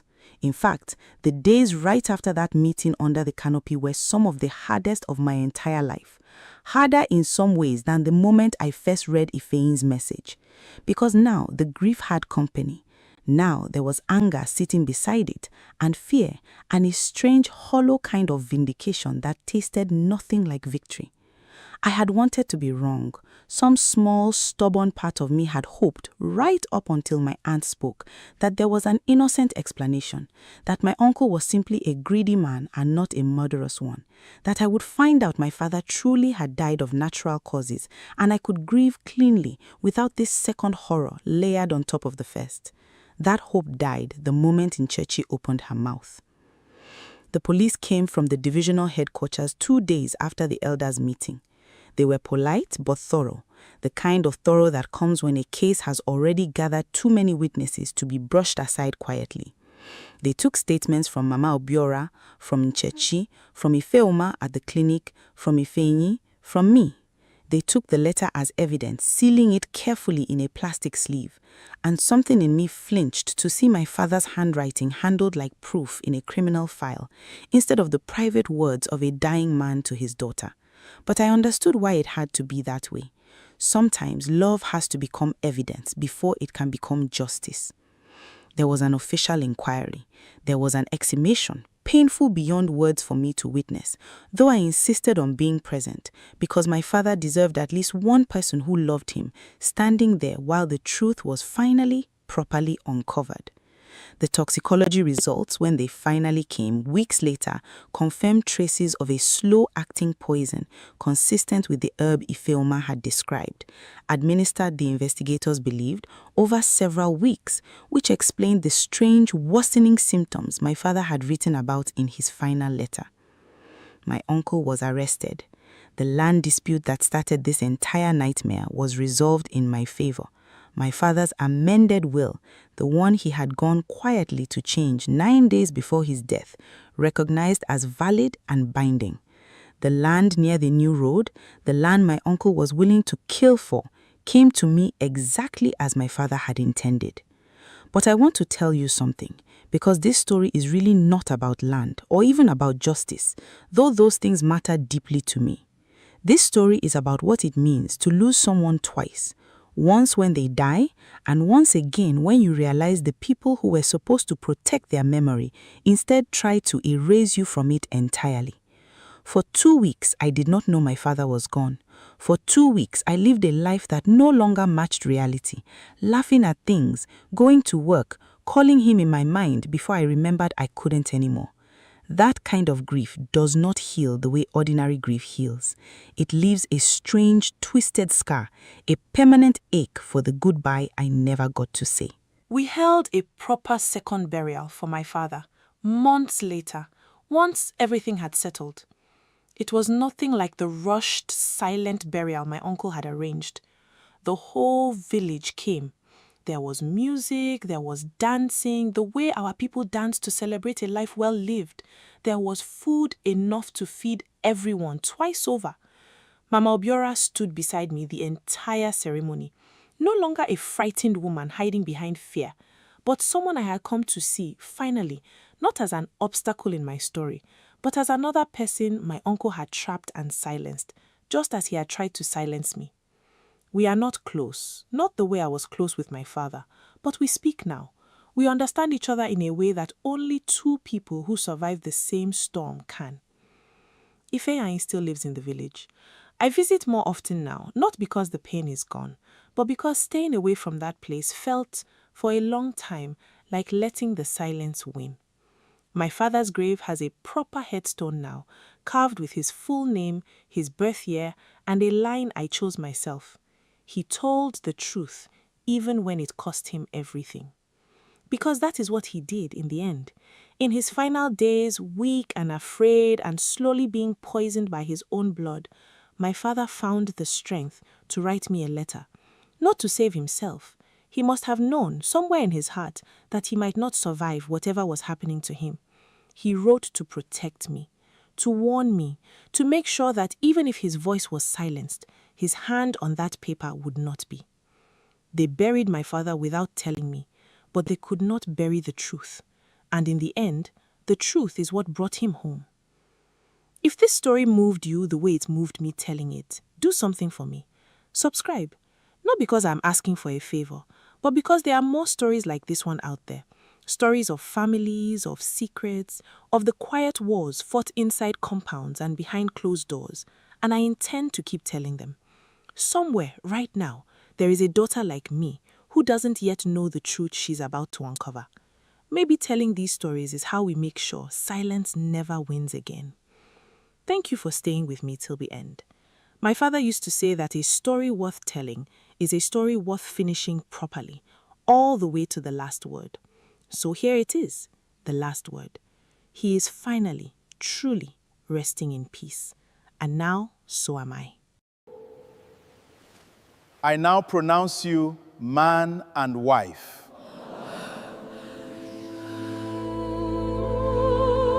My name is Amarachi, and 3 years ago, I stood in a church and watched my husband exchange vows with my best friend.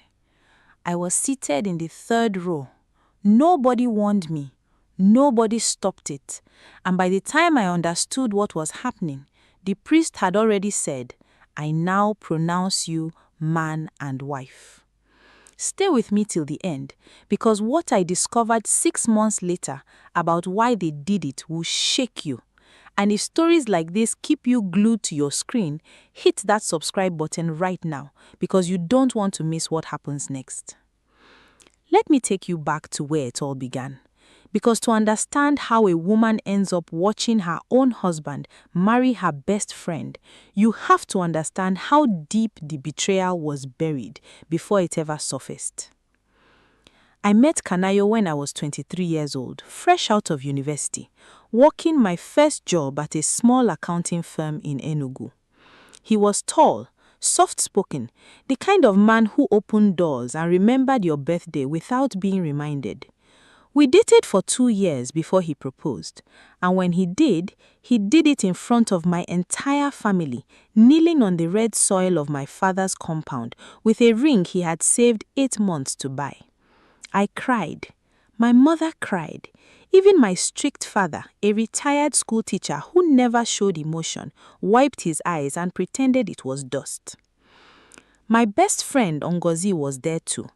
She had been my best friend since secondary school, since we were 15 years old, sharing one plate of rice during break time because neither of our families could afford much. We had grown up together, cried on each other's shoulders through heartbreaks, celebrated every small victory like it was our own. When I got the job at the accounting firm, she was the first person I called. When my father was hospitalized for typhoid, she was the one who sat with me in the waiting room until 2 a.m. So when I got engaged to Kanayo, there was no question. Ngozi would be my chief bridesmaid. She screamed with joy when I told her. She hugged me so tight I nearly lost my breath. She said, "Ada, God has finally answered your prayers." I believed her. I believed every word. We got married in a beautiful ceremony in December, the kind of wedding people still talk about in our hometown. Live band, a soibi that matched perfectly, and a reception that lasted until midnight. Ngozi stood beside me the entire day, straightening my gele, wiping stray tears, whispering into my ear that I looked like a queen. If you had told me that day that in 4 years this same woman would be walking down an aisle to marry my husband, I would have laughed in your face and called you mad. But betrayal doesn't announce itself. It doesn't come knocking with warning bells. It creeps in slowly, disguised as friendship, disguised as help, disguised as love. The first 2 years of my marriage were peaceful. Kanayo worked as a site manager for a construction company, and I continued at the accounting firm, eventually moving up to a senior position. We were building something, a small duplex on the outskirts of Enugu, savings accounts, dreams of children. Ngozi visited often. She had married a man named Ebuka a year after my wedding, but the marriage was troubled from the start. Ebuka drank heavily, and money seemed to slip through his fingers on schemes he never fully explained to her. She would come to our house sometimes just to breathe, just to sit in a home that felt like peace. I welcomed her every single time. I never once suspected that the peace she was breathing in my home was slowly turning into something else, something dangerous. Looking back now, there were signs. Small things I brushed off because I trusted both of them completely. Ngozi started coming around even when I wasn't home, telling me she needed to borrow something or drop off food she had cooked for Kanayo because, in her words, a man should not be eating outside food when his wife is busy at work. At the time, I thought, what a good friend, what a thoughtful woman. I never imagined that a woman who called herself my sister was slowly rearranging herself into my husband's daily life, one small gesture at a time. There was also a change in Kanayo that I noticed but couldn't name. He started working later. He started taking calls outside the house, stepping onto the balcony and lowering his voice when his phone rang. When I asked, he said it was work stress, a difficult project, a demanding boss. I believed him because why wouldn't I? We had built 4 years of trust, 4 years of a marriage that from the outside looked like something out of a storybook. And then, in our 3rd year of marriage, I lost a pregnancy. I was 14 weeks along. We had already told our families. My mother had already started knitting tiny sweaters. And then one Tuesday morning, I woke up in a pool of blood and pain so sharp I could barely scream for help. Kanaya rushed me to the hospital, but by the time we arrived, it was already over. The doctor's words still echo in my head sometimes, late at night when the house is too quiet. "I'm sorry, Mrs. Kanayo, there's no heartbeat." I fell into a darkness I had never known before. For months, I could barely get out of bed. I stopped eating properly. I stopped going to work, taking a long leave that nearly cost me my job. And through it all, Ngozi was there. Every single day. She would come with soup, with prayers, with the kind of gentle patience that made me love her even more. She would sit with me for hours, saying nothing, just holding my hand while I stared at the ceiling. I thought God had blessed me with a friend like no other, a friend who loved me enough to watch me fall apart without judgment. But grief, I would later learn, is the perfect cover. Grief blinds you. Grief makes you grateful for company, any company, without asking too many questions about why that company is always so willing, so present. If this story is pulling you in the way I think it is, do me a favor, tap that subscribe button now, because what happened next is the part that changed everything, and I promise you did not see it coming. It took me almost a year to recover from the loss. Slowly, I found my footing again. I went back to work. I started smiling again, laughing again, even talking about trying for another baby. Kanayo seemed supportive through it all, patient, kind, or so I thought. But there was a distance growing between us that I mistook for the natural aftermath of grief. Couples drift after loss, I told myself. This is normal. This will pass. What I didn't know, what I could not have known, was that during those months, while my marriage to Ebuka's household chaos was pushing Ngozi to lean harder and harder on the comfort she found in my home, something was quietly shifting between her and my husband. It didn't happen all at once. It happened in stolen moments, a comforting hug that lasted too long, a phone call about how worried she was about me that turned into conversations about things that had nothing to do with me at all. A friendship built on genuine care that slowly, quietly poisoned itself into something else entirely. Almost 2 years after my miscarriage, Ngozi's marriage to Ebuka finally collapsed. It had been failing for a long time. Ebuka had lost a significant sum of money her own father had entrusted to the couple for a family-building project in a reckless investment he never told her about until the debt collectors came knocking. The shame and financial ruin pushed him deeper into drinking and eventually into the arms of another woman whom she caught in their marital bed. It was the final straw in a marriage already buckling under money troubles that had haunted her for over a year. Desperate and terrified of her father's fury, afraid of how it would look if her family discovered how badly the money had been lost, Ngozi confided in the one person she trusted completely outside her own family. Me, or so I believed. In truth, she confided in my husband. Kanayo, it turned out, had access to funds through his construction company, funds tied to a project he was overseeing that involved kickbacks from contractors, money he had begun quietly siphoning almost a year earlier for reasons that, at the time, had nothing to do with Ngozi at all. When she came to him in desperation after her divorce, seeing an opportunity to help her, and perhaps, if I'm honest, seeing an opportunity for himself, he offered to help her recover her losses through a land investment, using both the stolen construction funds and money quietly withdrawn from our joint account. In exchange, she would function as a business partner. And somewhere in the months of secret meetings and shared guilt that followed, business partner became something more. I want you to sit with that for a moment, because I did. I sat with that truth for a long time after I discovered it, turning it over and over, trying to understand how two people who claimed to love me could build something ugly out of my pain. But I'm getting ahead of myself, because the discovery didn't come easily. It came in pieces, like a puzzle nobody wanted me to complete. The first crack appeared not long after Ngozi's divorce was finalized. I supported her through it, the way a good friend would. I let her stay with us for 2 weeks while she found her footing, never once suspecting that inviting her into my home during that vulnerable time was like inviting fire into a room full of dry wood. During those 2 weeks, something shifted. I noticed it but couldn't place it. The way conversations would stop abruptly when I walked into a room, the way Kanayo seemed usually attentive to Ngozi's emotional state, checking on her more than seemed necessary, offering to drive her to appointments I could have easily handled myself.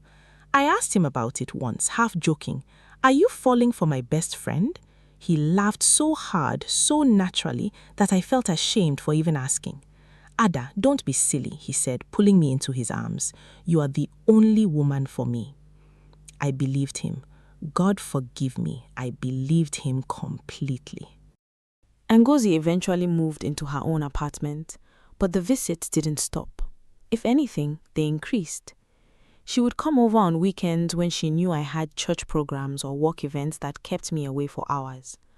I only pieced this pattern together much later, when it was too late to matter. The second crack came a few months after that, when I started noticing small discrepancies in Kanayo's spending. As an accountant, numbers were my language, and something in our joint account didn't add up. Money was disappearing in amount too consistent to be careless spending, always around the same time each month, always just under an amount that would trigger questions from the bank. When I asked him about it, he told me it was for a business investment with a friend from work, something he was keeping quiet because he didn't want to jinx it before it paid off. I wanted to believe him. I needed to believe him, so I let it go. It was our help hand, a young woman named Blessing, who had worked for us for 2 years, who finally gave me the thread that unraveled everything. One evening, as I sat in the kitchen going over some documents, she hesitated by the doorway, wringing her hands the way people do when they are carrying something too heavy to hold alone. Madam, can I tell you something? Please don't be angry with me. My stomach dropped before she even finished her sentence. I told her to speak. Sometimes when you travel for work, Auntie Ngozi comes here, not just to visit. She stays the night, madam. The room seemed to tilt around me. I asked her to repeat herself, hoping I had misheard, hoping the words would rearrange themselves into something less devastating. But she said it again, and this time she added something that broke me completely. I thought maybe you knew, madam. I thought maybe it was allowed. I did not sleep that night. I lay beside my husband, staring at the ceiling, feeling like a stranger in my own bed, replaying every late night, every hushed phone call, every knowing look I had brushed aside as nothing. The pieces were forming a picture I couldn't unsee. I didn't confront him immediately. Instead, I did what any accountant would do. I built my case. I checked phone records when I could. I watched patterns. I noted dates, times, the excuses that no longer made sense once I was actually looking for cracks in them. 3 weeks of quiet, methodical investigation, all while smiling at breakfast, all while pretending my heart wasn't shattering a little more each day. What I found didn't just confirm an affair. It confirmed something so much bigger than infidelity, something that would explain every strange decision that followed. And I promise you, this is where the story takes a turn you won't expect. So if you haven't already, subscribe now, because the next part is the twist that made me question everything I thought I knew about the 2 people I trusted most in this world. Buried in Kanayo's old emails, which I accessed using a password he had once shared with me during happier times, I found a document, a land document. Not long after Ngozi's divorce, Kanayo quietly purchased a large plot of land in a rapidly developing part of Enugu, land that had, in the time since, tripled in value due to new government infrastructure projects nearby. This land was not in his name alone. It was jointly registered under 2 names, his and Ngozi's. I sat staring at that document for what felt like hours, my mind refusing to process what my eyes were seeing. This was the business investment he had told me about, the one he swore was with a friend from work. He hadn't lied about the friend. He had simply let me believe it was a man. I dug deeper, cross-referencing dates against his company's project timelines, and the full shape of it became horribly clear. Kanayo had been siphoning kickback money from contractors for close to a year before Ngozi's divorce even happened. Money that had nothing to do with her at first. A private theft he had been nursing quietly, perhaps out of his own restlessness, perhaps out of greed that had been growing long before any of this began. When Ngozi came to him broken and desperate after discovering how badly her father's money had been lost, he offered her a way out. She took it, and somewhere between the secrecy of managing stolen money together and the guilt of what they were building behind my back, comfort turned into something else. Do you understand what I'm telling you? Their affair, as devastating as it was, grew out of something that had already been rotting quietly for a year. My husband's theft, my best friend's desperation, and a shared secret that gave them a reason to keep finding each other in the dark. I confronted Kanayo on a Sunday evening after church when I knew he would be relaxed, unguarded. I laid the printed document on our dining table without a word. I watched the color drain from his face as he realized what I had found. For a long moment, he said nothing. Then, instead of the apology I expected, instead of the shame I hoped might still exist somewhere in him, he did something that broke whatever last hope I had for our marriage. He got angry. He accused me of snooping, of not trusting him, of driving him toward Ngozi with what he called my coldness after the miscarriage. He said things that night I will never forget, that I had become a shell of a woman after losing the pregnancy, that I had stopped being a wife to him in every sense that mattered, that Ngozi had simply been there when I wasn't. He twisted the knife of my own grief and used it against me, as if my pain over losing our child was somehow the reason he chose to betray me with the money and the woman I trusted most. I asked him one question that night, the only question that truly mattered to me. Do you love her? He was silent for a long time before he answered. He said, I don't know. But we're too deep now. There's too much money involved. Too much history. Too much money. Too much history, not too much love.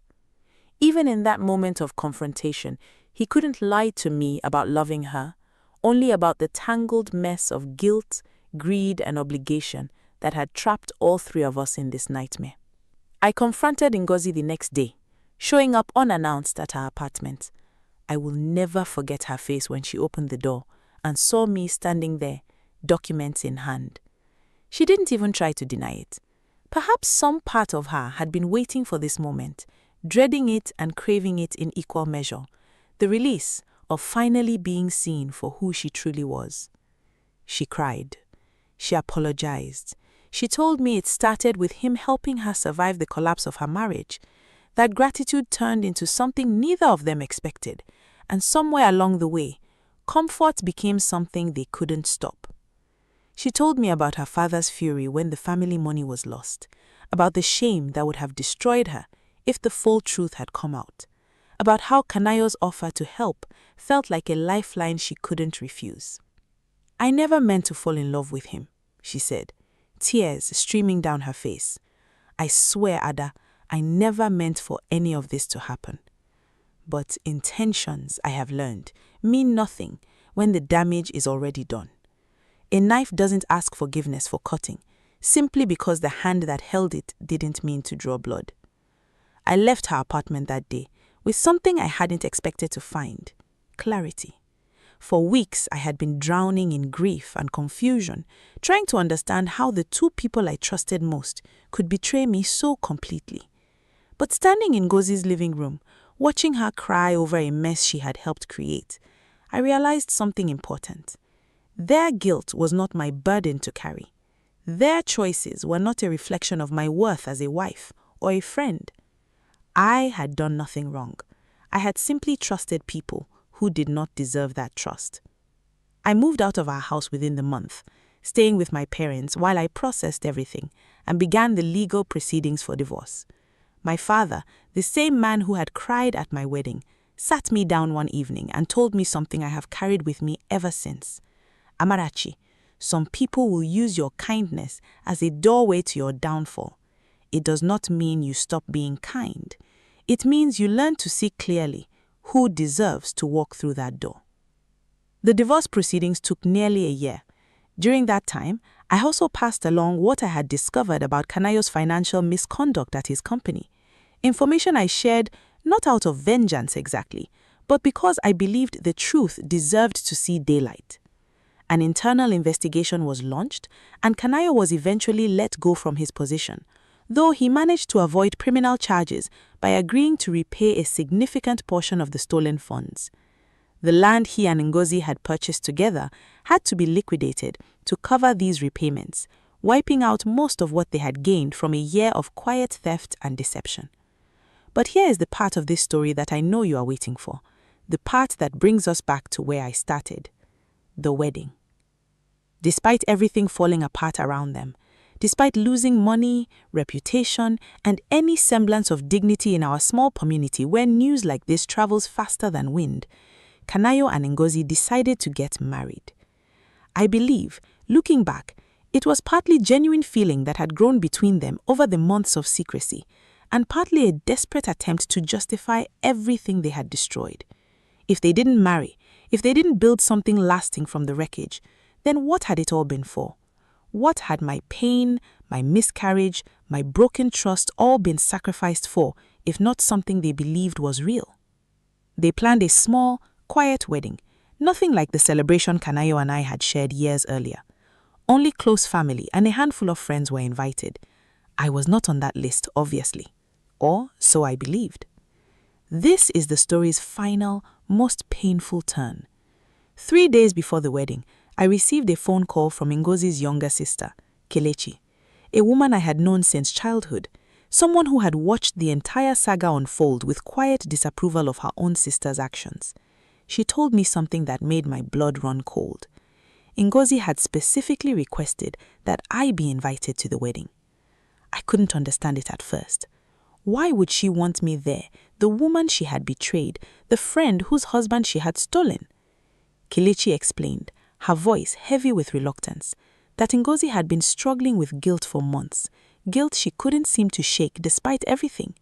In some twisted way, Ngozi believed that if I attended the wedding, if I could somehow show up and witness it without falling apart, it would mean I had truly forgiven her, that our years of friendship weren't entirely erased by this one devastating chapter. But I was furious when I heard this, the audacity of it, the sheer selfishness of wanting my presence at the very ceremony that celebrated my deepest betrayal, also she could feel better about herself.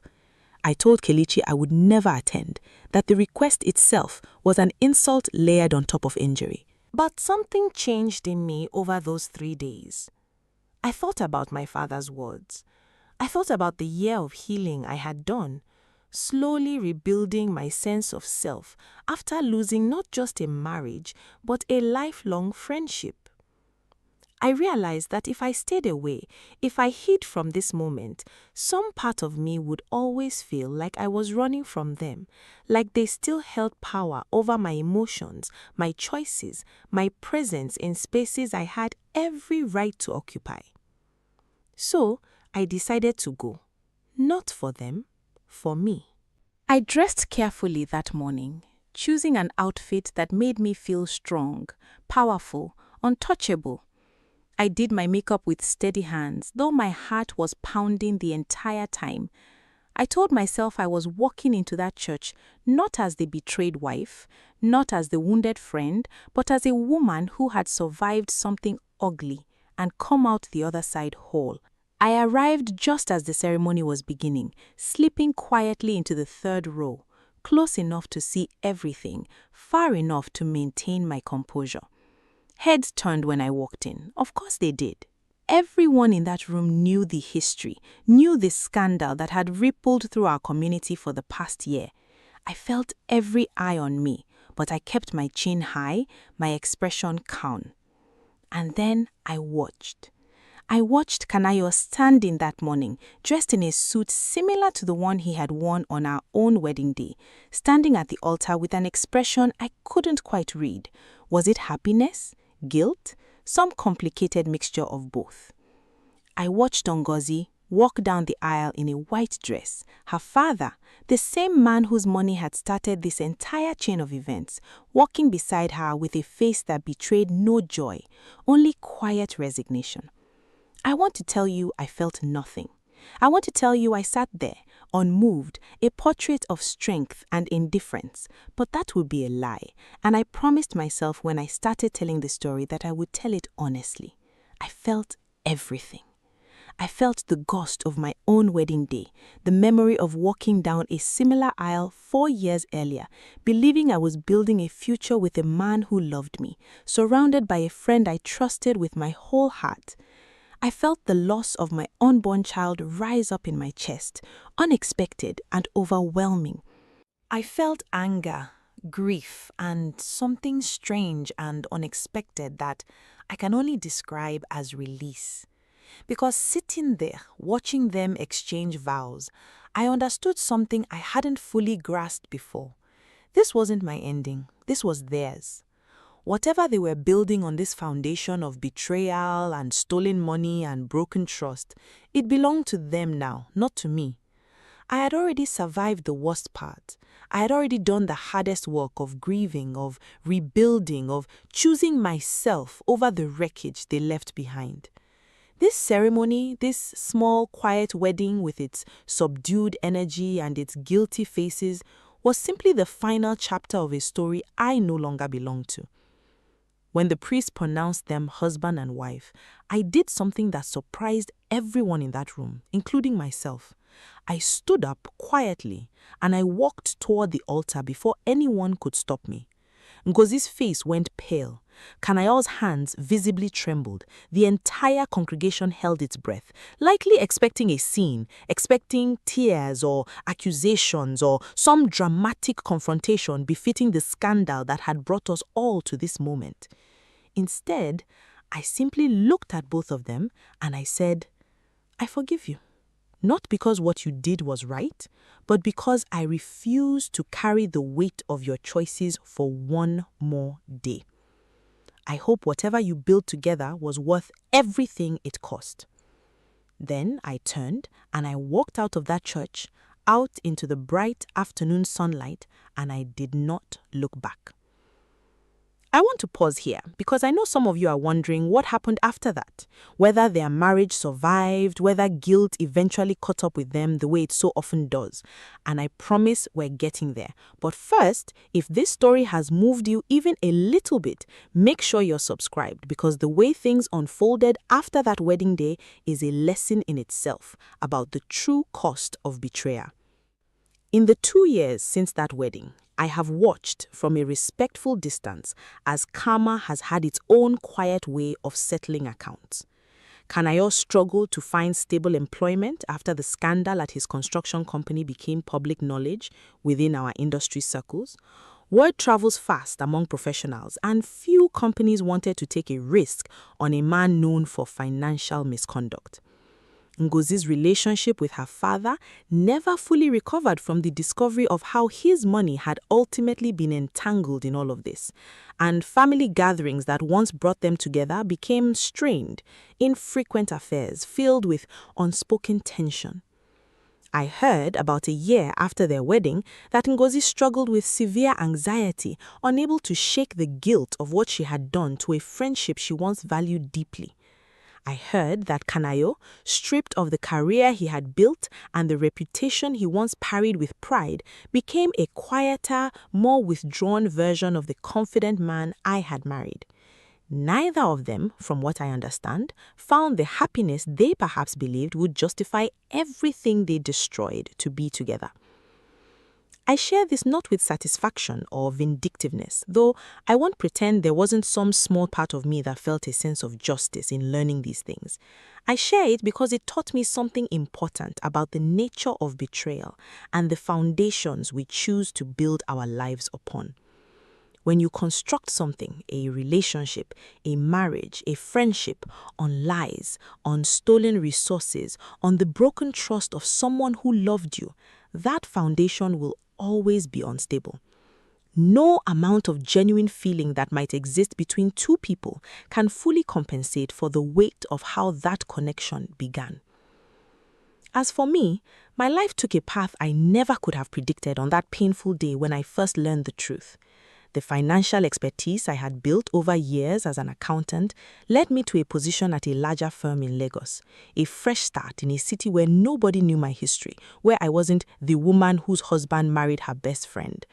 I threw myself into my work initially, using the structure and logic of numbers to make sense of a world that had shown me how illogical human hearts could be.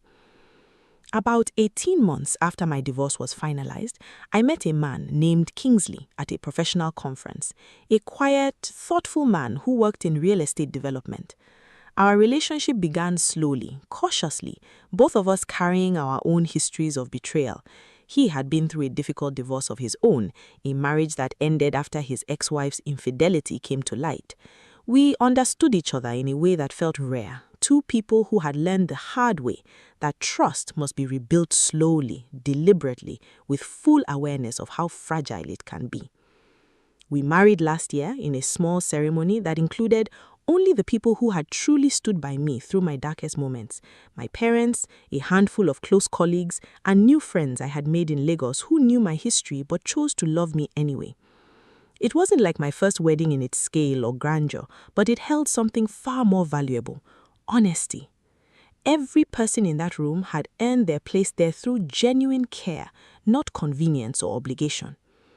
I am pregnant now, 4 months along, and every day I feel a mixture of joy and cautious hope that I didn't think I would ever feel again after losing my first pregnancy under such painful circumstances.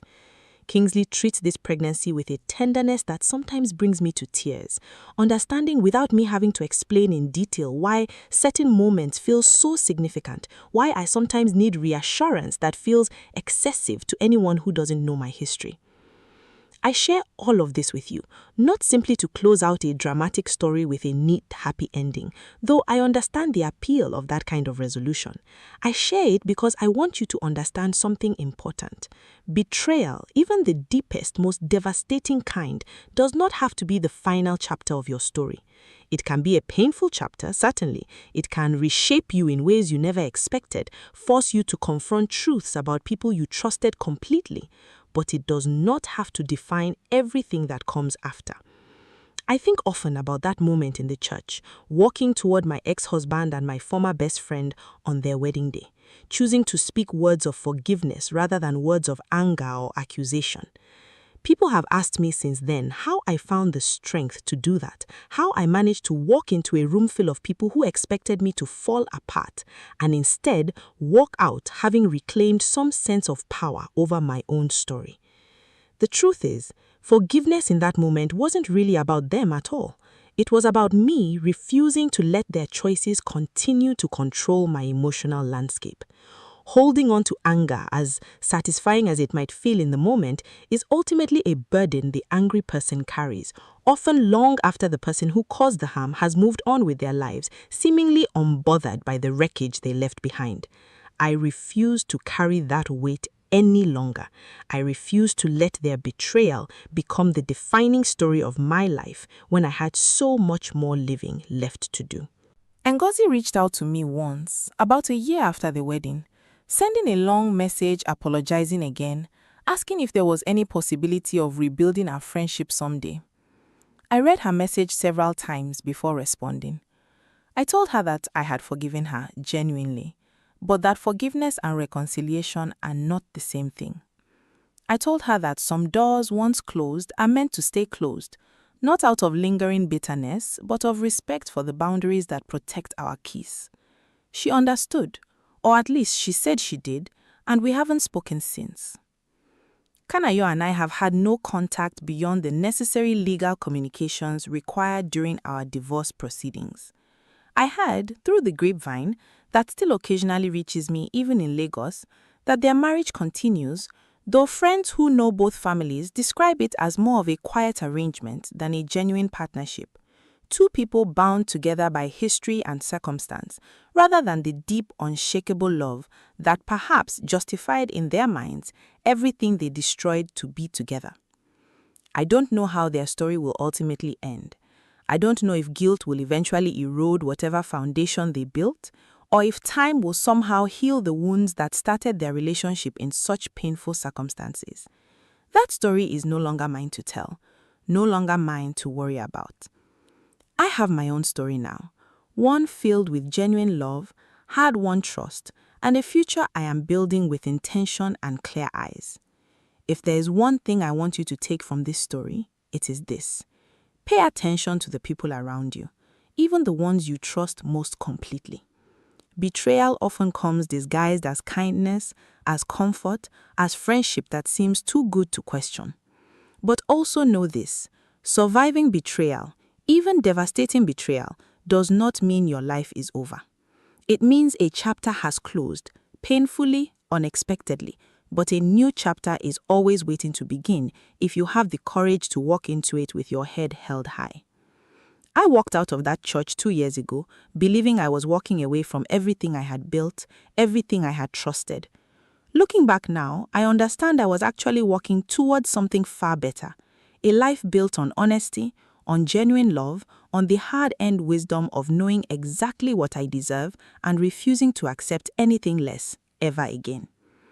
If this story touched you, if it made you feel something, whether it was anger on my behalf or hope for what came after, please subscribe and share it with someone who might need to hear that betrayal, no matter how deep, does not have the final say in your story. Your strength does, your resilience does, and sometimes the most powerful thing you can do is walk away with your head held high, choosing yourself, choosing your peace, choosing the beautiful life that is still waiting for you on the other side of your pain. Thank you for staying till the end, and I will see you in the next story. Mama, please tell me, where is my baby? It is better this way. She sold my baby for 300,000 naira, her own grandson. And when I confronted her, she looked me dead in the eye and said, "It is better this way." That was the moment I understood that the woman who raised my husband was capable of things I could never have imagined. But what happened next? What happened next changed everything I believed about family, about betrayal, and about the God my grandmother used to pray to every single morning before the sun rose. Stay with me till the end of this one, because this story will shake something in you. And if stories like this move you, hit that subscribe button now, because you don't want to miss what's coming next on this channel. My name is Ada Chukuma. And before I tell you what my mother-in-law did to me, I need you to understand who I was before that Tuesday morning in Enugu, because the woman I am now is not the woman I was then. My husband, Emeka, I met at a wedding in Owerri 6 years ago. He was tall, soft-spoken, the kind of man who listened more than he talked. And when he laughed, the whole room seemed to laugh with him. We fell in love like people fall into rivers, suddenly and without a way back to the shore. We married 2 years later, a small ceremony because his family didn't have much and mine had even less. I moved into his family compound in Enugu, a modest 3-bedroom bungalow with a rusted zinc roof and a mango tree in the front yard that his late father had planted. And there I met his mother, the woman I would come to call Mama Ngozi, though everyone in the neighborhood simply called her Mama. From the very first day, something about Mama Ngozi unsettled me. She was polite, yes. She smiled, yes. But her eyes never smiled with her mouth. She would watch me the way a hawk watches a chicken in the yard, patient, calculating, waiting. I told myself it was just the natural friction between a new wife and her mother-in-law, the kind every Nigerian woman warns you about before her wedding. My own mother had said, "Ada, no matter how sweet she is to your face, guard your heart." I laughed it off then. I would not laugh later. For 3 years, we tried for a child and nothing came. Mama Ngozi's patience grew thin. She would sigh loudly at family gatherings, mutter things about barren trees, just loud enough for me to hear, but soft enough to deny if confronted. Emeka defended me every time, but I could see the exhaustion building in him too. Not exhaustion with me, but with the constant tension in that house, like living inside a drum that someone kept striking softly, over and over, never loud enough to be an event, but never quiet enough to be peace. Then, in the 4th year, I became pregnant. I remember the day I told Emeka. He wept, a grown man, 6'2", weeping like a boy who had just been handed the moon. He held my stomach and spoke to it in Igbo, promises he made to a child that didn't yet have fingers or a name. And Mama Ngozi, for the first time since I'd known her, smiled at me with something that looked like warmth. I let myself believe things would change. I let myself believe the coldness between us was simply the residue of disappointment and that a grandchild would wash it all away. I was wrong, but I would not learn how wrong until much later, and by then the damage had already reached into the marrow of my life. My son was born on a Thursday in April. We named him Chidera, God writes. Emeka chose the name. He said, "Whatever happens to this boy, it is already written by God's hand and not by man's." I did not know then how prophetic those words would become. The first 6 months were the happiest of my life. Chidera had his father's calm eyes and my mother's stubborn chin. He rarely cried. He would lie in his cot and watch the ceiling fan spin for what felt like hours, completely mesmerized, completely at peace. Mama Ngozi doted on him. She carried him everywhere, sang to him in the evenings, and for a while I thought perhaps we had finally crossed into a new season, one in which the tension of years past could be forgotten. But there were things happening that I did not see. Things I only pieced together afterwards, like a woman gathering shattered glass in the dark, cutting her fingers on pieces she couldn't see coming. You see, Emeka's family had land, not just any land, a large plot at the edge of Enugu that had belonged to his late father, a plot that was already valuable but had just been marked for a new government road project that would run directly beside it, a project that would multiply its worth many times within the year. Emeka was the only son of his father's first wife, but his father, before he died, had another son, a son from an affair the family rarely spoke about, a man named Kelechi, older than Emeka by 6 years, raised elsewhere by his own mother, but never fully cut off from the family name. I had met Kelechi only twice before that year, both times brief, awkward, forgettable. He lived in Port Harcourt, worked in oil logistics, and rarely visited. I had no reason to think about him at all. That, I would learn, was exactly what he wanted. It began with small things. Mama Ngozi asking strange questions about Chidera's birth certificate, about whether Emeka had registered him yet with the family land documents, about inheritance customs I didn't understand, and frankly didn't care about at the time. I was a new mother, drowning happily in sleepless nights and baby powder and the exhaustion of love. I brushed her questions aside as the odd obsessions of an aging woman. Then one evening in August, I overheard a phone call I was never meant to hear. I had gone into the backyard to bring in laundry before the rain came, and Mama Ngozi was on the veranda speaking low and fast into her old Nokia phone, the kind with buttons instead of a screen. I only caught fragments. If the boy is not there, then there is no dispute. The land goes only to Emeka's line if, no, listen to me, Kelechi will not stop until... And then she saw me standing there, a wet wrapper in my hands, and her face changed so fast, so completely, that it frightened me more than anything she'd said. "Ada," she said, too brightly, "you are back early." I said nothing. I went inside. But that night, I lay awake beside Emeka, staring at the ceiling, turning her words over and over like stones in my palm, unable to make sense of their shape. I did not tell Emeka. I don't fully know why. Perhaps I told myself I had misheard. Perhaps some part of me was afraid of what it would mean if I hadn't. Emeka traveled often for his work. He supervised construction projects for a firm based in Lagos, and that month he was sent to oversee a site in Warri for what was meant to be a short 2-week stretch. I did not know when I kissed him goodbye at the park garage that those 2 weeks would become the darkest chapter of my life. Now, here is where I need you to lean in, because what happened next is the kind of thing you read about and think, surely this cannot be real, but I lived it, every second of it. In the second week of Emeka's absence, Mama Ngozi began behaving strangely.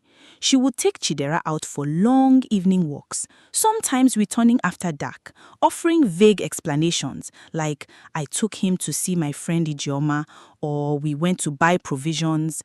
Some of those walks were real, harmless visits to her old friend down the road, but others, I would later learn, were something else entirely. Quiet trips to study a compound on the other side of the city, to memorize a route she might one day need to take in the dark, without anyone noticing she was planning anything at all.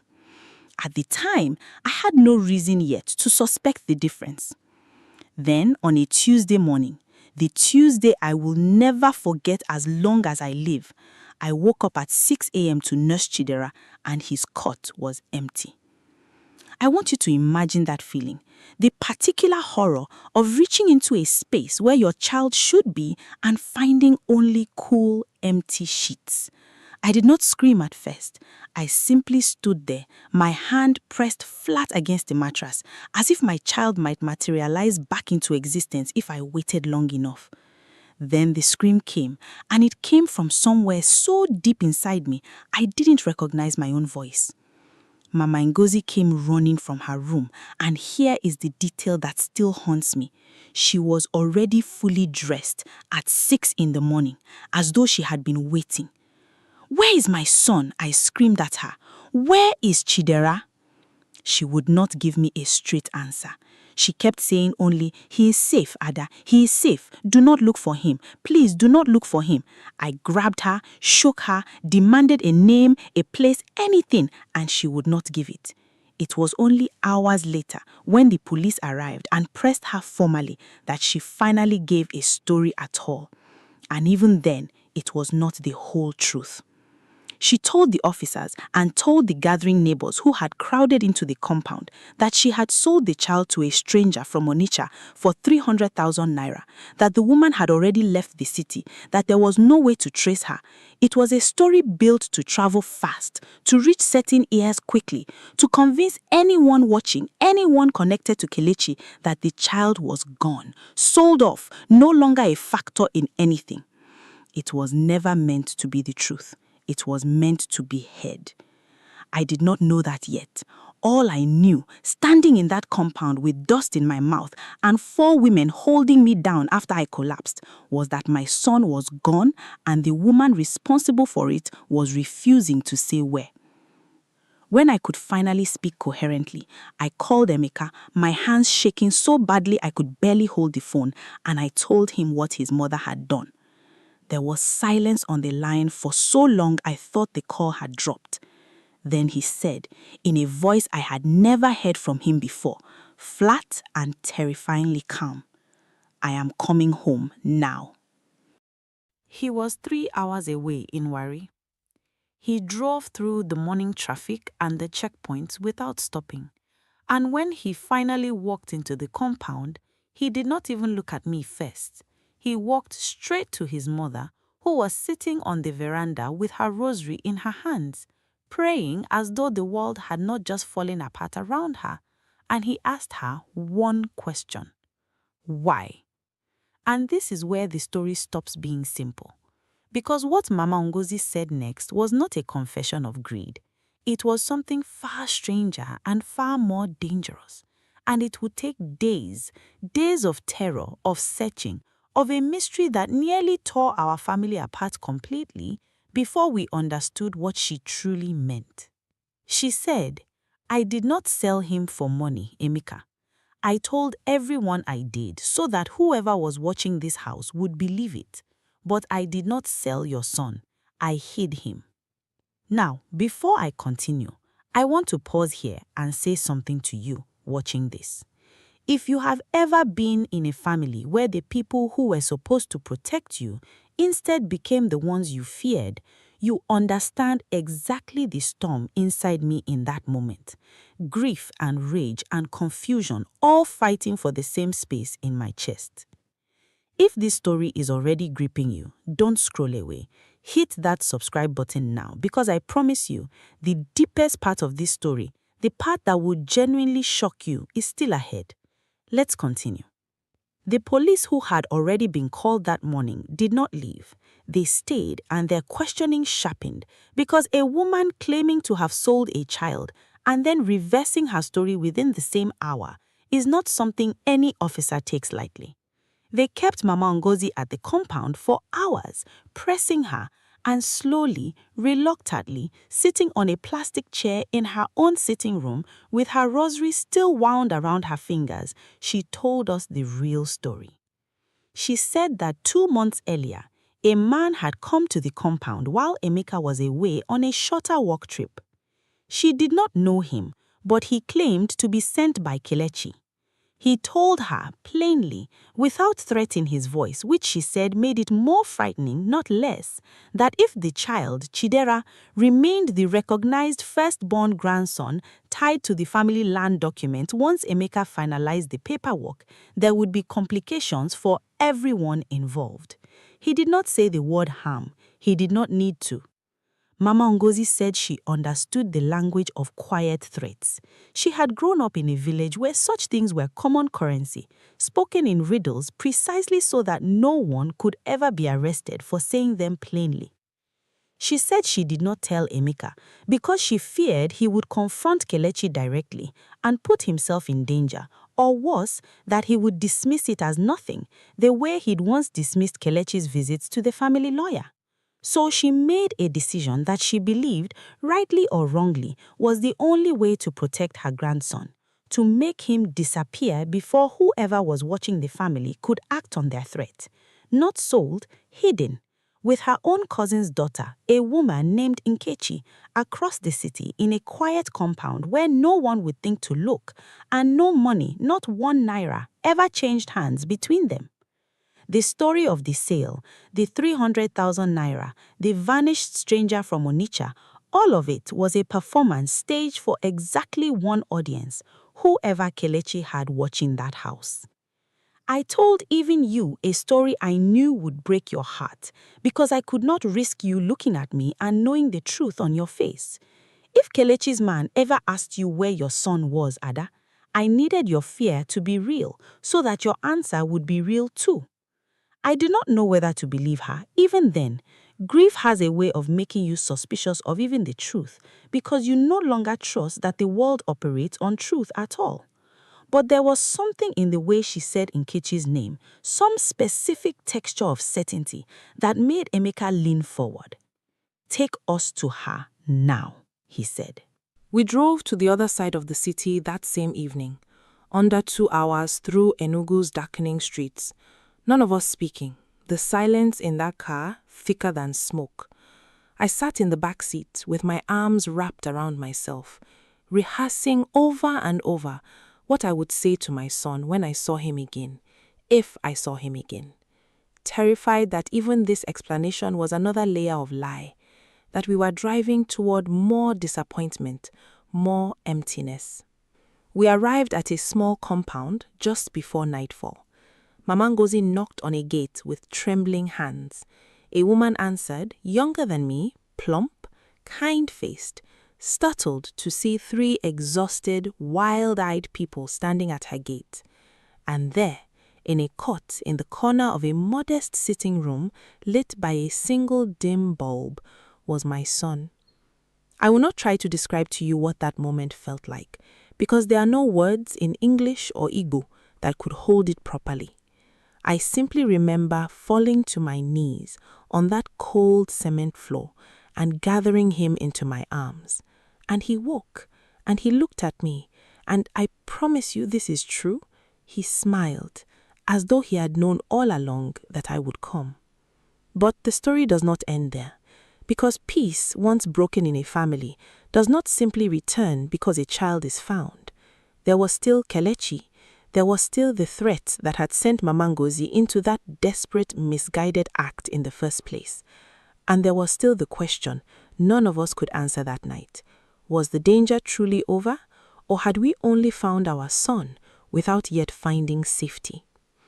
This is the part of the story where I want you to understand something about my husband. Because Emeka is not a man of quick anger. He is patient, deliberate, the kind of man who thinks 3 steps ahead before he speaks even one word. But when we returned home with Chidera sleeping against my chest, something in him had shifted permanently. He did not sleep that first night. He sat at the kitchen table until dawn, going through old documents, his father's will, the correspondence with the construction company, the road project notices, the lawyer's letters, piecing together methodically exactly what Kelechi stood to gain and exactly how far he might be willing to go to gain it. What he found chilled both of us. Under the terms of their father's will, if Emeka's line, meaning specifically if Chidera as the recognized firstborn grandson was formally registered as beneficiary alongside Emeka, Kelechi's claim to any portion of that land, a claim he had been quietly building through lawyers and half-truths for over a year, would be permanently extinguished. Kelechi was not simply greedy. Kelechi was, according to the documents Emeka found, already deeply in debt to men in Port Harcourt whose names, when Emeka mentioned them to a contact inside the same police division still investigating the case, made the officer visibly uneasy. Kelechi needed that land, and a baby standing between him and it was to men like that a problem to be solved rather than a life to be honored. The original police report, the one opened that Tuesday morning when the whole compound believed a child had been sold, did not close. It simply widened. Emeka, working with the same officers now assigned to the case and quietly funding a private investigator with money borrowed from his employer, spent the following weeks turning that single report into something much larger. A paper trail connecting Kelechi to the man who had threatened his mother and to the debts that made him dangerous in the first place. Weeks passed.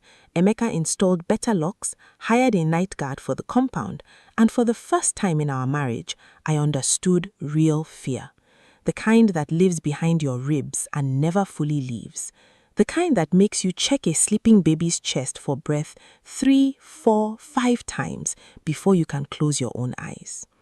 Now, before we go further into what happened next, because what happened next is the part of this story that even I still find difficult to explain in purely logical terms, I want to say this. If you've made it this far, you clearly love a story with layers, a story that doesn't hand you easy answers.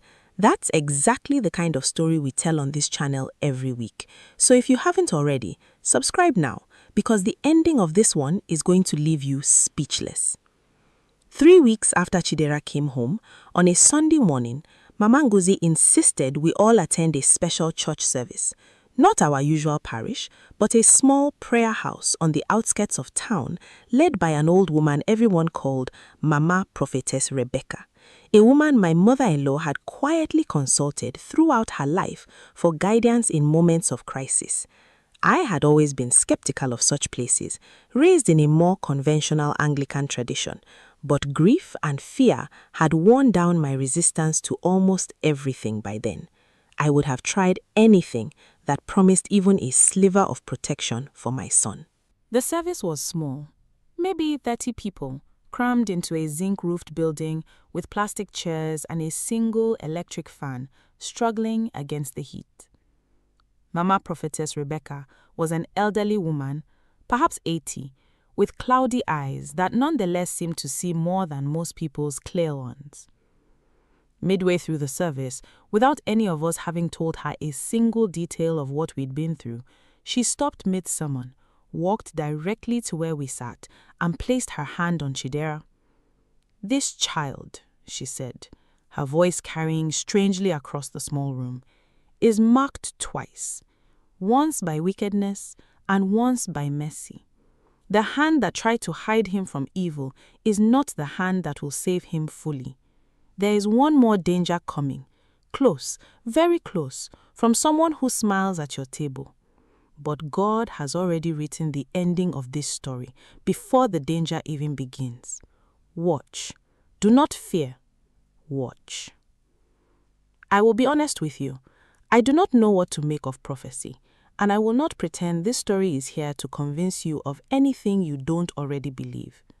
But I will tell you what happened 4 days later, because it happened almost exactly as she said, and I have turned it over in my mind 1,000 times since. 4 days later, Kelechi came to the house. He arrived unannounced in a black SUV, dressed impeccably, all warm smiles and expensive cologne, carrying gifts, a large teddy bear for Chidera, a box of provisions for the household, a gesture so ordinary, so performed, that it made the hair on my arms rise the moment he stepped through the gate. Emeka, calm as ever on the surface, invited him to sit. Mama Ngozi's hands trembled visibly as she brought out chilled Fanta and small chops, the ordinary rituals of Nigerian hospitality, performed under the extraordinary weight of what we all now knew. Kelechi spoke of family, of unity, of how the recent unfortunate incident, his words, delivered with such smoothness it made my skin crawl, had shown him how important it was for the family to come together. He spoke of wanting to visit more often, of wanting to be part of Chidela's life, of perhaps helping to formalize the paperwork around the land so that everyone's interests could be properly aligned. Every sentence was a knife wrapped in silk. And here is the moment, the exact moment where this story takes its final turn, the one I promised you at the very beginning. Emeka, without raising his voice, without a single flicker of the rage I knew was simmering beneath his calm exterior, reached into a folder beside his chair and placed a stack of documents on the table between them. Bank transfers Kelechi had made to a man now known to police as an enforcer in Port Harcourt. A signed statement from that same man taken during the investigation Emeka had spent the past weeks quietly building alongside the officers still handling the case. Records tying that same enforcer to the visit Mama Ngozi described, the one that had started all of this. "I know what you tried to do," Emeka said, still calm, still terrifyingly composed. "I know about the man you sent to threaten my mother. I know about your debts. And I know that 2 officers from the same division investigating this case since the morning my son disappeared are parked outside this compound right now, waiting for my signal." Kelechi's face, I am told, because I was in the kitchen at that exact moment holding my son, unable to trust my own legs to carry me into that room, went the color of ash. He did not go quietly. There was shouting, threats, a brief and frightening moment where Kelechi lunged toward the cable as if to grab the documents, and Emeka, a man twice his brother's size, simply stood between him and the door until the officers came in. But he went. He was arrested that day on charges of criminal conspiracy and intimidation. Though, as with many cases involving money and influence in our country, the legal process that followed was long, complicated, and, I will be honest with you, did not end with the dramatic justice you might see in a film.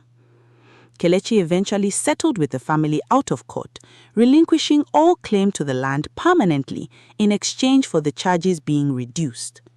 It was not the ending I wanted, but it was an ending that gave my son safety. And in the end, that was the only justice I truly needed.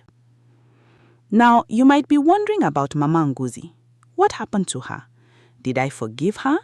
Did our relationship survive the fact that this woman, my son's own grandmother, had once let me believe, even for one unbearable day, that he was gone forever?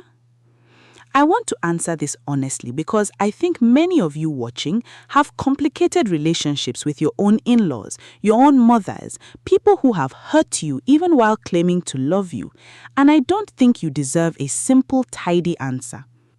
It took me many months to forgive her.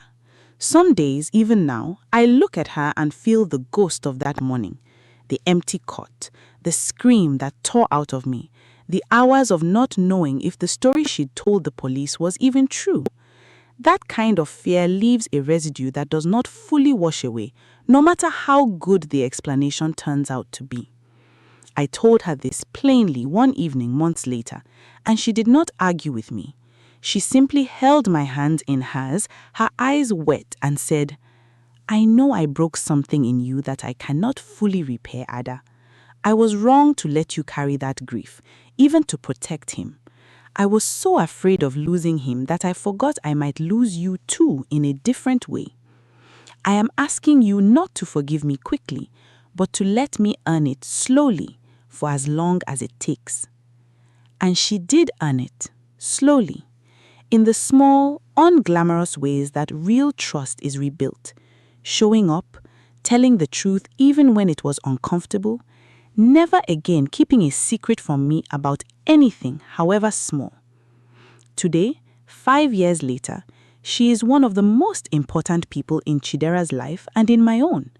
Not because the wound fully disappeared, but because she chose every single day since to prove that her love for that boy was never in question, only her judgment in that one terrible moment about how far she was willing to let me suffer to keep him safe. As for Nkechi, the woman who kept my son those 2 nights, she remains to this day one of my dearest friends. She tells me now that she almost refused Mama Ngozi's request, that something about the panic in the old woman's voice on the phone that night frightened her too. But she agreed because Mama Ngozi swore on her own life that the child was in real danger and needed to disappear only temporarily, only until it was safe. Nkechi says she barely slept those 2 nights she had Chidera in her care, terrified of what she'd agreed to, praying over that sleeping child every hour, asking God to make it right. I believe in my heart that her prayers were part of what Prophetess Rebecca meant when she spoke of mercy walking alongside wickedness that night. Sometimes, the very people caught inside a terrible decision are also the ones quietly asking God to fix what they cannot. I think about that Tuesday morning often. The emptiness of that court, the sound of my own scream. I think about how easy it would have been for that story to end differently, for Kelechi's plan to have succeeded in some darker version of these events, for Mama Ogozi's desperate gamble to have gone wrong, for Nkechi to have said no on the phone that night. So many small decisions made by frightened, flawed, ordinary people somehow arranged themselves into a path that led my son back into my arms. I do not know if you call that coincidence or providence. I know what I call it in my own heart, on the nights I still wake to check that he is breathing. Chidera is 6 years old now. He is loud where he was once quiet, stubborn where he was once calm, full of questions about dinosaurs and airplanes and why the sky doesn't fall down. He does not remember any of this. He will not remember the morning his own uncle tried to erase him from a family's future, or the grandmother who let me believe the worst to save his life, or the stranger across the city who prayed over him like he was her own. One day, when he's older, I will tell him this story in full, the way I have told it to you tonight. And I will tell him what I have come to believe with my whole chest, that sometimes the people who fail us and the people who save us are standing in the very same room, wearing the very same face, and that the difference between disaster and deliverance is often thinner than we think, thin enough that only God's hand, quietly working behind our worst mistakes, can hold the pieces together until we understand what we were actually looking at all along. If this story touched something in you tonight, if you found yourself holding your breath somewhere in the middle, wondering how it would end, that is exactly why I make these videos. Real stories, told honestly, about the families we come from, and the love that survives even our worst moments. If you want more stories like this one, stories that don't let you go until the very last word, subscribe to this channel right now, turn on the notification bell, and I promise you, I will keep bringing you the kind of storytelling that stays with you long after the video ends. Thank you for watching. Thank you for staying till the end. And until next time, hold your loved ones a little closer tonight. You never know whose prayers are quietly working on your behalf. By the time Mama Chinaza realized what she had done, her daughter-in-law was already collapsing in the dust outside the kitchen hut, blood trickling from her lips, and the last words the young woman whispered before her eyes rolled back were words that would follow Mama Chinaza into her grave. "You already know who I am," Chidima said. "You've always known." And then she went silent. If you want to know what those words meant, and how one old woman's jealousy nearly destroyed a secret buried for 25 years, stay with me till the end of this story, because nothing about what happens next is what you think. And before we go further, if you enjoy stories like this, tap that subscribe button now, because you don't want to miss what's coming. Let me take you back to the beginning, to a quiet village called Umoji, tucked between two rivers in the old days, when compound walls were made of red mud and every secret eventually found its way into the open, no matter how deep it was buried.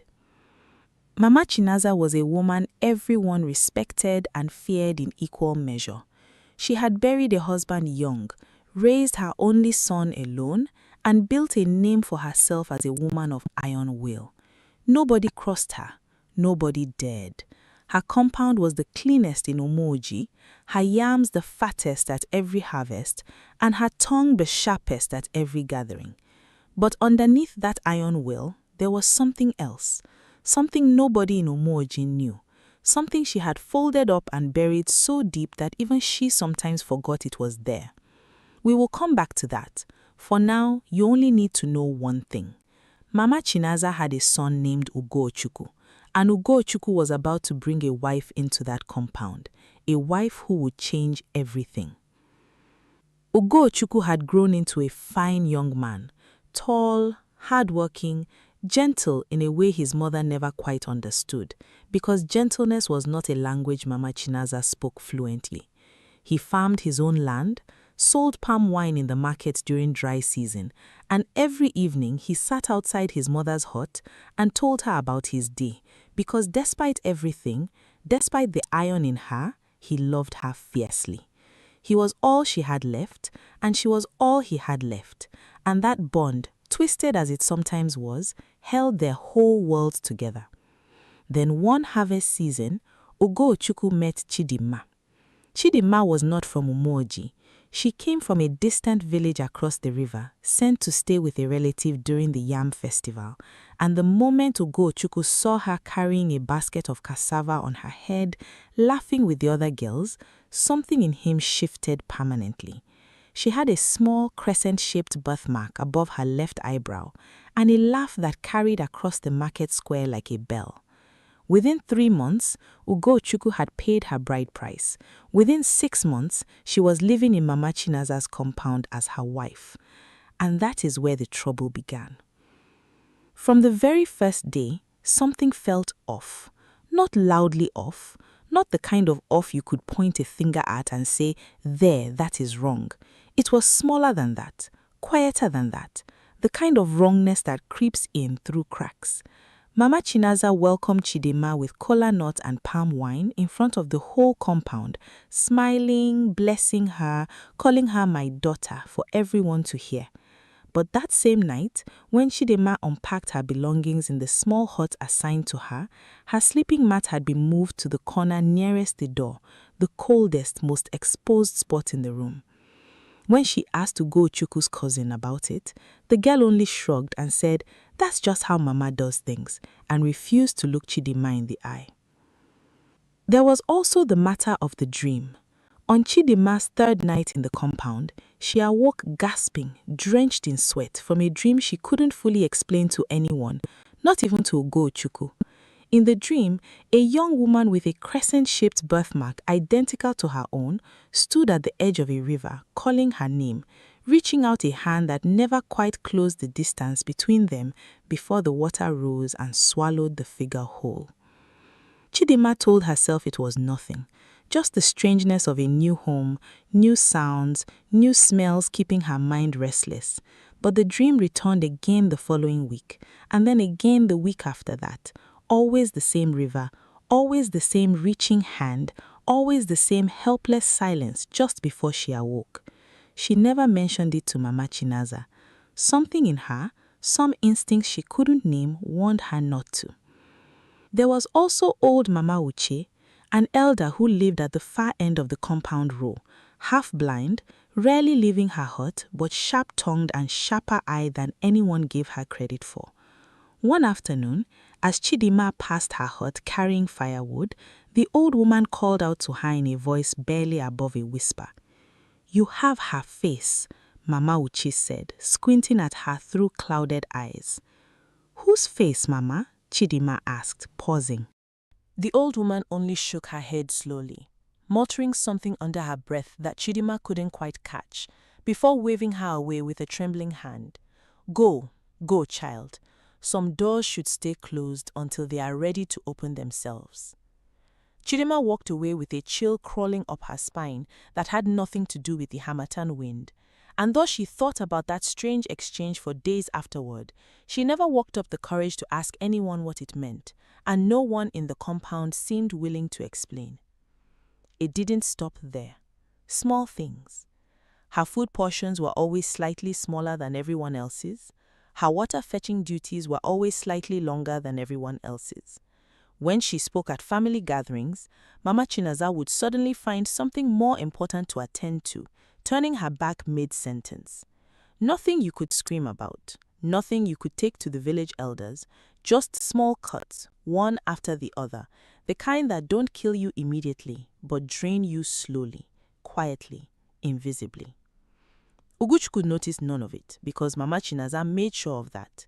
Whenever her son was around, she transformed. She would hold Chidima's hand, praise her cooking, tell stories about how blessed the family was to have her. It was only when Uguchukwu left for the farm or the market that the mask came off. "Do you think I don't see you?" Mama Chinaza said one afternoon, watching Chidima pound yam in the compound. "Do you think I don't see what you are?" Chidima froze, the pestle still in her hands. "Mama, I don't understand. What have I done?" "You've done nothing," Mama Chinaza said, and there was something strange in her voice, something that didn't match her words, something almost like fear wrapped in anger. "You're kind." What did that mean? Chidima turned the words over in her mind for days, unable to make sense of them. She was a simple girl from a simple village, the daughter of a fisherman and a cloth weaver. What kind could she possibly be that would earn such venom from a woman she had never met before her wedding day? She didn't tell Uguchukwu, not yet, because she loved him and because she didn't want to be the wife who came between a man and his mother, and because deep down she hoped it would pass. She hoped that with time, Mama Chinaza would soften. She was wrong. It only grew worse. Now here is where the story stops being simple. In the neighboring hut lived a woman named Ngozi, a distant cousin of Uguchukwu's who had been taken in by Mama Chinaza years ago after her own parents died. Ngozi was warm to Chidima, always smiling, always offering advice, always the first to console her after Mama Chinaza's sharp words. "Don't mind her," Ngozi would whisper. "She's just an old woman set in her ways. Give her time." Chidima clung to Ngozi's friendship like a drowning woman clings to driftwood. She told Ngozi everything, every insult, every cold stare, every strange comment about her kind. What Chidima did not know, what none of us knew until much later, was that every single word she confided in Ngozi found its way back to Mama Chinaza's ears by nightfall. Ngozi was not her friend. Ngozi was her mother-in-law's eyes and ears. Why would Ngozi betray a woman who had shown her nothing but kindness? That question alone should keep you glued to this story, because the answer is not what you expect, and we will get there. But for now, understand this. Chidima was surrounded on all sides, watched, reported on, and slowly, deliberately isolated, and she had no idea. One evening, Uguchukwu returned early from the market and caught the tail end of something he wasn't meant to see. His mother gripping Chidima's wrist tightly, leaning close, whispering something fierce and low before releasing her the moment they heard his footsteps. By the time he rounded the corner, Mama Chinaza was smiling, humming a tune as she stirred a pot over the fire, and Chidima was rubbing her wrist absently, forcing a smile of her own. "Everything all right?" he asked, glancing between them. "Of course, my son," Mama Chinaza said smoothly. "Women's talk, nothing for you to worry your head about." He wanted to press further. Some part of him sensed the lie sitting there in plain sight, but his mother's voice carried the same confident finality it always had, the tone that had ended arguments since his childhood, and so he let it go, the way he had let so many small things go before. That night, lying beside Chidima, he asked gently if his mother had said something to upset her. No, Chidima lied, staring up at the thatched roof. I'm only tired. She didn't want to burden him. She didn't want to be the wife who complained about his mother within her first season in the compound. She told herself again that it would pass. Word of the tension in Mama Chinaza's compound eventually reached the market square, the way all things eventually did in Umoji. Women gathered around cassava stalls would lower their voices when Chidima passed, exchanging glances that she pretended not to notice. One trader, an older woman named Nkechi, who had known Mama Chinaza for decades, pulled Chidima aside one afternoon under the guise of admiring her cloth. "Be careful in that house, my dear," Nkechi murmured, not quite meeting her eyes. "That woman has buried more than a husband. She has buried secrets too. And secrets buried too long have a way of poisoning everything around them." Before Chidima could ask what she meant, Nkechi had already turned back to her store, calling out prices to another customer as though nothing had been said at all. Chidima stood frozen in the market crowd, the warning settling into her bones like the first cold wind before a storm. And yet, with no one willing to say more, with every hint dissolving into silence the moment she reached for it, she had nowhere to take her growing unease. 3 months into the marriage, Mama Chinaza changed her approach. The cold stares and cutting remarks were no longer enough for her. She began preparing special herbal soups for Chidima, insisting they were for fertility, for the strength a young wife needed to carry Ugukoku's children quickly. "Every good mother-in-law does this," she told the compound, loudly, so that everyone would hear and admire her devotion. "I want grandchildren before I die."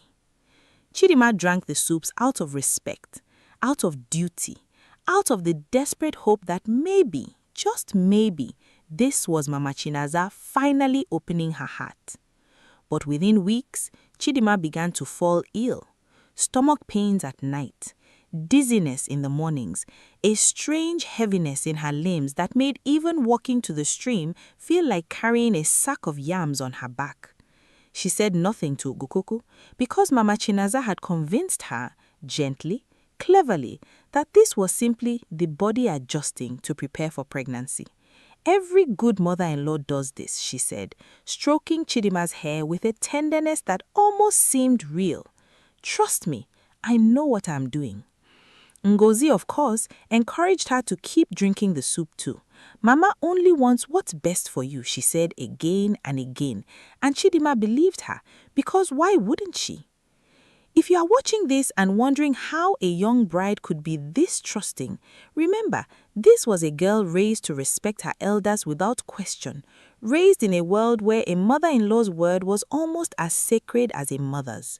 She had no reason yet to imagine betrayal on this scale.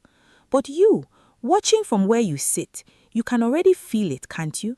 That tightness in your chest, that instinct screaming that something terrible is coming. Hold on to that feeling. You are right to feel it. One evening, as the Hamatan wind swept dust across the compound, Chidima collapsed while fetching water from the well. She didn't fall hard, just a slow buckle of the knees, the water pot shattering beside her.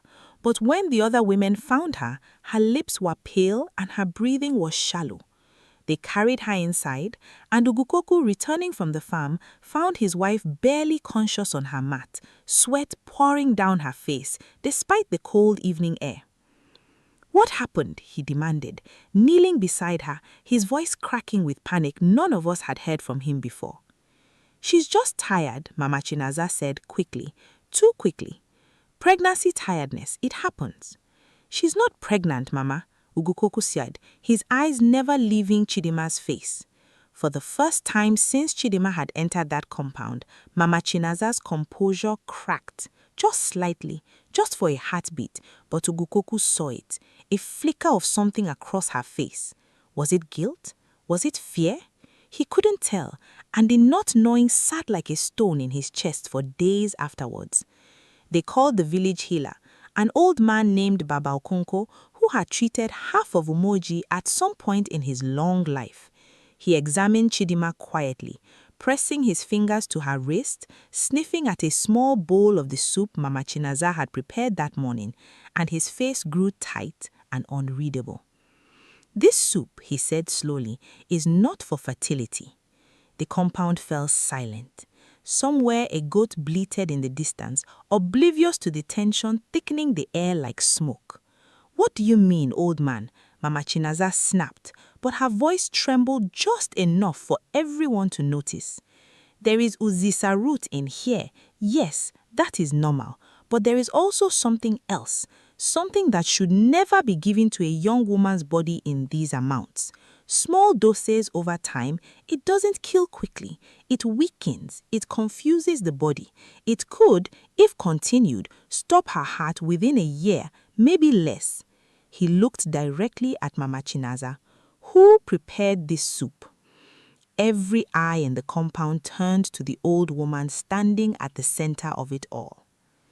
Now, before we go further into what happened next, and trust me, what happens next will change everything you think you understand about this story, let me remind you to hit that subscribe button, because we're only at the middle, and the real twist, the one that connects everything, the one that explains Mama Chinaza's cruelty from the very beginning, is still coming. Stay with me.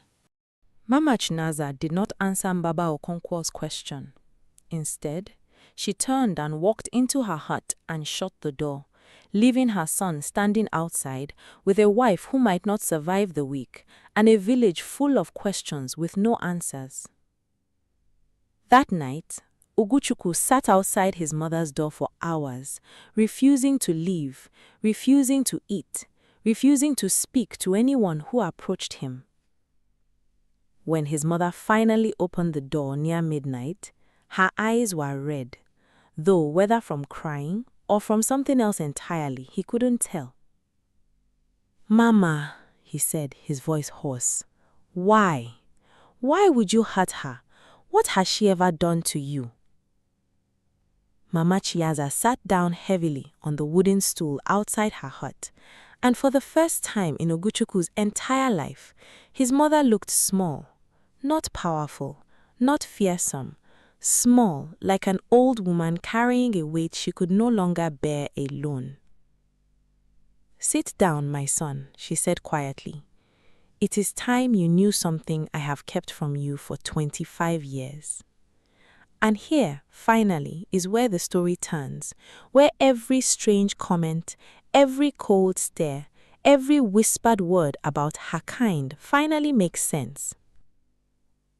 25 years ago, before Oguchukwu was born, Mama Chinaza took in a child who had never grown inside her own body. Her closest friend since girlhood, a woman named Obiageli, had died giving birth deep in a rainy season no one in Umochi had forgotten, leaving behind a husband too broken with grief to raise a newborn alone. Mama Chinaza, newly married herself and not yet carrying a child of her own, took the baby in that very night and raised her as though she had carried her for 9 months herself. She named her Adaora, called her firstborn in front of the whole village, and never once let anyone outside her compound question the difference. Only she and her late husband ever knew the truth, that Adaora shared no blood with their family at all, only a promise made to a dying friend and a love that grew so deep it no longer needed blood to explain itself. Adaora had married young, into a wealthy compound 2 villages away, and like Chidima, she had entered that marriage full of hope and love. But her mother-in-law in that household, a woman named Noakaigo, had despised her from the very first day for reasons that were never fully explained. Jealousy, superstition, old grudges between families, nobody truly knew. What was known, what became known, was that Nwakaego had slowly, methodically poisoned Adaora over the course of 2 years, using herbal soups disguised as fertility treatments, exactly the way Mama Chinaza had just done to Chidinma. By the time anyone realized what was happening, it was too late. Adaora died at 19 years old in her mother's arms, whispering words that made no sense at the time. She said I reminded her of someone. She said I had to pay for what wasn't mine to pay for. Mama Chinaza never forgave herself for not seeing it sooner. She never forgave Nwakaego, and in the darkest, most twisted corner of her grief, something broke inside her that never fully healed. She became convinced, irrationally, obsessively, that if another young bride entered her family, history would somehow repeat itself, that some cosmic debt would come due again, that any daughter-in-law she welcomed carried the same shadow that had taken Adaora from her. But there was something more, something Mama Chinaza had never told a single soul, something that made her fear surrounding Chidinma specifically, and not just any bride, so much sharper, so much more desperate. The birthmark, the small crescent-shaped birthmark above Chidinma's left eyebrow. Because Adaora before she died had been pregnant, nobody in the family knew this except Mama Chinaza. Adaora had given birth in secret, weeks before her death, too weak and frightened to tell her cruel mother-in-law, and she had sent the baby, a girl, with a tiny crescent-shaped birthmark above her left eyebrow, away with a trusted midwife to be raised in secret, across the river, far from the poison that was already killing her mother, far from the family that might one day come looking to finish what had been started. That baby was raised by a fisherman and a cloth weaver in a distant village. That baby grew up to be Chidinma. Mama Chinaza had recognized the birthmark the very first day Chidinma walked into her compound. She had recognized her own dead daughter's eyes staring back at her from a stranger's face, and instead of joy, instead of the miracle of finding her lost granddaughter alive after 25 years, something twisted and broken inside her had turned that recognition into terror. She became convinced that Chidinma's arrival was not a blessing but an omen, that the universe was sending her daughter's ghost back to punish her for failing to protect Adaora, that if she loved this girl the way her heart screamed at her to, she would somehow lose her all over again, the same way she lost Adaora. Grief had cuddled into superstition, and superstition into cruelty, and cruelty into the very poison that now threatened to take Chidinma's life, exactly as it had taken her mother's. I was trying to protect myself, Mama Chinaza whispered, tears finally breaking free down her weathered face. I told myself if I pushed her away, if I never let myself love her, the debt would never come due. I told myself the soup was just to test whether she was truly Adaora's blood, whether the crescent moon on her brow was truly her mark or some cruel coincidence. I never meant, I never wanted. Her voice broke completely. I have done to my own granddaughter exactly what was done to my daughter. I have become Nwakaego. Ugochukwu sat frozen, unable to process what he was hearing. A sister he never knew his mother had raised, decades before his own birth. A woman who shared no blood with their family at all, only his mother's love and a promise kept to a dying friend. And somewhere inside that tangle of secrets, his own wife, carrying that woman's blood in her veins, though never his own. 25 years of secrets unraveling in a single midnight confession outside a mud hut, while the woman he loved lay fighting for her life just steps away. You have to tell her, he finally managed to say. If she survives this, Mama, you have to tell her everything. If, Mama Chinaza repeated hollowly, if she survives. That single word hung between them like a blade. For 3 days, Chidinma drifted in and out of consciousness, while Baba Okonkwo walked tirelessly with herbs and prayers to flush the poison from her body. The whole compound held its breath. Ngozi, racked with guilt now that the truth of the poisoning had come to light, finally confessed her own role, revealing that Mama Chinaza had promised her a larger inheritance share in exchange for reporting everything Chidima said and did. Ngozi wept and begged forgiveness, and though the betrayal stung Chidima deeply when she later learned of it, it was in the end a small wound compared to everything else that had been revealed. On the third night, as rain finally broke the harmattan dust outside, Chidima's fever broke as well. She opened her eyes to find Mama Chinaza sitting beside her mat, holding her hand, tears streaming silently down the old woman's face. "You already know who I am," Chidima whispered weakly, her mind still fogged from days of illness, not yet realizing the full weight of what she was saying. "You've always known." Mama Chinaza nodded slowly, unable to speak for a long moment. "Yes," she finally said, "I've always known, and I let my fear turn me into the very monster who took my daughter from me.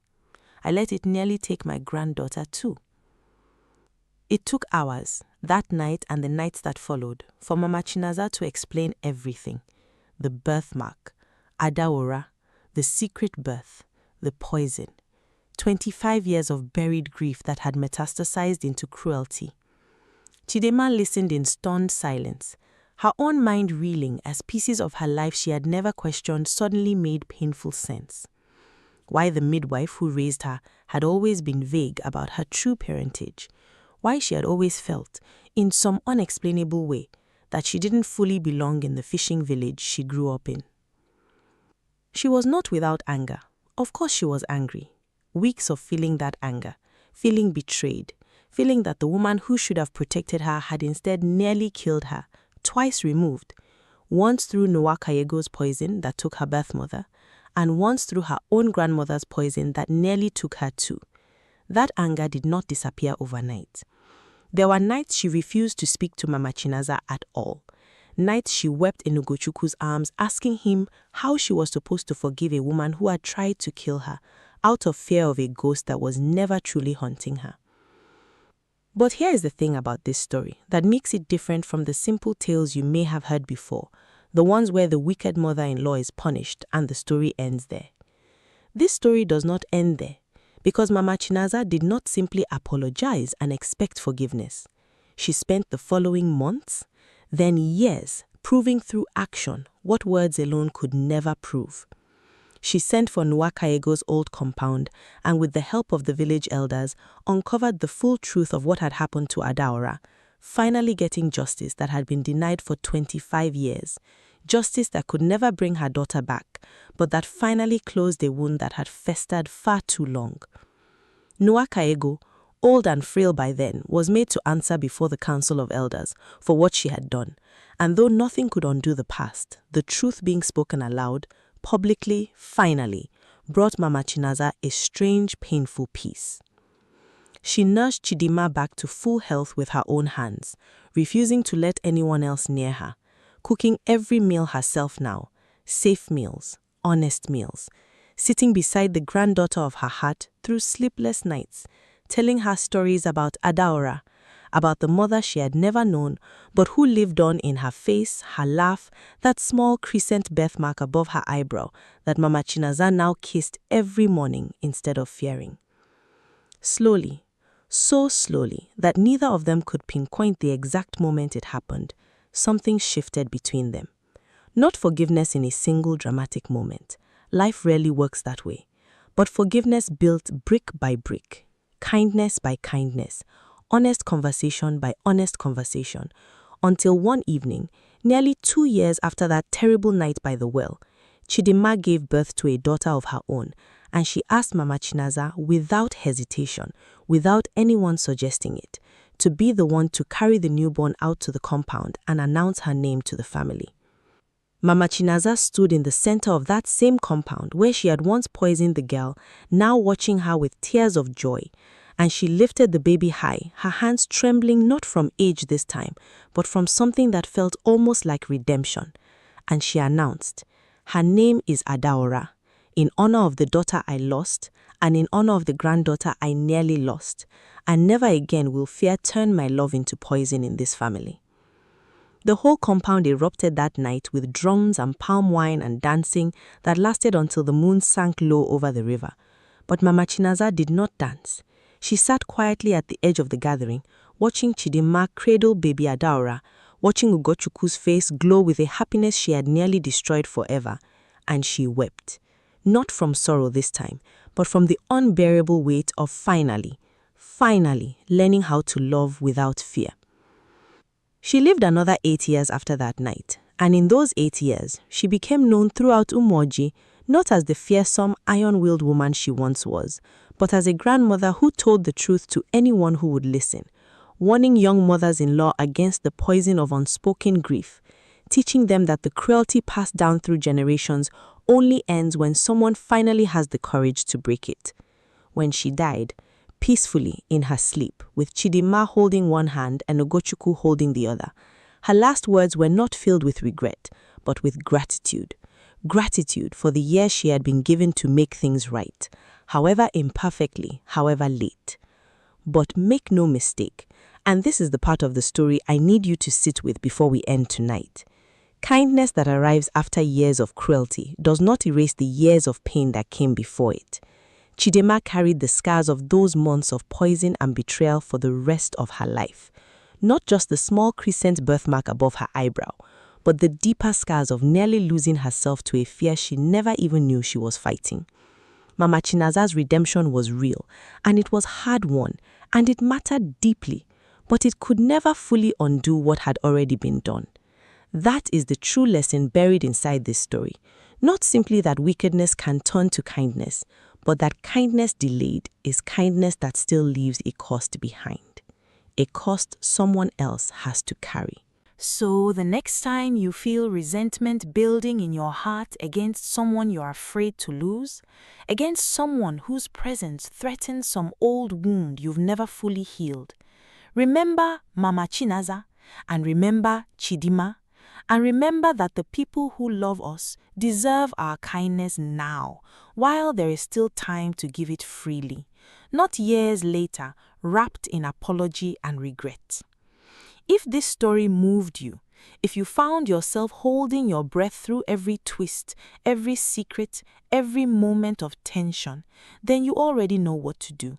Subscribe to this channel right now, because stories like this one, stories of hidden truths and hard-won redemption from the heart of our tradition, are exactly what we bring you every single week.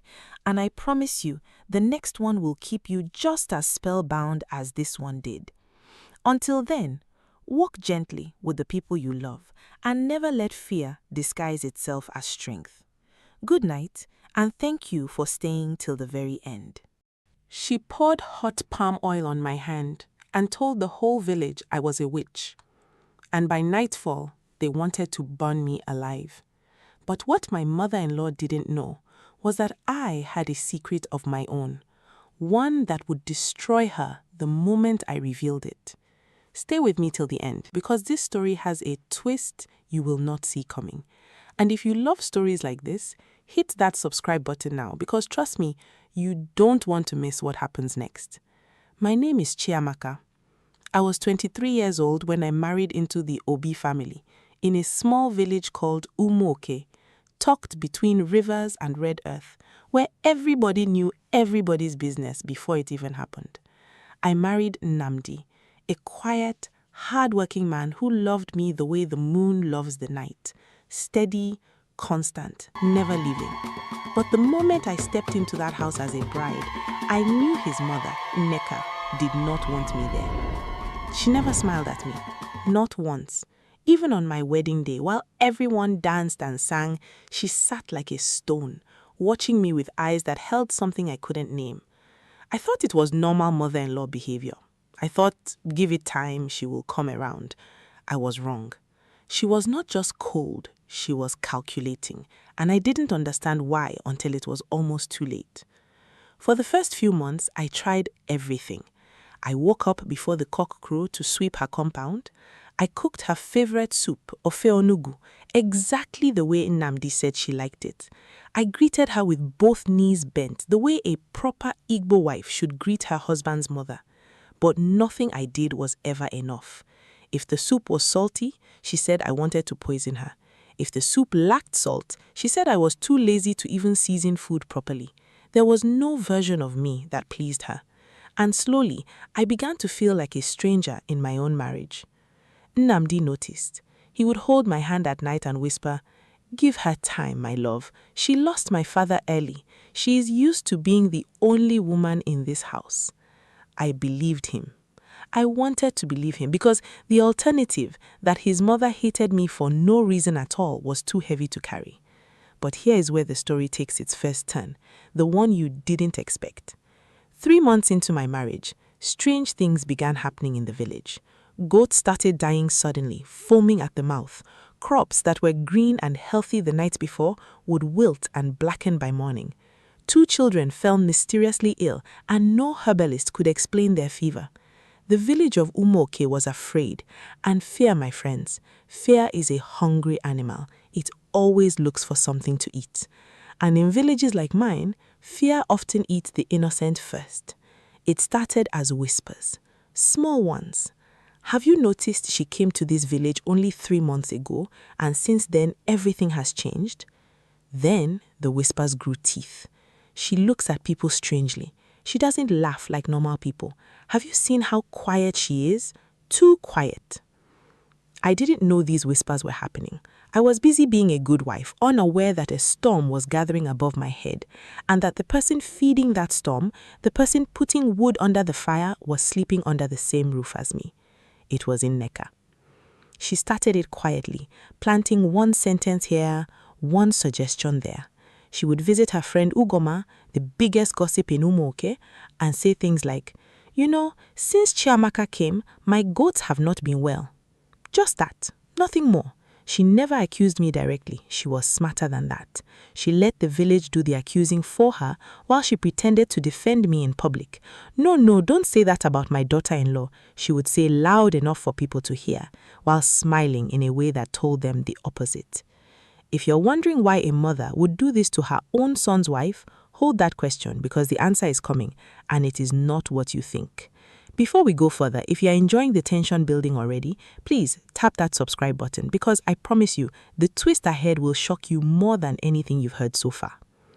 The turning point came on the day Nneka's youngest goat, the fattest one, the one she loved like a child, was found dead in the goat pen just behind my hut. Not near the well, not near the farm, not near anyone else's compound, right there behind mine, where the pen had stood since before I ever arrived. That evening, Nneka gathered the whole compound. She cried, actual tears, loud wailing that brought neighbors running, and in front of everyone, she pointed her finger at me and screamed the words that would change my life forever. Chiamaka is a witch. She has been killing our animals. She wants to kill my son next. I stood there frozen. My mouth opened, but no sound came out. How do you defend yourself against an accusation like that? How do you prove you are not something invisible, something spiritual, something no one can see?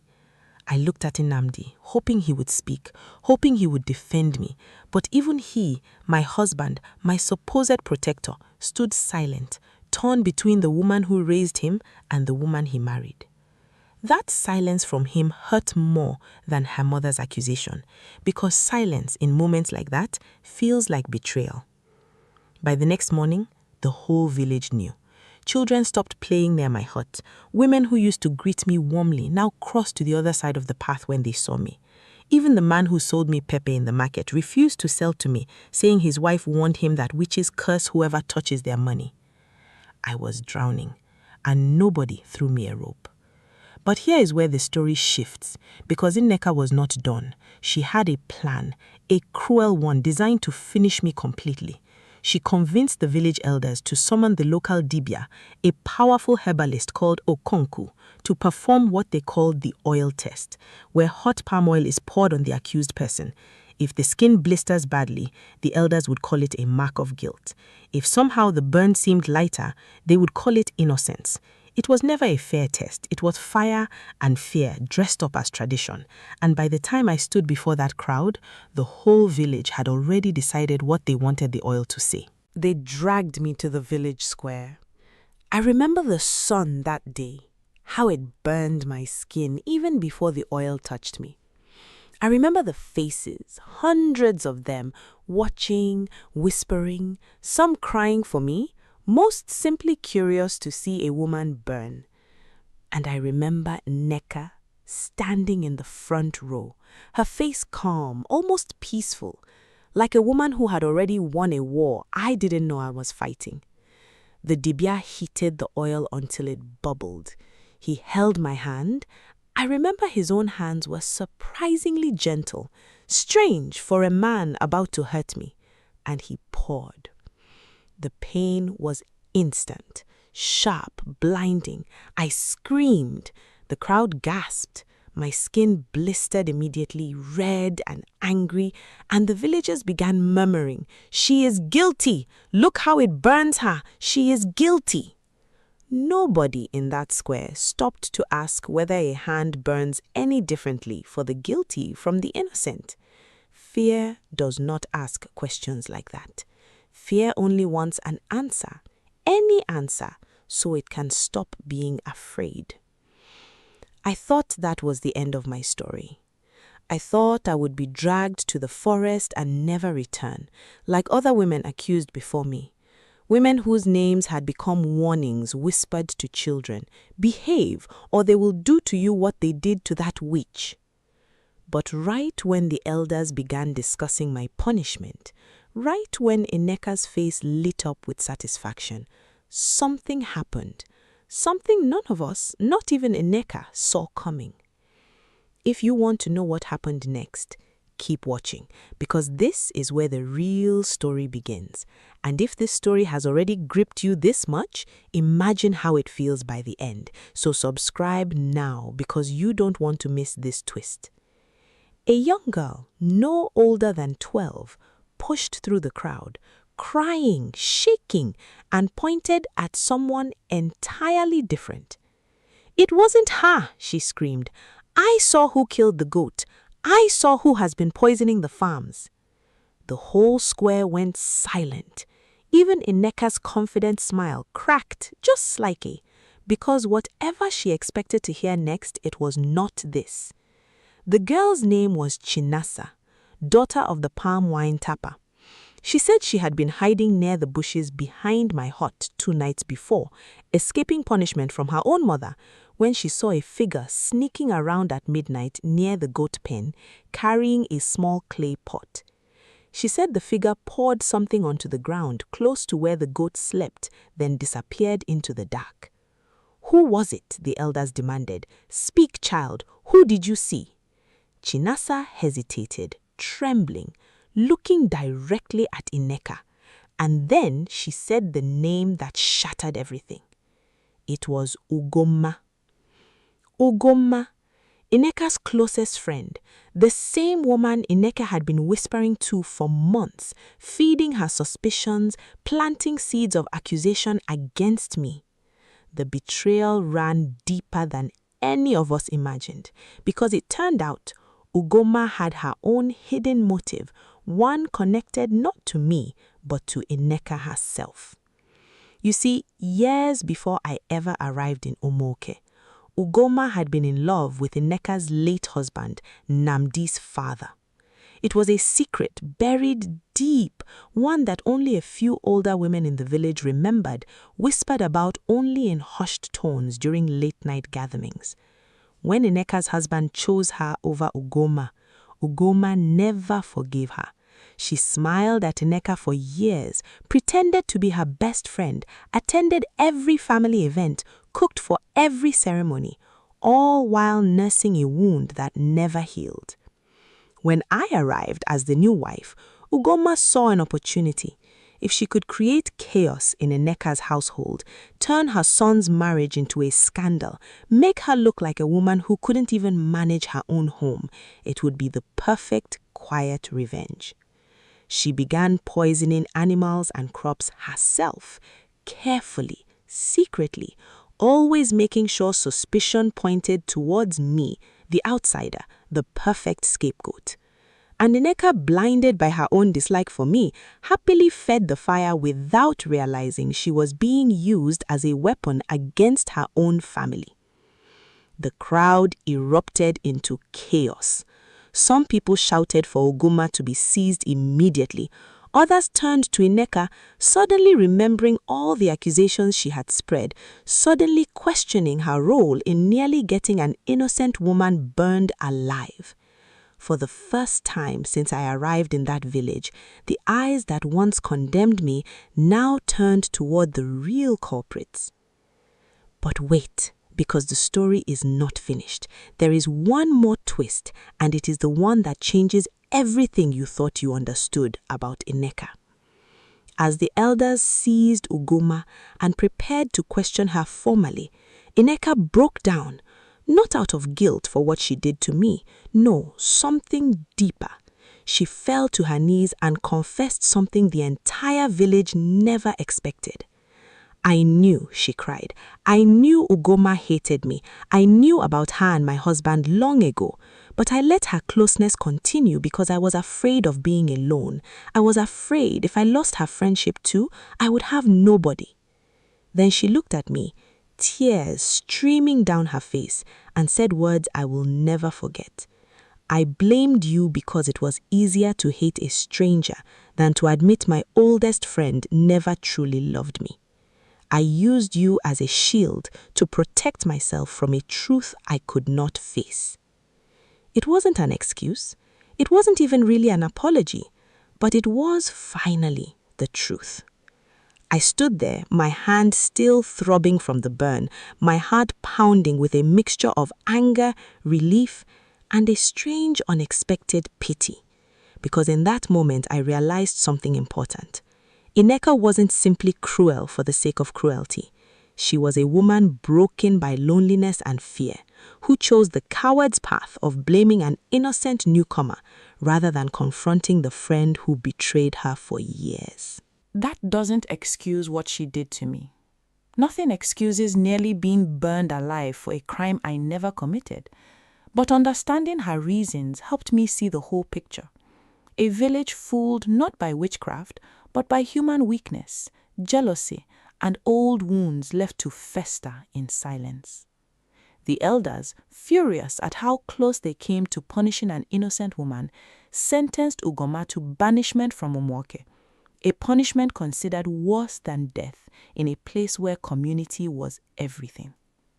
She left the village 3 days later, carrying only a small bag and years of buried bitterness, never to be seen in Umuoke again. As for Nneka, the village did not banish her, but her reputation never fully recovered. People still greeted her, still respected her age, but there was now a distance, a quiet judgment in their eyes whenever she passed.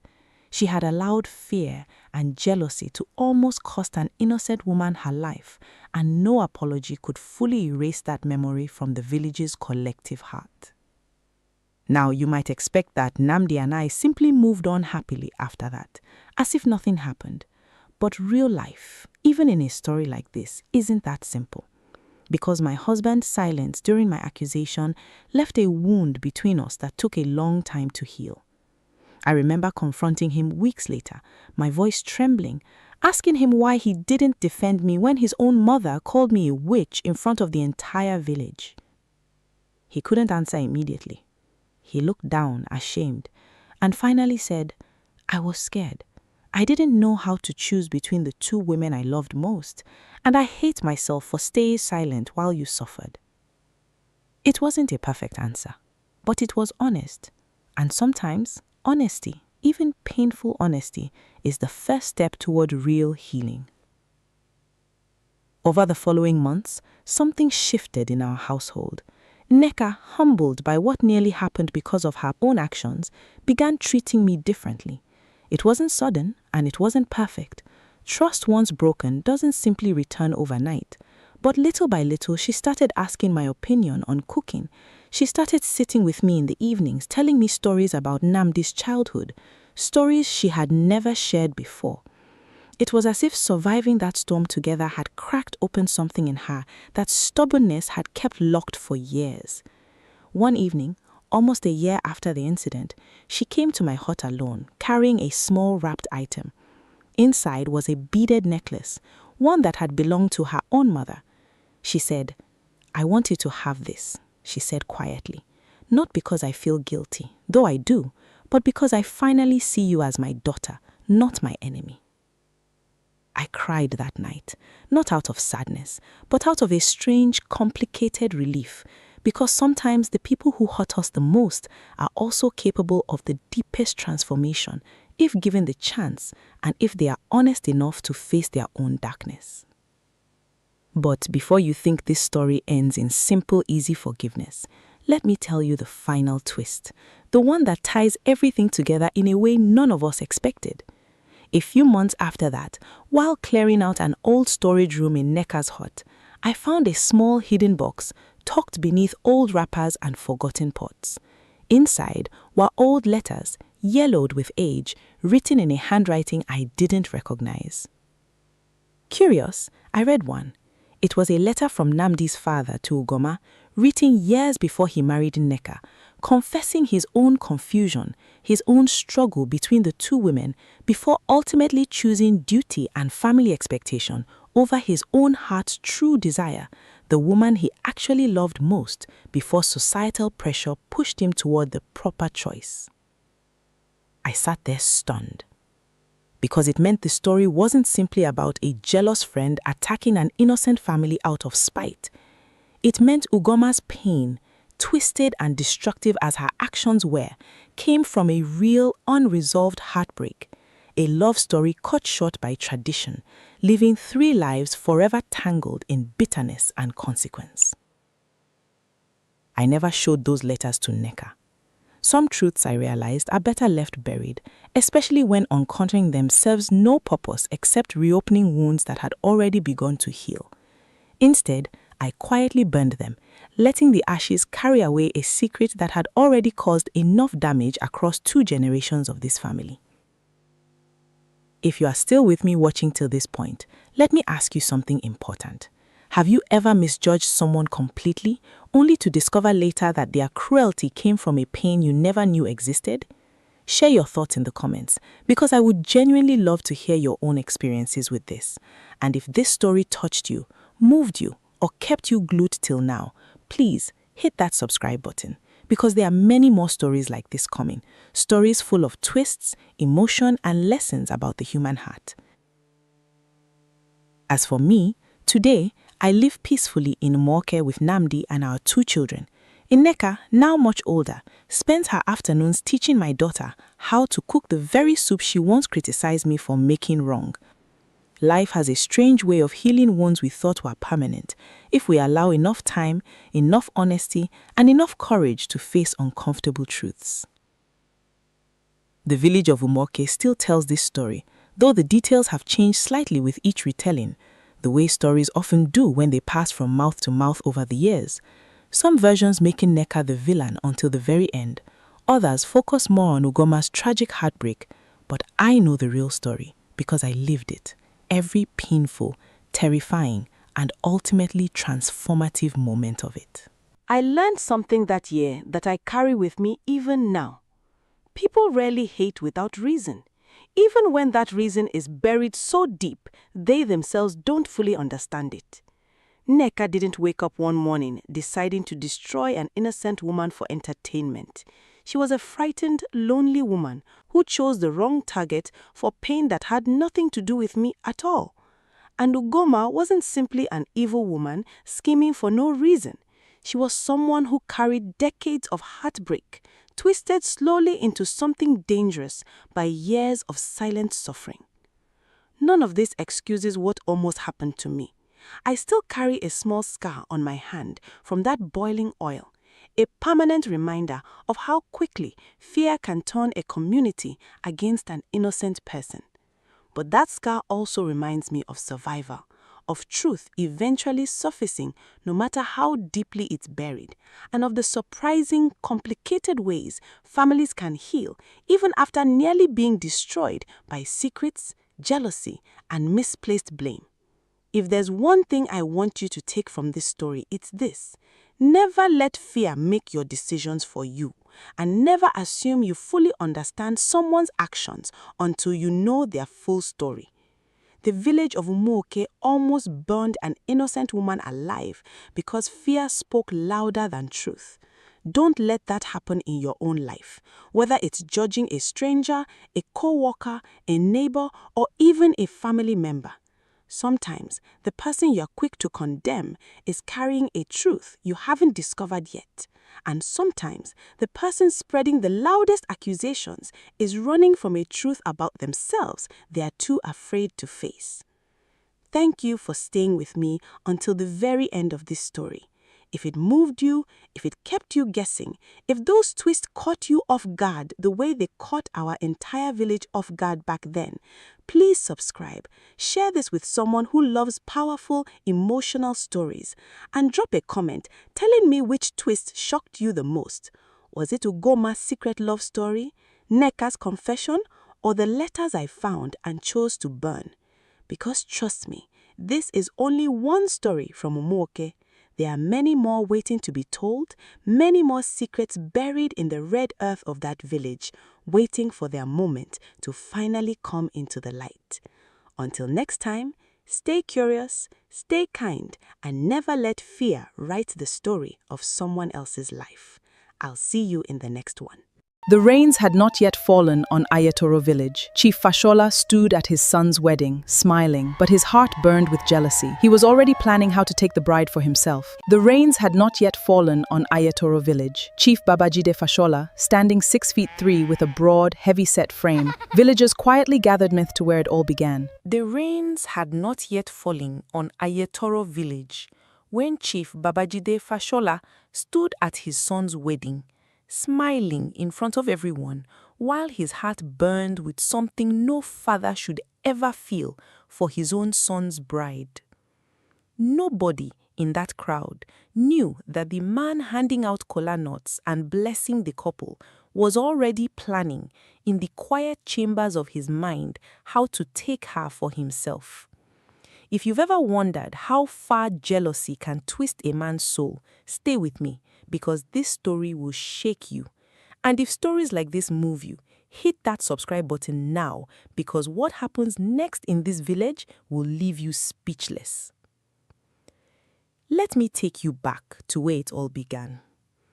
In Ayetoro, Chief Babajide Fashola owned farmlands that stretched beyond the eye could see. He had 2 wives, 12 children, and a compound so large that visitors sometimes got lost trying to find the main house. He was respected. He was feared. Elders consulted him before making decisions for the village, and young men bowed low whenever his shadow crossed their path. But behind the beaded necklace and the agbada he wore with pride, Chief Babajide carried a heart that was rotting in places nobody could see. His last-born son, Kolade, was different from his father in every way. Where Babajide was calculating, Kolade was warm. Where the chief measured every relationship by what he could gain from it, Kolade gave freely, expecting nothing back. The villagers loved Kolade, and some even said, quietly, in corners where the chief could not hear, that Kolade would make a far better leader than his father ever was. This comparison, whispered though it was, reached Babajide's ears eventually, and it planted a seed of resentment in him long before Bola ever entered the picture. Bola was not from Ayetoro. She came from a neighboring village, Ijoko, the daughter of a respected herbalist.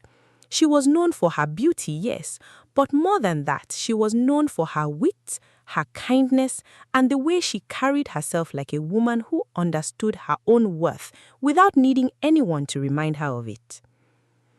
When Kolade met her at a market gathering, something shifted in him immediately. He courted her for 8 months, visiting her father's compound with gifts, proving his intentions were serious. And when he finally brought her home as his wife, the entire village celebrated for 3 days. Chief Babajide danced at that wedding. He poured libations for the ancestors. He blessed the union in front of everyone. But that night, alone in his room, he could not sleep. He kept seeing Bola's face, the way she laughed, the way her eyes lit up when she spoke, the way she moved with a grace that made the room feel smaller around her. He told himself it was nothing. He told himself he was only admiring his son's good fortune. But by the 3rd week of her living in his compound as Kolade's wife, Babajide knew he was lying to himself. Now, here is where the story stops being simple. Because you might think this is just a tale about an old man's foolish infatuation. But there is more beneath the surface, and I need you to pay close attention because nothing in this compound was what it appeared to be. You see, Chief Babajide had a first wife, Morenike, who had been married to him for over 30 years. Morenike was not a foolish woman. She had survived decades in that compound by watching everything, saying little, and keeping her own counsel. She noticed the way her husband's eyes followed Bola across the courtyard. She noticed how he found reasons to visit Kolade's quarters when Kolade himself was not there. She noticed, and she said nothing. Not yet, because Morenike was waiting. She had her own history with Babajide, her own wounds from years of watching him chase after younger women, and she had learnt that confronting him directly only made him more careful, more secretive. So she watched and she waited, and she began quietly to build her own case. 3 months into the marriage, Chief Babajide began sending Kolade away on trade missions. At first, these seemed ordinary: a journey to Abeokuta to negotiate palm oil prices, a trip to Ibadan to settle land disputes on the family's behalf. Kolade, being a dutiful son, agreed each time, without question. He trusted his father completely. He had no reason not to. But each time Kolade left, Babajide found himself lingering longer near Bola's quarters, offering to check on her welfare since her husband was away, bringing her gifts of cloth and beads that a father-in-law had no business bringing a daughter-in-law. Bola noticed. Of course she noticed. She was not a naive girl. She had grown up around men, she understood the games they played, and she recognized the particular hunger in Babajide's eyes, even when he tried to disguise it as fatherly concern. But what could she do? He was the chief. He was her husband's father. To accuse him without proof would be to destroy her own marriage, to bring shame on herself in a village that was not even her own. So she did what many women in her position have done throughout history. She kept her distance politely. She never allowed herself to be alone with him if she could help it. She spoke to him with the respect due a father-in-law, but she made sure there was always a wall between them, invisible but firm. This only made Babajide want her more. Now, here is the twist that changes everything you thought you understood about this story. Because Babajide was not simply a lonely old man overcome by desire. He was a man who had done this before. Years earlier, before Kolade was even born, Babajide had been involved in a scandal that the village had long forgotten or chosen to forget. A young woman, a servant in his household at the time, had disappeared without explanation. The official story was that she had run away, ashamed after being caught stealing from the compound. But Morenike knew better. Morenike had seen the way that servant girl used to cry in the kitchen at night. Morenike had heard rumors, never confirmed, that the girl had refused Babajide's advances one too many times, and that her disappearance was not a runaway at all, but something far darker, arranged through the chief's connections with certain traders who dealt in more than just goods. This was the secret Morenike tarried. This was why when she saw the same look in her husband's eyes toward Bola, dread settled deep in her bones. Because she knew what Babajide was capable of when a woman refused him for too long. Before I continue, let me pause here for a moment. If this story is gripping you the way I think it is, make sure you are subscribed. because the next part of this tale is going to reveal something that changes the entire direction of everything you've heard so far. 6 months into Bola's marriage, Kolade was sent away again. This time on the longest trip yet, a 4-moon cycle to negotiate with traders in Kano. Before he left, Bola felt a strange unease she could not explain. She begged him not to go, told him something felt wrong, that his father's insistence on these constant trips felt suspicious to her. Kolade, trusting and good-hearted as he was, laughed off her worries. "My father only wants what's best for our family's business," he told her. "You worry too much, my love. I will be back before you know it." But Bola's instincts were sharper than her husband's trust. With Kolade gone, Babajide made his move. One evening, under the guise of discussing family matters, he summoned Bola to his private quarters. She went, reluctantly, because refusing a direct summons from the chief would have been seen as disrespectful, and she could not afford suspicion falling on her without cause. When she arrived, she found him alone. No elders present, no witnesses, just candlelight and the chief sitting too close for comfort. He did not waste time with pretense that night. He told her in a voice thick with a desire he could no longer contain that he had fallen for her, that he had watched her from the moment she entered his compound, that Kolade did not deserve a woman like her, that he, Babajide, could give her a life far greater than his son ever could. He told her that if she accepted him, she would want for nothing, that he would make her his third wife with honor, that no one would dare speak against it because he was the chief and his word was law in Ayetoro. Bola stood frozen for a moment, disgusted and terrified in equal measure. Then she found her voice. She told him clearly and without flinching that she loved his son, that she would never betray her marriage vows, and that she would forget this conversation ever happened if he never spoke to her this way again.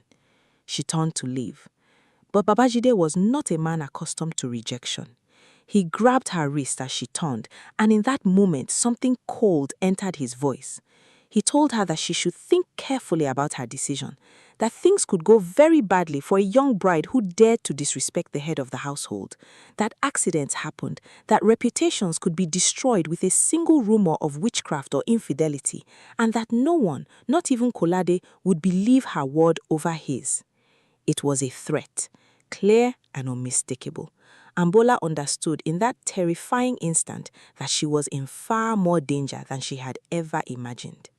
She pulled her wrist free and fled his quarters that night, shaking, her mind racing. She could not tell Kolade, not yet, not while he was days away and unable to act. She could not tell the other wife, not certain where her loyalties truly lay. She felt, for the first time since arriving in Ayetoro, completely alone. But she was wrong about being alone, because Morenike had been watching. Morenike had suspected something like this would happen eventually, and on the very night Babajide summoned Bola to his quarters, Morenike positioned herself close enough to hear raised voices, close enough to see Bola flee in tears. She said nothing that night, but the next morning she found a quiet moment to speak with Bola alone in the back garden where no one else could hear. "I know what happened," she said simply, "and I believe you." Bola broke down in relief, the tension of carrying that secret alone finally releasing. Morenike listened to everything, the threats, the advances, the fear that had settled in Bola's chest since Babajide grabbed her wrist. And then Morenike told her something that changed the entire shape of this story. "This is not the first time," she said, her voice heavy with decades of buried grief. "There was another girl many years ago, before your husband was even born. She refused him too, and she disappeared." The revelation hit Bola like a blow to the chest. This was not simply a lonely old man's foolish infatuation. This was a pattern, a dangerous repeating pattern that had already potentially cost one woman her life. And now Bola understood the true weight of the danger she was in. Together, the two women began to plan. Morenike, having endured 30 years in that compound, knew things about her husband that even his own children did not know. She knew which of his associates could be trusted and which could not. She knew about a trader named Adisa who had helped Babajide handle the disappearance of that servant decades ago, a man who still visited the compound occasionally under the guise of business dealings. If Babajide intended to make good on his threat against Bola, Adisa would likely be involved again. So, Morenike sent a single, careful message, not to two separate people, but to one man she trusted above all others in matters like this, her own brother, a respected court elder in a neighboring town. She asked him to quietly look into any rumors involving Adisa and disappearances over the years, and to move quickly because she feared time was short. This would not be a slow inquiry. She made sure her brother understood the urgency, and she asked him to bring what he found directly to Baba Alao, the most senior elder in Ayetoro's own council, a man Morenike trusted to act on proof rather than gossip. Here is where the suspense truly builds. Because just when you think you understand the danger Bola faces, another layer reveals itself. Because Babajide was not the only one with secrets in that household. It turned out that Babajide's second wife, a woman named Yetunde, had her own long-standing resentment toward Bola, though for entirely different reasons. Yetunde's own daughter had once hoped to marry Kolade, an arrangement Yetunde had quietly pushed for before Kolade returned from Ijoko with Bola already as his bride. Yetunde had never forgiven the disruption of her plans, and though she had no knowledge of Babajide's twisted obsession, her jealousy toward Bola made her an unpredictable variable in an already dangerous situation. When Yetunde noticed the private conversations between Morenike and Bola in the garden, she grew suspicious, assuming they were plotting something against her own daughter's interests, and she began watching them both closely, reporting small observations to Babajide without even realizing the danger she was creating. This is the kind of layered tension that makes a story unforgettable. And if you're feeling the suspense building right now, that's exactly the point. Because we haven't even reached the most shocking twist yet. Stay close, because what happens next will surprise you.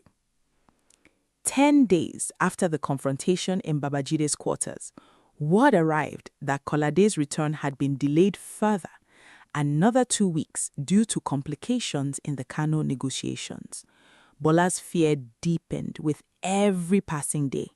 Babajide, for his part, grew bolder, finding excuses to be near her, sending servants with gifts she refused to accept, making comments at family meals that carried double meanings only she and Morenike understood.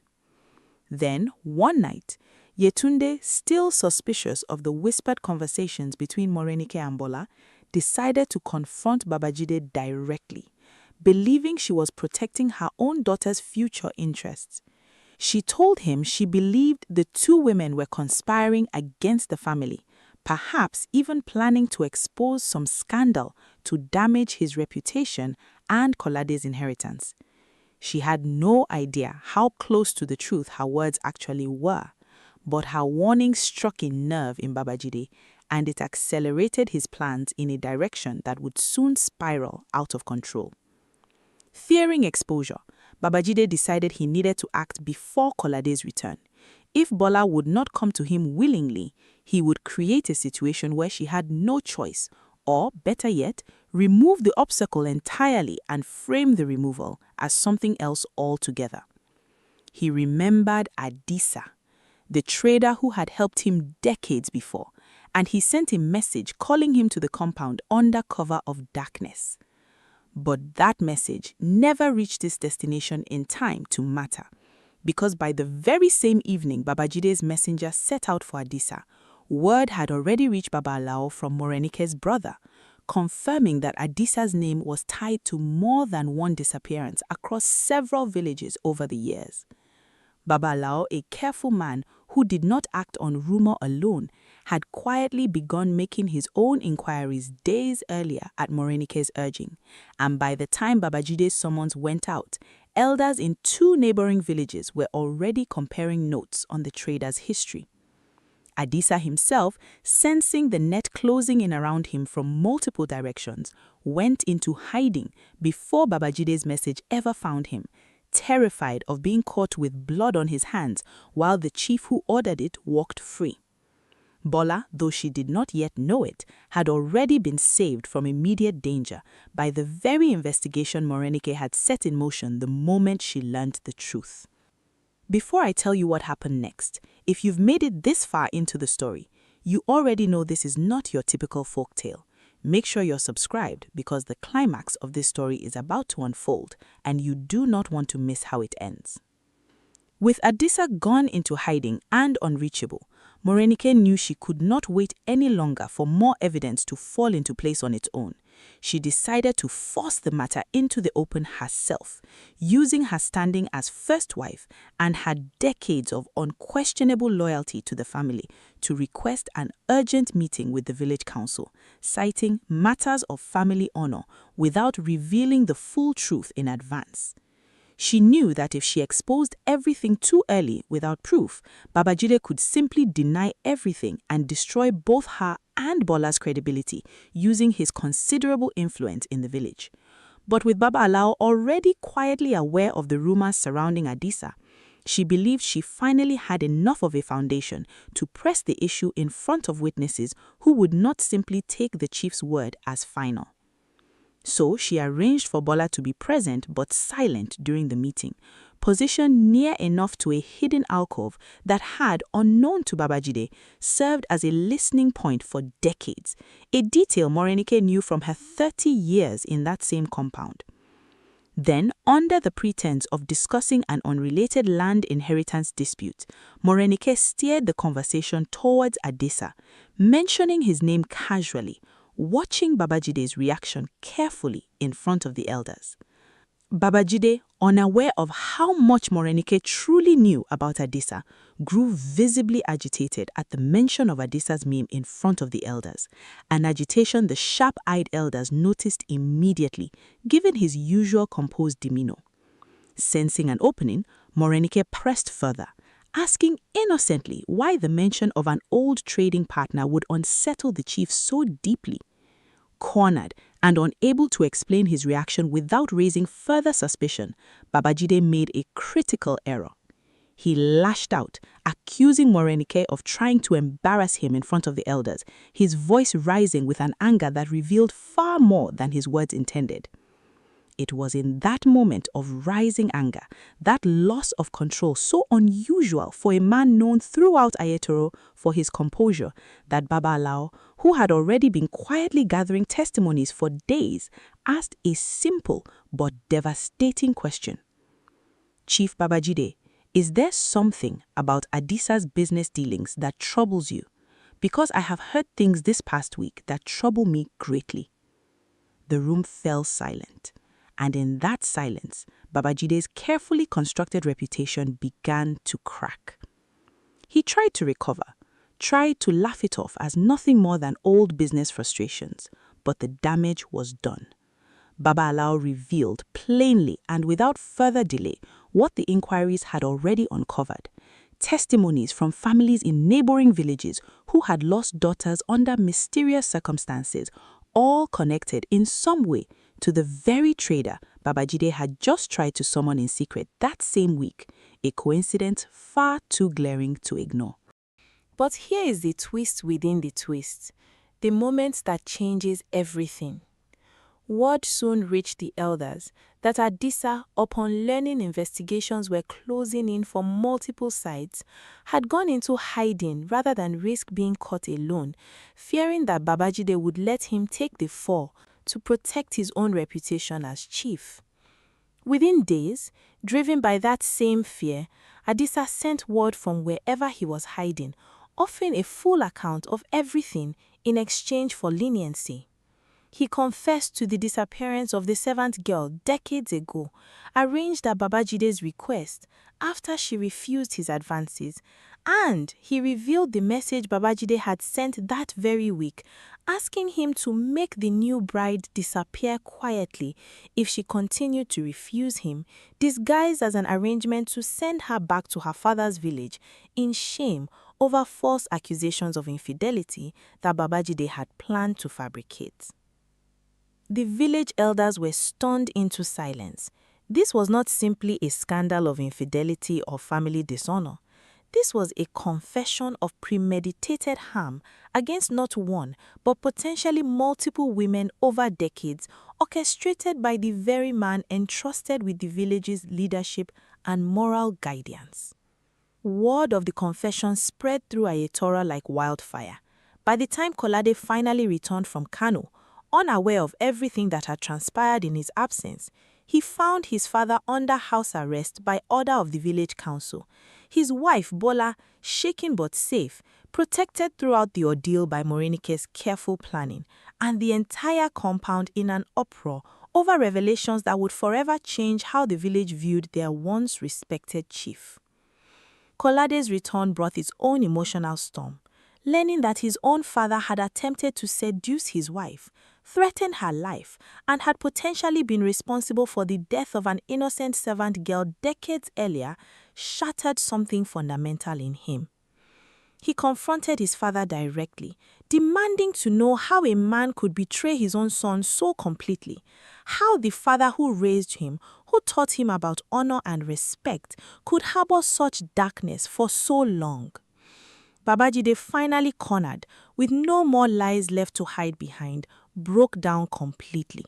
He did not deny the accusations. Instead, in a moment of raw and ugly honesty, he admitted that jealousy had consumed him the moment he saw how happy his son was, how effortlessly Kolade had won Bola's love, something Babajide himself had never truly earned from either of his own wives, who had married him more out of duty and family arrangement than genuine affection. He admitted that watching his son possess something he himself had always wanted, real, mutual love, had twisted into an obsession he could no longer control. It was a confession that offered no redemption, only explanation, and Kolade found no comfort in understanding his father's twisted motivations. If anything, it deepened his heartbreak, realizing that his father's love for him had curdled into resentment the moment Kolade found happiness his father never had. The village council convened for a final judgment. Given the severity of the confessions, including the historical disappearance that Adisa had confirmed, Babajide was stripped of his chieftaincy title immediately, a punishment almost unheard of in Ayetoro's history. He was banished from the compound he had built, forbidden from ever holding a position of authority again, and ordered to provide reparations to the family of the servant girl who disappeared decades earlier, a family the council, using Adisa's confession, was finally able to track down and compensate after all those years of silence. Adisa faced his own separate judgment for his role in the disappearances, a judgment handled by a joint council of elders from the affected villages, since his crimes had crossed beyond Ayetoro's borders alone. As for Yetunde, when the truth of what Yetunde's warnings to Babajide had nearly caused came fully to light, the elders judged her harshly for feeding suspicion into a dangerous man's hands, even without knowing the full weight of what she was fueling. She was made to publicly apologize to Bola and Morenike before the council, and she was stripped of her privileges as second wife, though allowed to remain in the village under the watch of her own family, a lesser punishment than Babajide's, but a public shaming she carried for the rest of her days, a lasting reminder that jealousy and suspicion, even when born of a mother's disappointment, can open doors to far greater harm than intended. Morenike, whose courage and careful planning ultimately exposed the truth, was celebrated by the village for her wisdom, though the victory came with deep personal grief, having spent 30 years married to a man capable of such darkness. She chose to remain in Ayetoro, not in the compound that held so many painful memories, but in a smaller home provided by the grateful community, finally free from the shadow she had lived under for decades. Bola and Kolade faced their own path forward, one marked by trauma, but also by an unshakable bond forged through crisis. Kolade struggled for months. If this story moved you the way it moved everyone who has ever heard it told around a fire in Ayetoro, do not scroll away. without hitting that subscribe button, because there are more stories like this waiting for you. Stories of hidden truths, family betrayal, and justice that always finds its way home. Drop a comment below and tell me what part of this story shocked you the most. Was it Babajide's twisted obsession, Morenike's quiet courage, or the shocking confession that unraveled everything? Let me know, and I will see you in the next story, because trust me, this village still has many more secrets left to tell.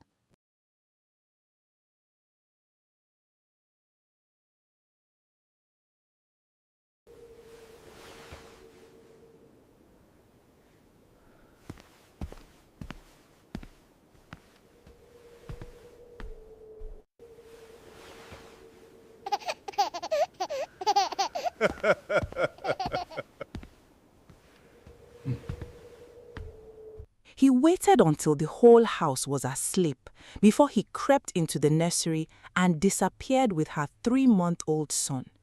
No goodbye note, no phone call, just silence and an empty crib still warm from the baby's body heat. That man was her own father-in-law. And by the time she woke up screaming that morning, he was already 3 states away, hiding a baby that wasn't his to take. But here's the thing nobody expected. He couldn't hide forever. Stay with me till the end, because this story has a twist that will change everything you think you know about this family. And if you love stories like this, hit that subscribe button right now before we start, because you don't want to miss what's coming. My name is Chinaza Okonjo, and before that morning in October, I believed I had the perfect family. I was 26 years old, married to a good man named Chidera, and 3 months earlier, I had given birth to the most beautiful baby boy anyone in Enugu had ever seen. We named him Kambili. He had his father's nose and my eyes, and when he laughed, the whole house seemed to light up. I thought nothing could ever touch that kind of happiness. I was wrong. Chidea's father, Chief Obinaeze, had never liked me. From the very first day Chidea brought me home to meet his family, I felt it, that cold, assessing look in the old man's eyes, like he was calculating something, and I was not part of the equation. Chief Eze was a wealthy man, a respected elder in our community, a man whose word could silence a room. He had built a name for himself in the transport business, owned 3 houses, and sat on the board of 2 different town unions. People greeted him with both hands and bowed their heads. But behind closed doors, that man was cold as Hamatan wind, and I never understood why he looked at me the way he did, like I was a problem waiting to be solved. At first, I told myself it was normal. Every mother-in-law, every father-in-law, they test you a little, don't they? They want to see if you are strong enough for their son. So, I endured his sharp comment about my cooking, his refusal to call me by name, always addressing me as that girl, even after the wedding. I endured the way he would visit Chidera's office to just remind him in front of colleagues that he could have done better. I endured all of it because I loved Chidera, and Chidera loved me, and I believed love was supposed to be enough to survive anything. But then I got pregnant, and something in Chief Eze shifted. It wasn't happiness. It wasn't excitement about becoming a grandfather. It was something else, something sharper, more watchful. I remember the day I told the family I was expecting. Everyone cheered, everyone hugged me, except him. He sat in his chair, swelling his glass of palm wine, staring at my stomach like he was looking straight through it, searching for something. Chidera didn't notice. He was too busy celebrating. But I noticed. A mother always knows when danger is close, even before she understands what the danger is. When Kambili was born, the celebrations in our compound lasted 3 days. Drummers came, women danced. Chief Eze slaughtered 2 goats in celebration. And for a moment, I let myself believe I had misjudged him. Maybe becoming a grandfather had softened something in his heart. Maybe I was wrong about all my fears. I was wrong about being wrong. It started small. He began visiting more often than usual, always arriving unannounced, always asking to hold Kambili the moment he walked through the door, sometimes even before greeting me. He would take the baby into another room, close the door, and stay in there for long minutes, murmuring things I couldn't hear. When I asked Chidera about it, he laughed it off. That's just how our fathers are, he said. They bond differently with their grandsons. Don't read too much into it. But a mother knows. A mother always knows. One evening, I walked into the guest room to find Chief Eze standing over Kambili's cot, not smiling, not cooing like a grandfather should. He was staring, his lips moving silently, like he was praying, or perhaps cursing, I couldn't tell which. When he noticed me, he didn't flinch, didn't apologize for being caught in such a strange moment. He simply looked at me and said, "This child does not belong only to you." Then he walked past me and left the house without another word. I told Chidera that night, my hands shaking as I recounted every detail. He held me, told me I was overthinking, that stress after childbirth could make anyone paranoid. Maybe he was right. Maybe I was imagining monsters where there were only strange old men set in their strange old ways. That's what I told myself, because the alternative was too terrifying to accept. 3 weeks later, my son was gone. It happened on a Friday night. Chidera was traveling for work, a 2-day trip to Lagos for a business deal that couldn't wait. I was alone in the house with Kambili and our house help, Ifeoma, who slept in the boys' quarters at the back. I fed Kambili at 11 p.m., rocked him to sleep, laid him gently in his crib and locked the nursery door out of habit, the way I always did. I fell asleep around midnight, exhausted the way only a new mother can be. I woke up at 3 a.m.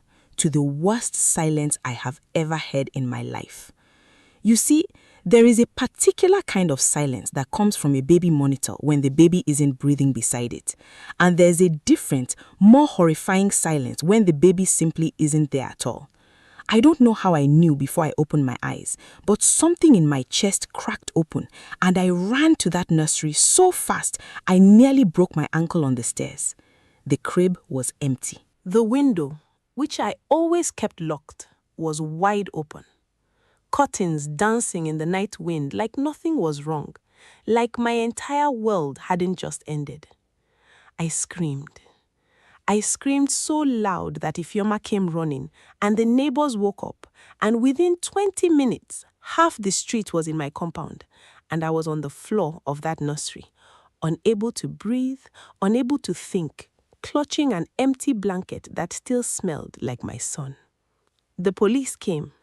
They asked all the questions police ask. Did I see anyone suspicious? Did I have enemies? Was there a ransom demand? There was no ransom demand. That's what confused everyone. Kidnappers ask for money. Whoever took my son wanted something else entirely, and that terrified me more than any ransom note could have. Chidera flew back from Lagos the moment I called him, and I have never in my life seen a man break down the way he broke down when he walked into that empty nursery. He fell to his knees, and for the first time since I'd known him, I saw him cry. Not quiet tears, but the kind of sobbing that comes from somewhere ancient and broken inside a person. It was Ifeoma who first said the words I hadn't allowed myself to think. "Madam," she whispered to me 2 days later, when the police had gone and the house had grown eerily still. I saw Chief's car that night, around 2 a.m. I thought I was dreaming, but I saw his driver's car parked outside the gate, just for a few minutes. Then it left. My blood went cold. I confronted Chidera immediately, and to his credit, he didn't dismiss me this time. His father had been acting strange for weeks, we both knew it. But accusing your own father of kidnapping your child is not a small thing, not in our culture, not in any culture. Chidera called him. Chief Eze denied everything, his voice booming with offended pride through the phone speaker, calling us ungrateful, accusing us of trying to blame him for our own carelessness. He hung up before Chidera could say another word. But something about that phone call didn't sit right with either of us. His anger had come too fast, too rehearsed, like a man reciting lines he'd prepared in advance, rather than a grieving grandfather genuinely confused by an accusation. We drove to his house that same night. It was empty. Not just empty, abandoned. His wardrobe was half cleared out. His safe, usually locked behind a painting in his study, stood open and bare. His driver was nowhere to be found, and neither was his second car. Chief Obina Eze, respected elder, wealthy businessman, grandfather of the year in public, and cold stranger in private, had vanished into night air, and he had taken my son with him. Now, before I continue, let me remind you, if this story is gripping you the way it gripped everyone who lived through it with me, please hit that subscribe button, because what I discovered next about why he took my baby is something none of us saw coming, and it will completely change how you see this story. Stay with me. The weeks that followed were the darkest of my entire life. I stopped eating properly. I stopped sleeping in our bedroom because I couldn't stand looking at the empty crib through the connecting door. Chidera hired private investigators when the police made no progress. We offered a reward. We printed flyers with Kambili's photo and pasted them across 3 states. Every night, I lay awake wondering if my son was crying somewhere, wondering if he was being fed properly, wondering if he even remembered the sound of my voice. Chidera's mother, Mama Adama, was just as devastated as we were, which told me something important. She wasn't in on it. Whatever Chief Eze had done, he had done it alone, in secret, hidden even from his own family. That detail haunted me. What kind of plan requires a man to deceive his entire family, to abandon his house, his business, his reputation, just to disappear with a 3-month-old baby? 2 months passed with no leads. The investigators found nothing. The trail had gone completely cold, and I began to lose hope in a way I didn't know a human being could lose hope and still breathe. Then, one rainy Tuesday evening, Ifeoma came to me with something that changed everything. She had been going through old newspapers Chief Eze had left behind in his study. The police had cleared the house of obvious evidence, but nobody had thought to check old newspaper clippings, the kind an old man keeps for sentimental reasons. Tucked inside a folded copy of a paper from nearly 30 years ago, Ifeoma found a photograph. It was a picture of a baby boy no older than a few months, and on the back, in handwriting that had faded but was still legible, were the words, "Emeka, before they took me from me." I stared at that photograph for a long time before I understood what I was looking at. Chidera had a brother, an older brother none of us had ever known existed. I brought the photograph to Chidera immediately, and I watched the color drain from his face as he stared at it. He called his mother that same night, and what she told us finally cracked open the truth that Chief Eze had buried for 30 decades. 30 years ago, before Chidera was born, Chief Eze had another son with a woman who was not Mama Adama, a relationship he had before their marriage was formalized, back when he was a struggling young trader with nothing but ambition.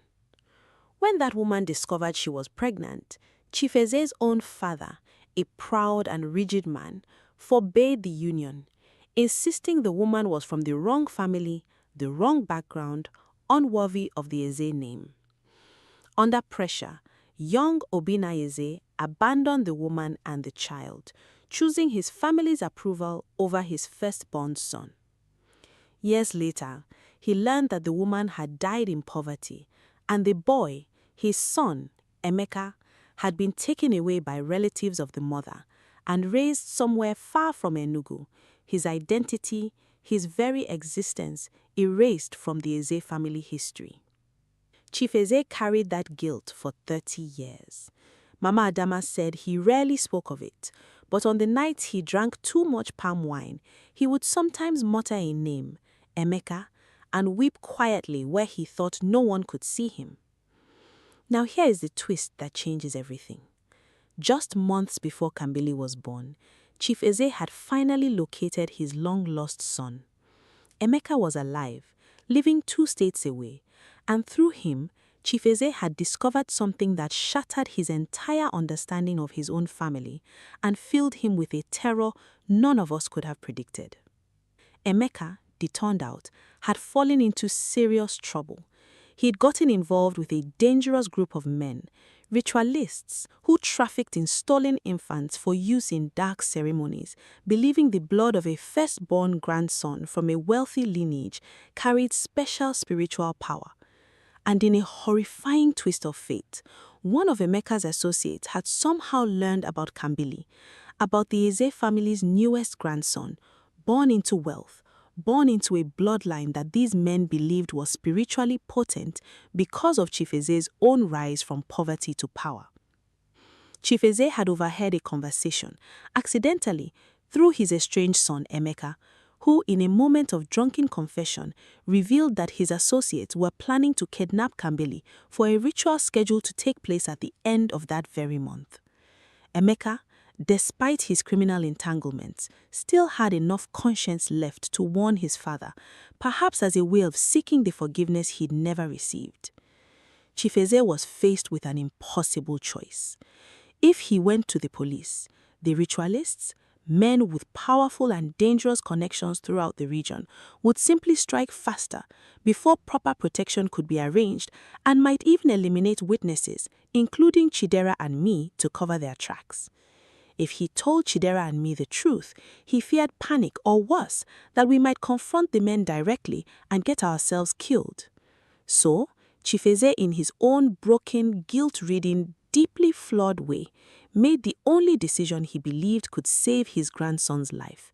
He would disappear with Kambili himself, hide him somewhere no one, not even his own family, could accidentally reveal, and protect him personally until the danger had passed.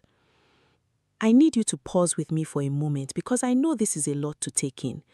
This story only gets more intense from here, so if you haven't already, subscribe now, turn on notifications because the next part, the part where I finally found my son, is something you do not want to miss. When Mama Adama finished telling us everything Chief Eze had confided in her in a final phone call weeks earlier, a call she had been too frightened and confused to mention until now, Chidera and I sat in stunned silence. Our rage at the old man twisted painfully into something more complicated. He was still wrong. He should have told us. He should have trusted his own son and daughter-in-law enough to bring us into the truth, rather than tearing our family apart with grief and suspicion. But now we understood. He wasn't a monster stealing a child out of cruelty. He was a broken man, haunted by one abandonment 30 years ago, willing to become a fugitive rather than risk abandoning another grandson to danger. But understanding his reasons didn't tell us where Kambili was. And if what Mama Adama said was true, my son was still in danger because the ritualists, having lost their target, might not simply give up. We went back to the police with this new information, but bureaucracy moves slowly and I couldn't afford to wait. Through Mama Adama, we managed to get a phone number for Emeka, the estranged half-brother none of us had ever met. It took 3 days of calling before he finally answered, his voice guarded, suspicious, clearly frightened by his own criminal associates. I begged him. I told him I was a mother who hadn't held her son in over 2 months, that I didn't care about his past, his crimes, his mistakes. I only cared about finding my baby alive. Something in my voice must have reached whatever was left of decency in that man, because after a long, heavy silence, he finally spoke. "Your father-in-law is in Calabar," he said, "a small fishing town outside the city. He's using a fake name. He goes by Maziude now. Be careful. If my former associates find out you're looking, they'll come for the boy again." Chidera and I didn't wait for the police this time. We drove through the night, 12 hours straight, fueled by nothing but desperate hope and terror in equal measure. We arrived in Calabar as the sun was rising, and with the help of a local contact Emeka had reluctantly provided, we found the small rented house on the outskirts of the fishing town, hidden behind a row of coconut trees, unremarkable, forgettable, exactly the kind of place a man trying to disappear would choose. I will never forget walking up that dusty path, my heart pounding so hard I thought it might break through my ribs. Chidera knocked on the door, and for a long moment there was nothing but silence. Then it opened, and there stood Chief Obinna Eze, thinner than I remembered, his beard grown out and graying, his eyes sunken from what must have been months of sleepless vigilance.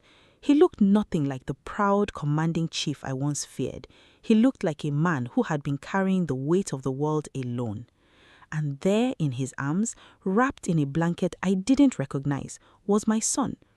Kambili was bigger, his cheeks fuller, but the moment he heard my voice break into a sob, his little head turned toward me, and I swear, even after 2 months apart, something in him remembered me. I don't remember crossing that threshold. I don't remember taking him from his grandfather's arms. I only remember the feeling of his small body against my chest again, warm, alive, breathing, and the sound that came out of me wasn't quite crying and wasn't quite laughing. It was something in between, something only a mother separated from her child and then reunited with him could ever understand. Chief Eze didn't fight us. He didn't run. He stood in that doorway and wept, an old, proud man finally breaking completely. And through his sobs, he told us everything. How he had spent months moving from town to town whenever he feared he'd been spotted. How he had barely slept, always listening to cars that shouldn't be there, always watching strangers a little too closely. He told us he had planned to return Kambili the moment he received word that the ritualists had been arrested or had abandoned their plan, but weeks had turned into months, and fear had kept him frozen, unable to trust that the danger had truly passed. It wasn't a perfect resolution. What he did was still wrong. Taking a child from a mother, even to protect him, even out of love twisted by 30-year-old guilt, is not something that can simply be forgiven with an explanation. And I told him so, my voice shaking with both fury and exhaustion. But I also understood in that moment, standing in a stranger's doorway with my son finally back in my arms, that this man had spent 2 months as terrified and sleepless as I had, carrying a burden he believed only he could carry, trying desperately not to fail a grandson the way he had failed a son 30 years before. The story doesn't end there though, because real danger doesn't simply disappear because a family reunites.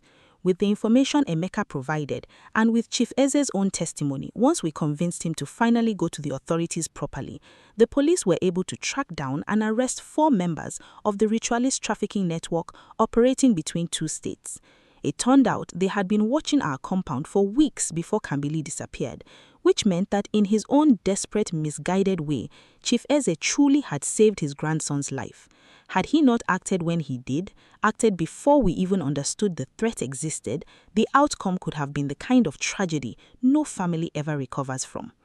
Emeka, despite his years of criminal entanglement, was given a reduced sentence in exchange for his cooperation and testimony against the network. It wasn't redemption, not fully, but it was a beginning. Chief Eze visited him in prison every single week after that, something he told me he should have done 30 years earlier when a frightened young woman carrying his firstborn child needed him most, and he chose his own father's approval instead. As for Chief Eze himself, he faced legal consequences for what he did. You cannot simply disappear with someone else's child, no matter your intentions, and the law does not make exceptions for good motives wrapped around bad decisions. But because he cooperated fully, because Kambili was returned unharmed, and because his actions, however wrongly executed, had ultimately protected a child from real and documented danger, the court showed leniency. He avoided imprisonment, but was ordered into counseling, into community service, into a long road of proving through actions rather than words that his family could trust him again. It has been 8 months now since that morning I found Kambili's crib empty. My son is walking now, wobbly and fearless, chasing after Efelma's slippers around the compound and laughing that same laugh that once lit up our entire house. Chidera and I are stronger, though it took time, though there were nights we argued about how much blame his father truly deserved, nights we didn't speak to each other for hours, walking through a wound that cut deeper than either of us expected. And Chief Eze, the man who once looked at me like a problem to be solved, The man whose cold silence I endured for years. The man who broke my heart into 1,000 pieces the night he vanished with my son. That man visits every Sunday now. He sits on the veranda with Kambili on his lap, and he tells him stories, softer now, gentler than the chief I once knew. Sometimes I catch him watching Kambili the way he used to watch him before everything happened. That same intense, searching look, except now I understand it wasn't malice I was seeing all along. It was fear.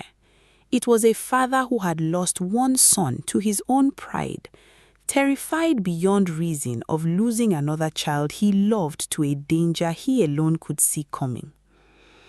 I won't pretend everything is perfectly healed. Trust, once broken that deeply, takes years to rebuild, if it rebuilds at all. There are still moments I look at him and feel that old cold fear creep back into my chest. Still nights I check Kambili's window twice before I can fall asleep. But I've also learned something about family, about love, about the terrifying, complicated things people do when they believe, rightly or wrongly, that they are protecting the ones they love.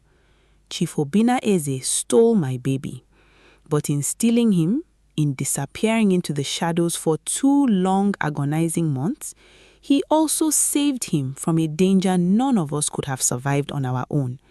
And in the end, he couldn't hide forever, not from the truth, not from the law, and most importantly, not from the family who never stopped searching, never stopped fighting, never believing that somewhere out there our son was still waiting to come home. If this story moved you the way it moved everyone who lived through it, I want you to do something for me right now. Hit that subscribe button, because stories like this one, stories about family, about the secrets we carry, about the lengths a broken heart will go to protect the people it loves, these are the stories that remind us how deeply, how fiercely love can survive even our worst mistakes. Drop a comment and tell me what part of this story shocked you the most, because I read every single one and I want to know if you saw that twist coming. Until next time, hold your loved ones a little closer tonight, because you never truly know what someone is carrying in silence. And sometimes the people who hurt us most are fighting battles we can't even see. Thank you for staying till the end. I'll see you in the next story.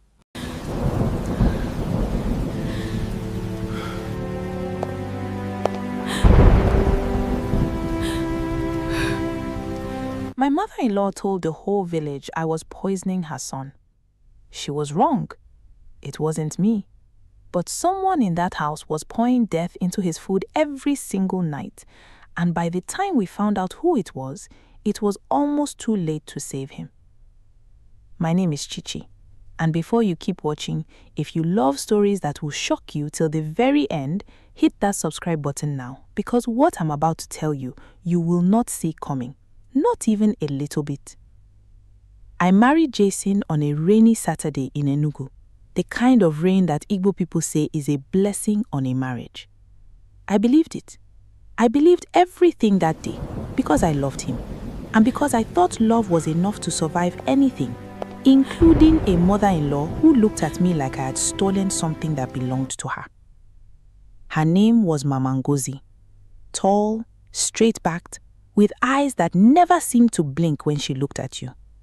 From the very first day I stepped into that compound as a new bride, she made it clear, without saying a single word, that I was not welcome. She didn't shout. She didn't insult me in front of people. That would have been too easy to fight. No, Mama Ngozi's weapon was silence. The kind of silence that sits in a room and makes your skin crawl.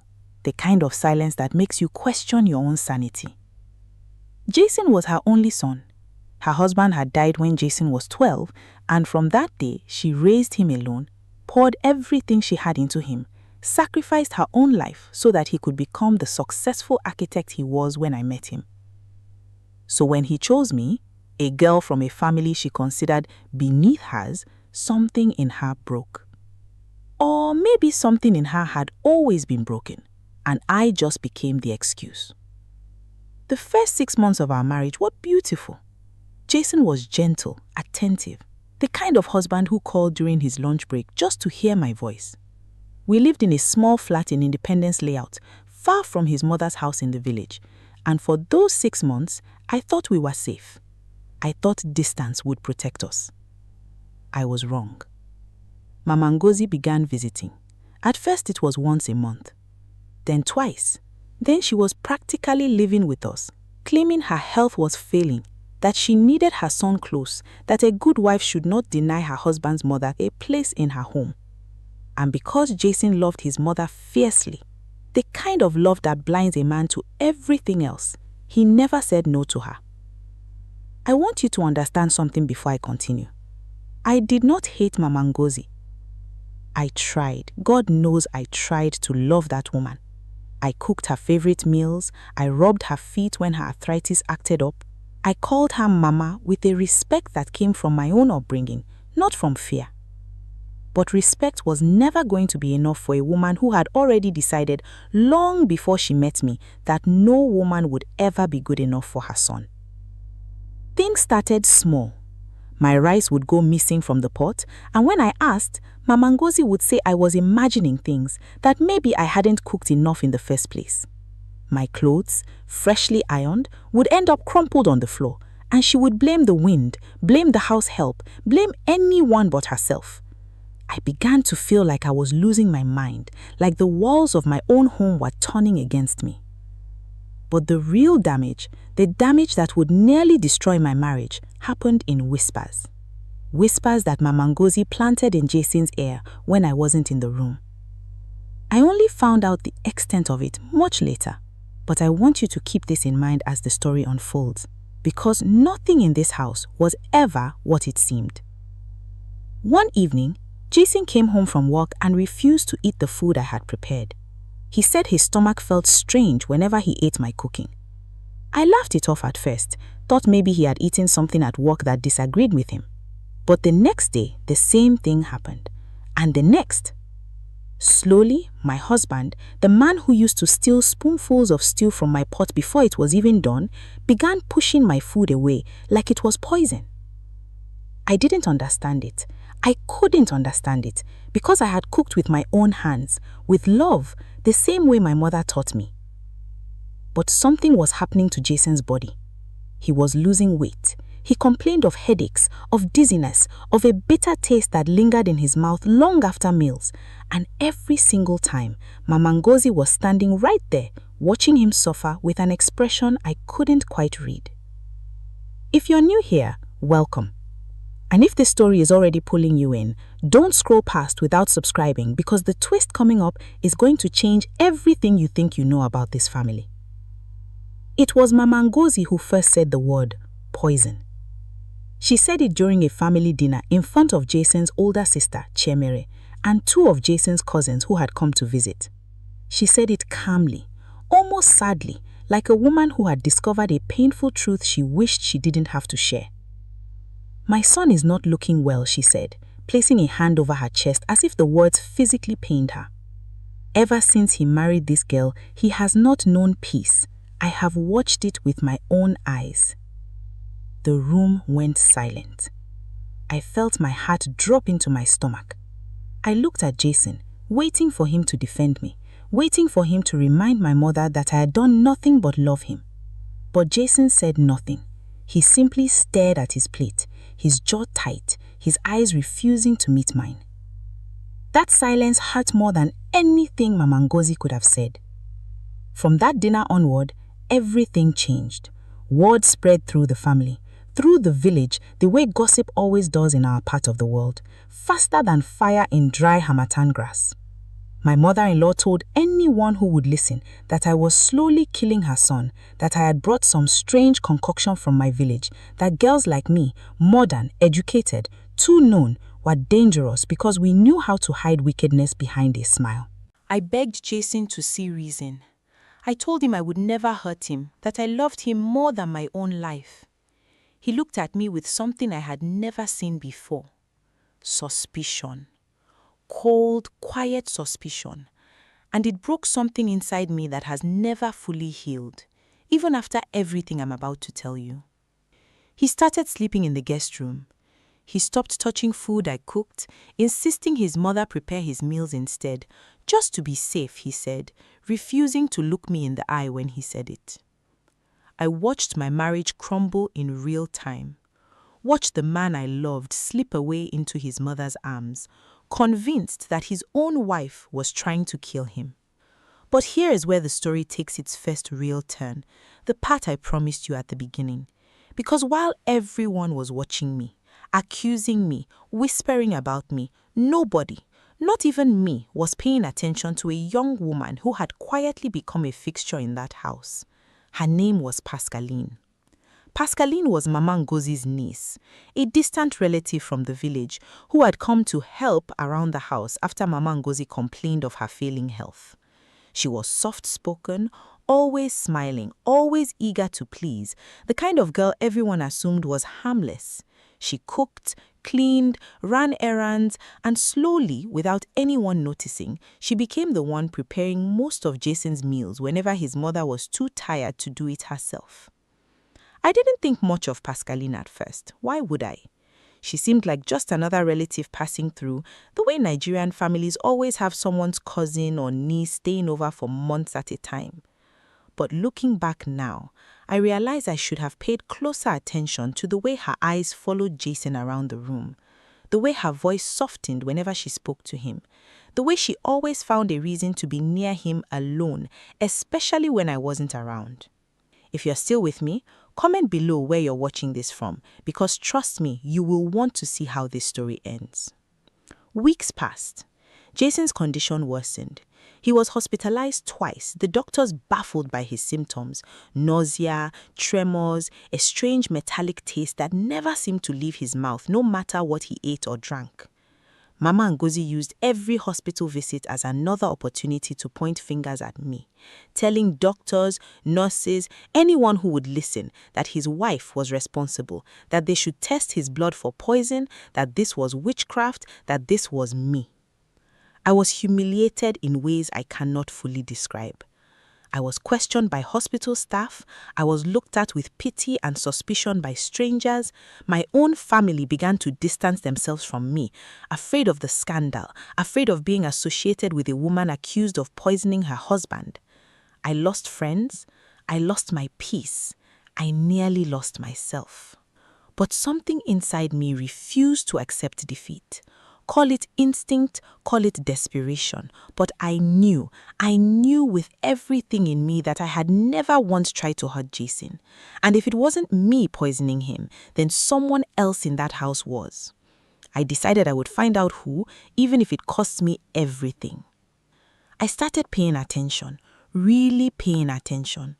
I noticed that Jason only got sick after eating meals prepared specifically by Pascaline or Mama Ngozi, never anything I cooked, because by this point, I wasn't even allowed near the kitchen when he was eating.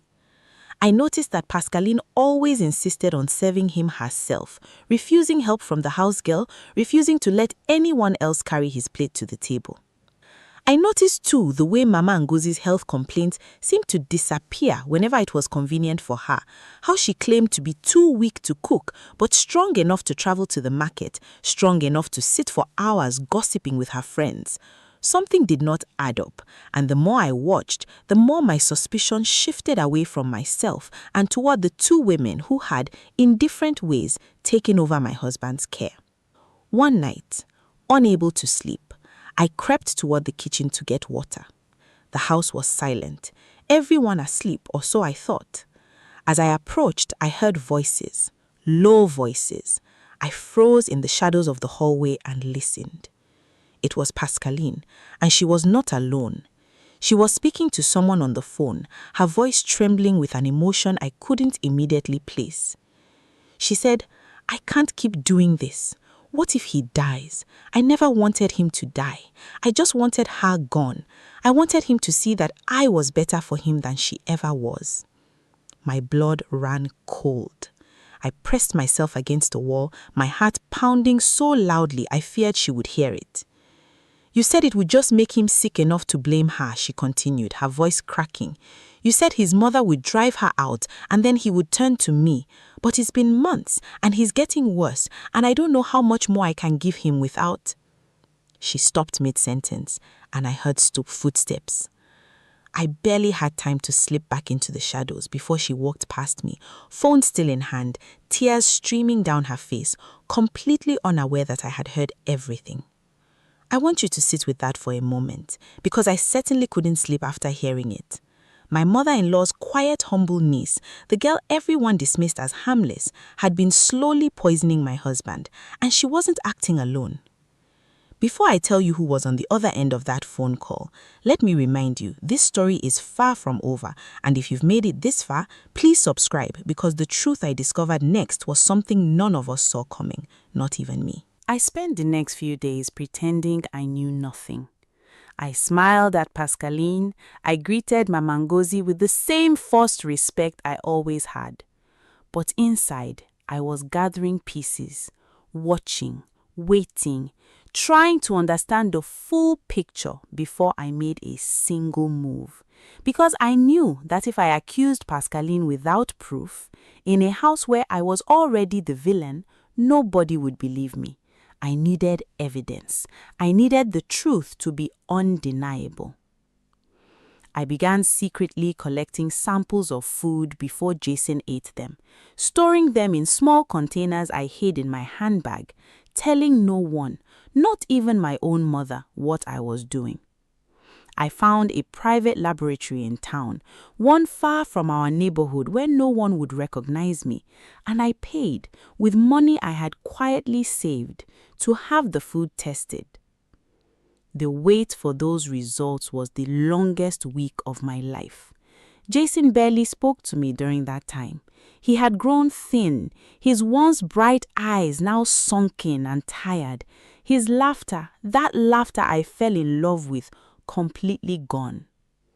Mama Ngozi took every opportunity to remind him and everyone around us that his suffering was my doing, that I was a wicked woman hiding behind tears. And then the call came. The lab technician's voice was calm, professional, but the words she spoke shattered whatever remained of my composure.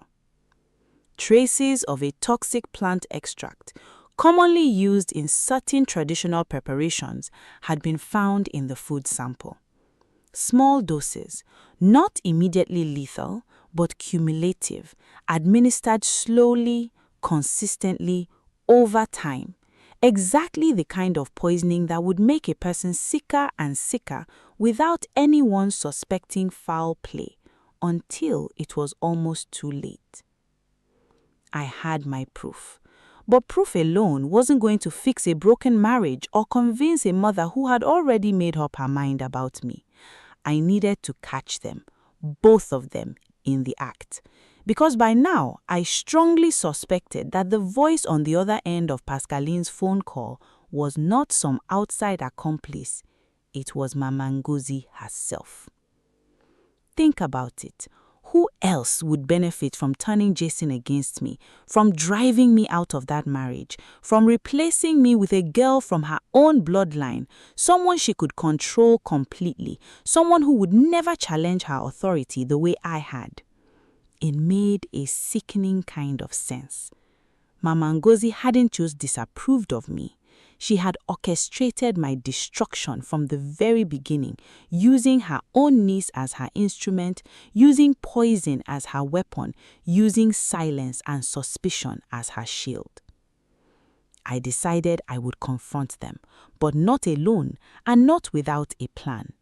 I contacted Jason's sister, Chiemere, the only member of the family who had always treated me with genuine kindness, who once quietly told me she found her mother's behavior toward me strange, but never elaborated further. I showed her the lab results. I told her everything I had overheard. At first, she refused to believe it, her own mother capable of something so calculated, so cruel.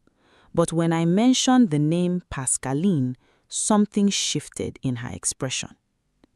Chiemere said slowly, her voice barely above a whisper. Pascaline isn't just our cousin. Years ago, before you and Jason met, my mother tried to arrange a marriage between them. Jason refused. He said he saw her as family, nothing more. My mother never forgave him for that rejection.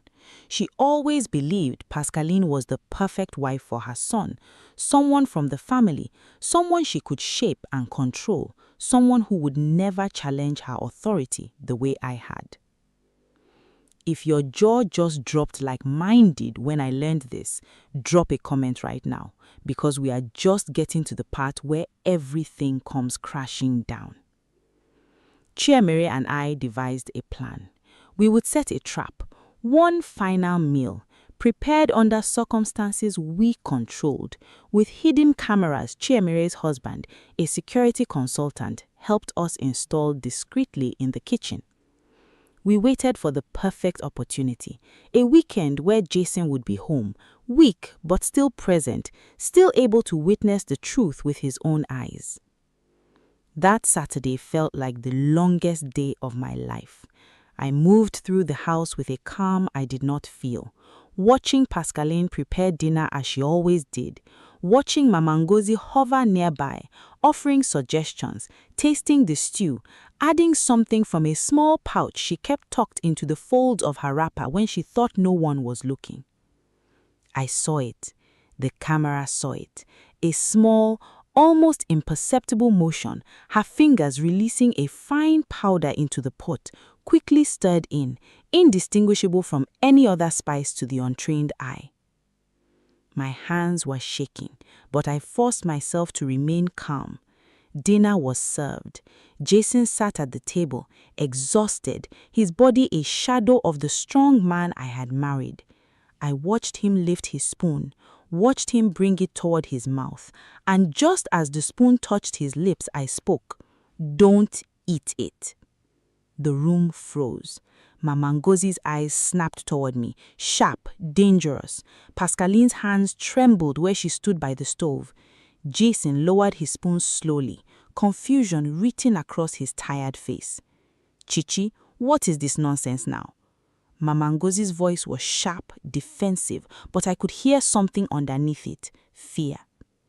I placed the lab result on the table, along with my phone, playing the recording of Pascaline's late-night phone call, followed immediately by the video footage from moments earlier, showing clearly, undeniably, the powder being added to the pot. The silence that followed was the heaviest silence I have ever experienced in my life. Jason stared at his screen, then at his mother, then at Pascaline, whose face had crumbled into tears, sobs shaking her entire body as she sank to the kitchen floor. Mama Ngozi, for the first time since I had known her, said nothing at all. Her straight back curved, her sharp eyes dimmed, as if the weight of what had just been exposed had physically aged her in seconds. "Why?" Jason's voice broke as he turned to his mother, tears streaming down his face, tears I had not seen since our wedding day, though for entirely different reasons now. "Why would you do this to me? I could have died. Do you understand that? I could have died and you would have let my wife take the blame for it." Mama Ngozi finally spoke, her voice small, cracked, nothing like the commanding presence she had always projected.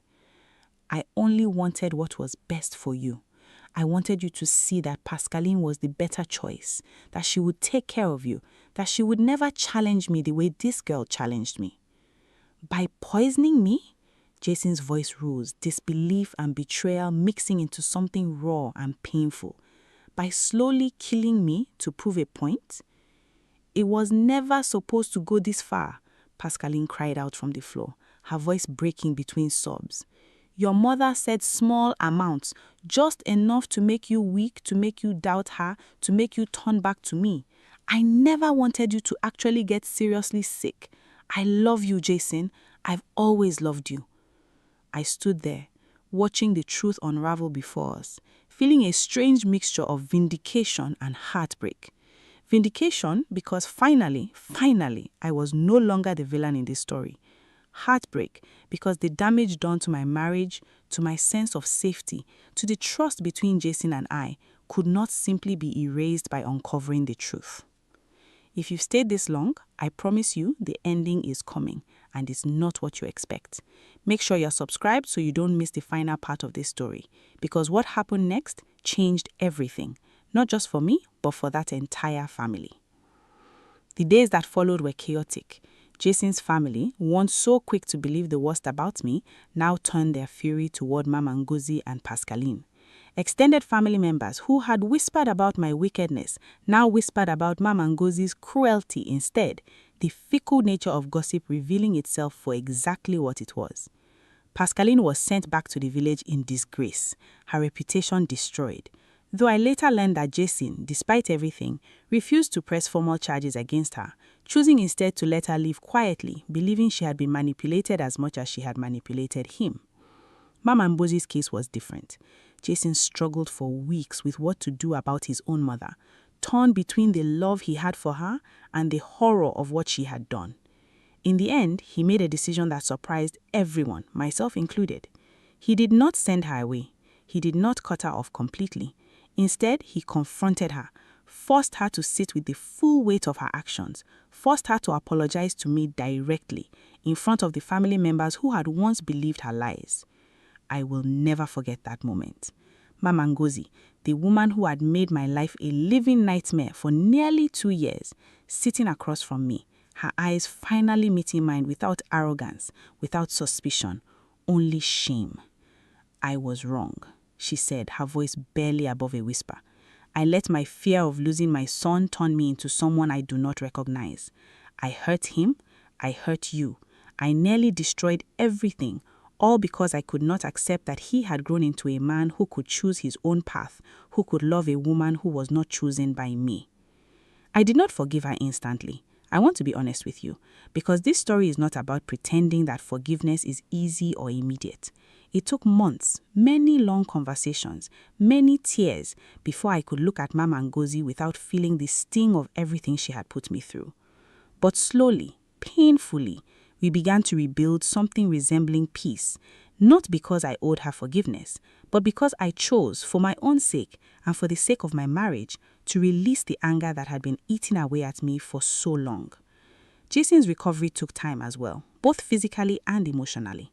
The doctors confirmed that the poison, while not immediately fatal, had caused some damage to his liver, damage that would require careful monitoring for years to come. But he recovered. He grew stronger, and more importantly, he learned to trust me again, not just with his heart, but with the truth of who I had always been, a woman who loved him fiercely enough to fight for him even when the entire world had turned against her. Our marriage today is not the same as it was before all of this happened. How could it be? We carry the scars of what we survived, the memory of betrayal, the fragile trust rebuilt piece by piece. But in some strange way, surviving that nightmare together made us stronger than we ever were before. Jason learned to set boundaries with his mother, boundaries that protected our marriage without severing his relationship with her entirely. Mama Ngozi, humbled by everything that happened, slowly transformed into a woman I could finally, genuinely call family, not because she had no choice, but because she truly changed. As for Pascaline, I heard years later that she eventually married someone from her village, someone who knew nothing of what had happened in our home. And I have chosen, for my own peace, to let that chapter close without bitterness. We all make choices, some out of love twisted into obsession, some out of fear disguised as protection. I cannot say I forgive what she did, but I understand, in a strange way, the desperation that drove her to it. If there's one thing I want you to take from my story, it's this. Never let silence protect the guilty and condemn the innocent. If you feel something is wrong, trust that feeling, dig deeper, seek the truth, even when everyone around you insists you already know the answer. My mother-in-law poisoned my husband against me for nearly 2 years, using lies, manipulation, and even literal poison to destroy the woman she saw as a threat. But the truth, no matter how deeply buried, always finds a way to rise to the surface. I share this story not for sympathy, but for every woman out there who has ever felt alone in her own home, blamed for things she did not do, fighting battles nobody else could see. Your truth matters, your voice matters, and sometimes the very people who seem to have all the power over your life are hiding secrets that once exposed will finally set you free. Thank you for watching until the very end. If this story touched you, moved you, or kept you on the edge of your seat, please hit that subscribe button, drop a comment telling me what part shocked you the most, and share this with someone who needs to hear that the truth always comes out, no matter how long it takes. Until next time, take care of yourselves and never stop searching for the truth, even when it hides in the most unexpected places. This is the third one this week. This is the third one this week. This is not ordinary. It is a curse. Stay away. What a shame. Come closer, little ones, and listen. For the ancient trees hold the stories of our people. Let the light of the past rise up and show you the wonders of our story.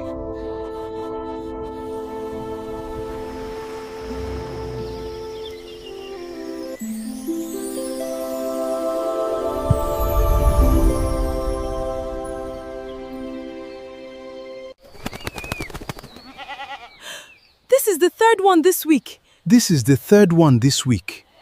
This is not ordinary. It is a curse. Stay away. What a shame. They found the third dead goat behind my hut on a Tuesday morning, and by Friday, the whole village had already decided I was going to burn. Before that week, I was just a woman with a husband who loved her, a mother-in-law who tolerated her, and a womb that refused to fill. By the end of that week, I was something else entirely. A curse with legs, a shadow wearing a woman's face. They called me Iya Aje, witch mother. The irony of it still sits bitter on my tongue, because the one thing every single person agreed I was guilty of, barrenness, was the one thing I had no power over at all. My name is Nkechi. But before you decide you know how this story ends, before you assume this is just another sad tale of a woman wronged by her village, I need you to stay with me. Because nothing about what happened in Amudo that year was as simple as it looked. There was a reason those goats died. There was a reason children in that village had started falling sick one after another. And there was a reason, a very deliberate, very human reason, that all of it landed on my doorstep instead of where it truly belonged. If you love a story that twists when you least expect it, stay close. Don't scroll past this one. And if this is your first time here, tap that subscribe button now, because where this story is going, you will not want to miss it. Let me take you back to the beginning. Back before the accusations, back before the fear, to a season when I still believed my biggest problem was simply that I could not give my husband a child. I married Obiara when I was 19. He was the kind of man other women in Amudo whispered about with jealousy, not because he was wealthy, he wasn't, but because of how he looked at me, like I was the answer to a question he had been asking his whole life. His mother, Mama Ijeoma, did not share his enthusiasm. She had wanted a different bride for him, a girl from a bigger compound with more goats and more land, a girl whose family could bring more to the marriage than laughter and a strong back for farm work. But Obiara chose me, and for the first 2 years of our marriage, I let myself believe that love was enough to silence any mother-in-law. I was wrong, but I did not know it yet. By the 3rd year, when my belly had still not swollen with a child, the whispers in the market began. Small at first, a pause when I walked past the cloth sellers, a too long stare from the woman who sold peppers, the one whose own daughter had 4 children before she turned 25. Mama Ejeoma stopped pretending to be patient. She would sit outside our hut in the evenings, grinding pepper with more force than the task required, muttering things just loud enough for me to hear through the thin walls. "A tree that does not bear fruit is only good for firewood," she said one evening, not looking at me, as if she were speaking to the wind. Obiara would apologize for her on nights like that, holding me close, telling me children would come when the gods decided it was time. He believed it. I wanted to believe it too. But there is a particular kind of loneliness that comes from carrying a longing your own body refuses to satisfy month after month, year after year, while everyone around you treats your emptiness as a moral failing rather than a private grief. I carried that loneliness the way some women carry firewood, bent under it but too proud to let anyone see me struggling. What I did not know then, what I would only discover much later when the truth finally cracked open like a overripe fruit, was that my body wasn't entirely to blame. Someone in that village had made sure of that. But I'm getting ahead of myself. Let me tell you how it started, because the way it started is the reason nobody suspected anything for a very long time. It began with Ngozi. Ngozi was my husband's cousin's daughter, a bright girl of 7 who used to follow me around the compound asking questions faster than I could answer them. She was the closest thing I had to a child of my own, and I loved her the way you love something you are terrified of losing. One evening in the dry season, Ngozi came down with a fever so sudden and so violent that her mother's screams woke half the village. By morning, the fever had broken, but something in the girl had changed. She stopped speaking. She would stare at walls for stretches, flinching at sounds only she could hear. The village healer, an old man named Baba Uzo, examined her and declared with the calm certainty of a man who had never once been wrong in public that this was not sickness of the body, this was spiritual. Someone had done this to her. And who, the village wanted to know, would want to harm a sweet child like Ngozi? I remember the exact moment the question turned toward me.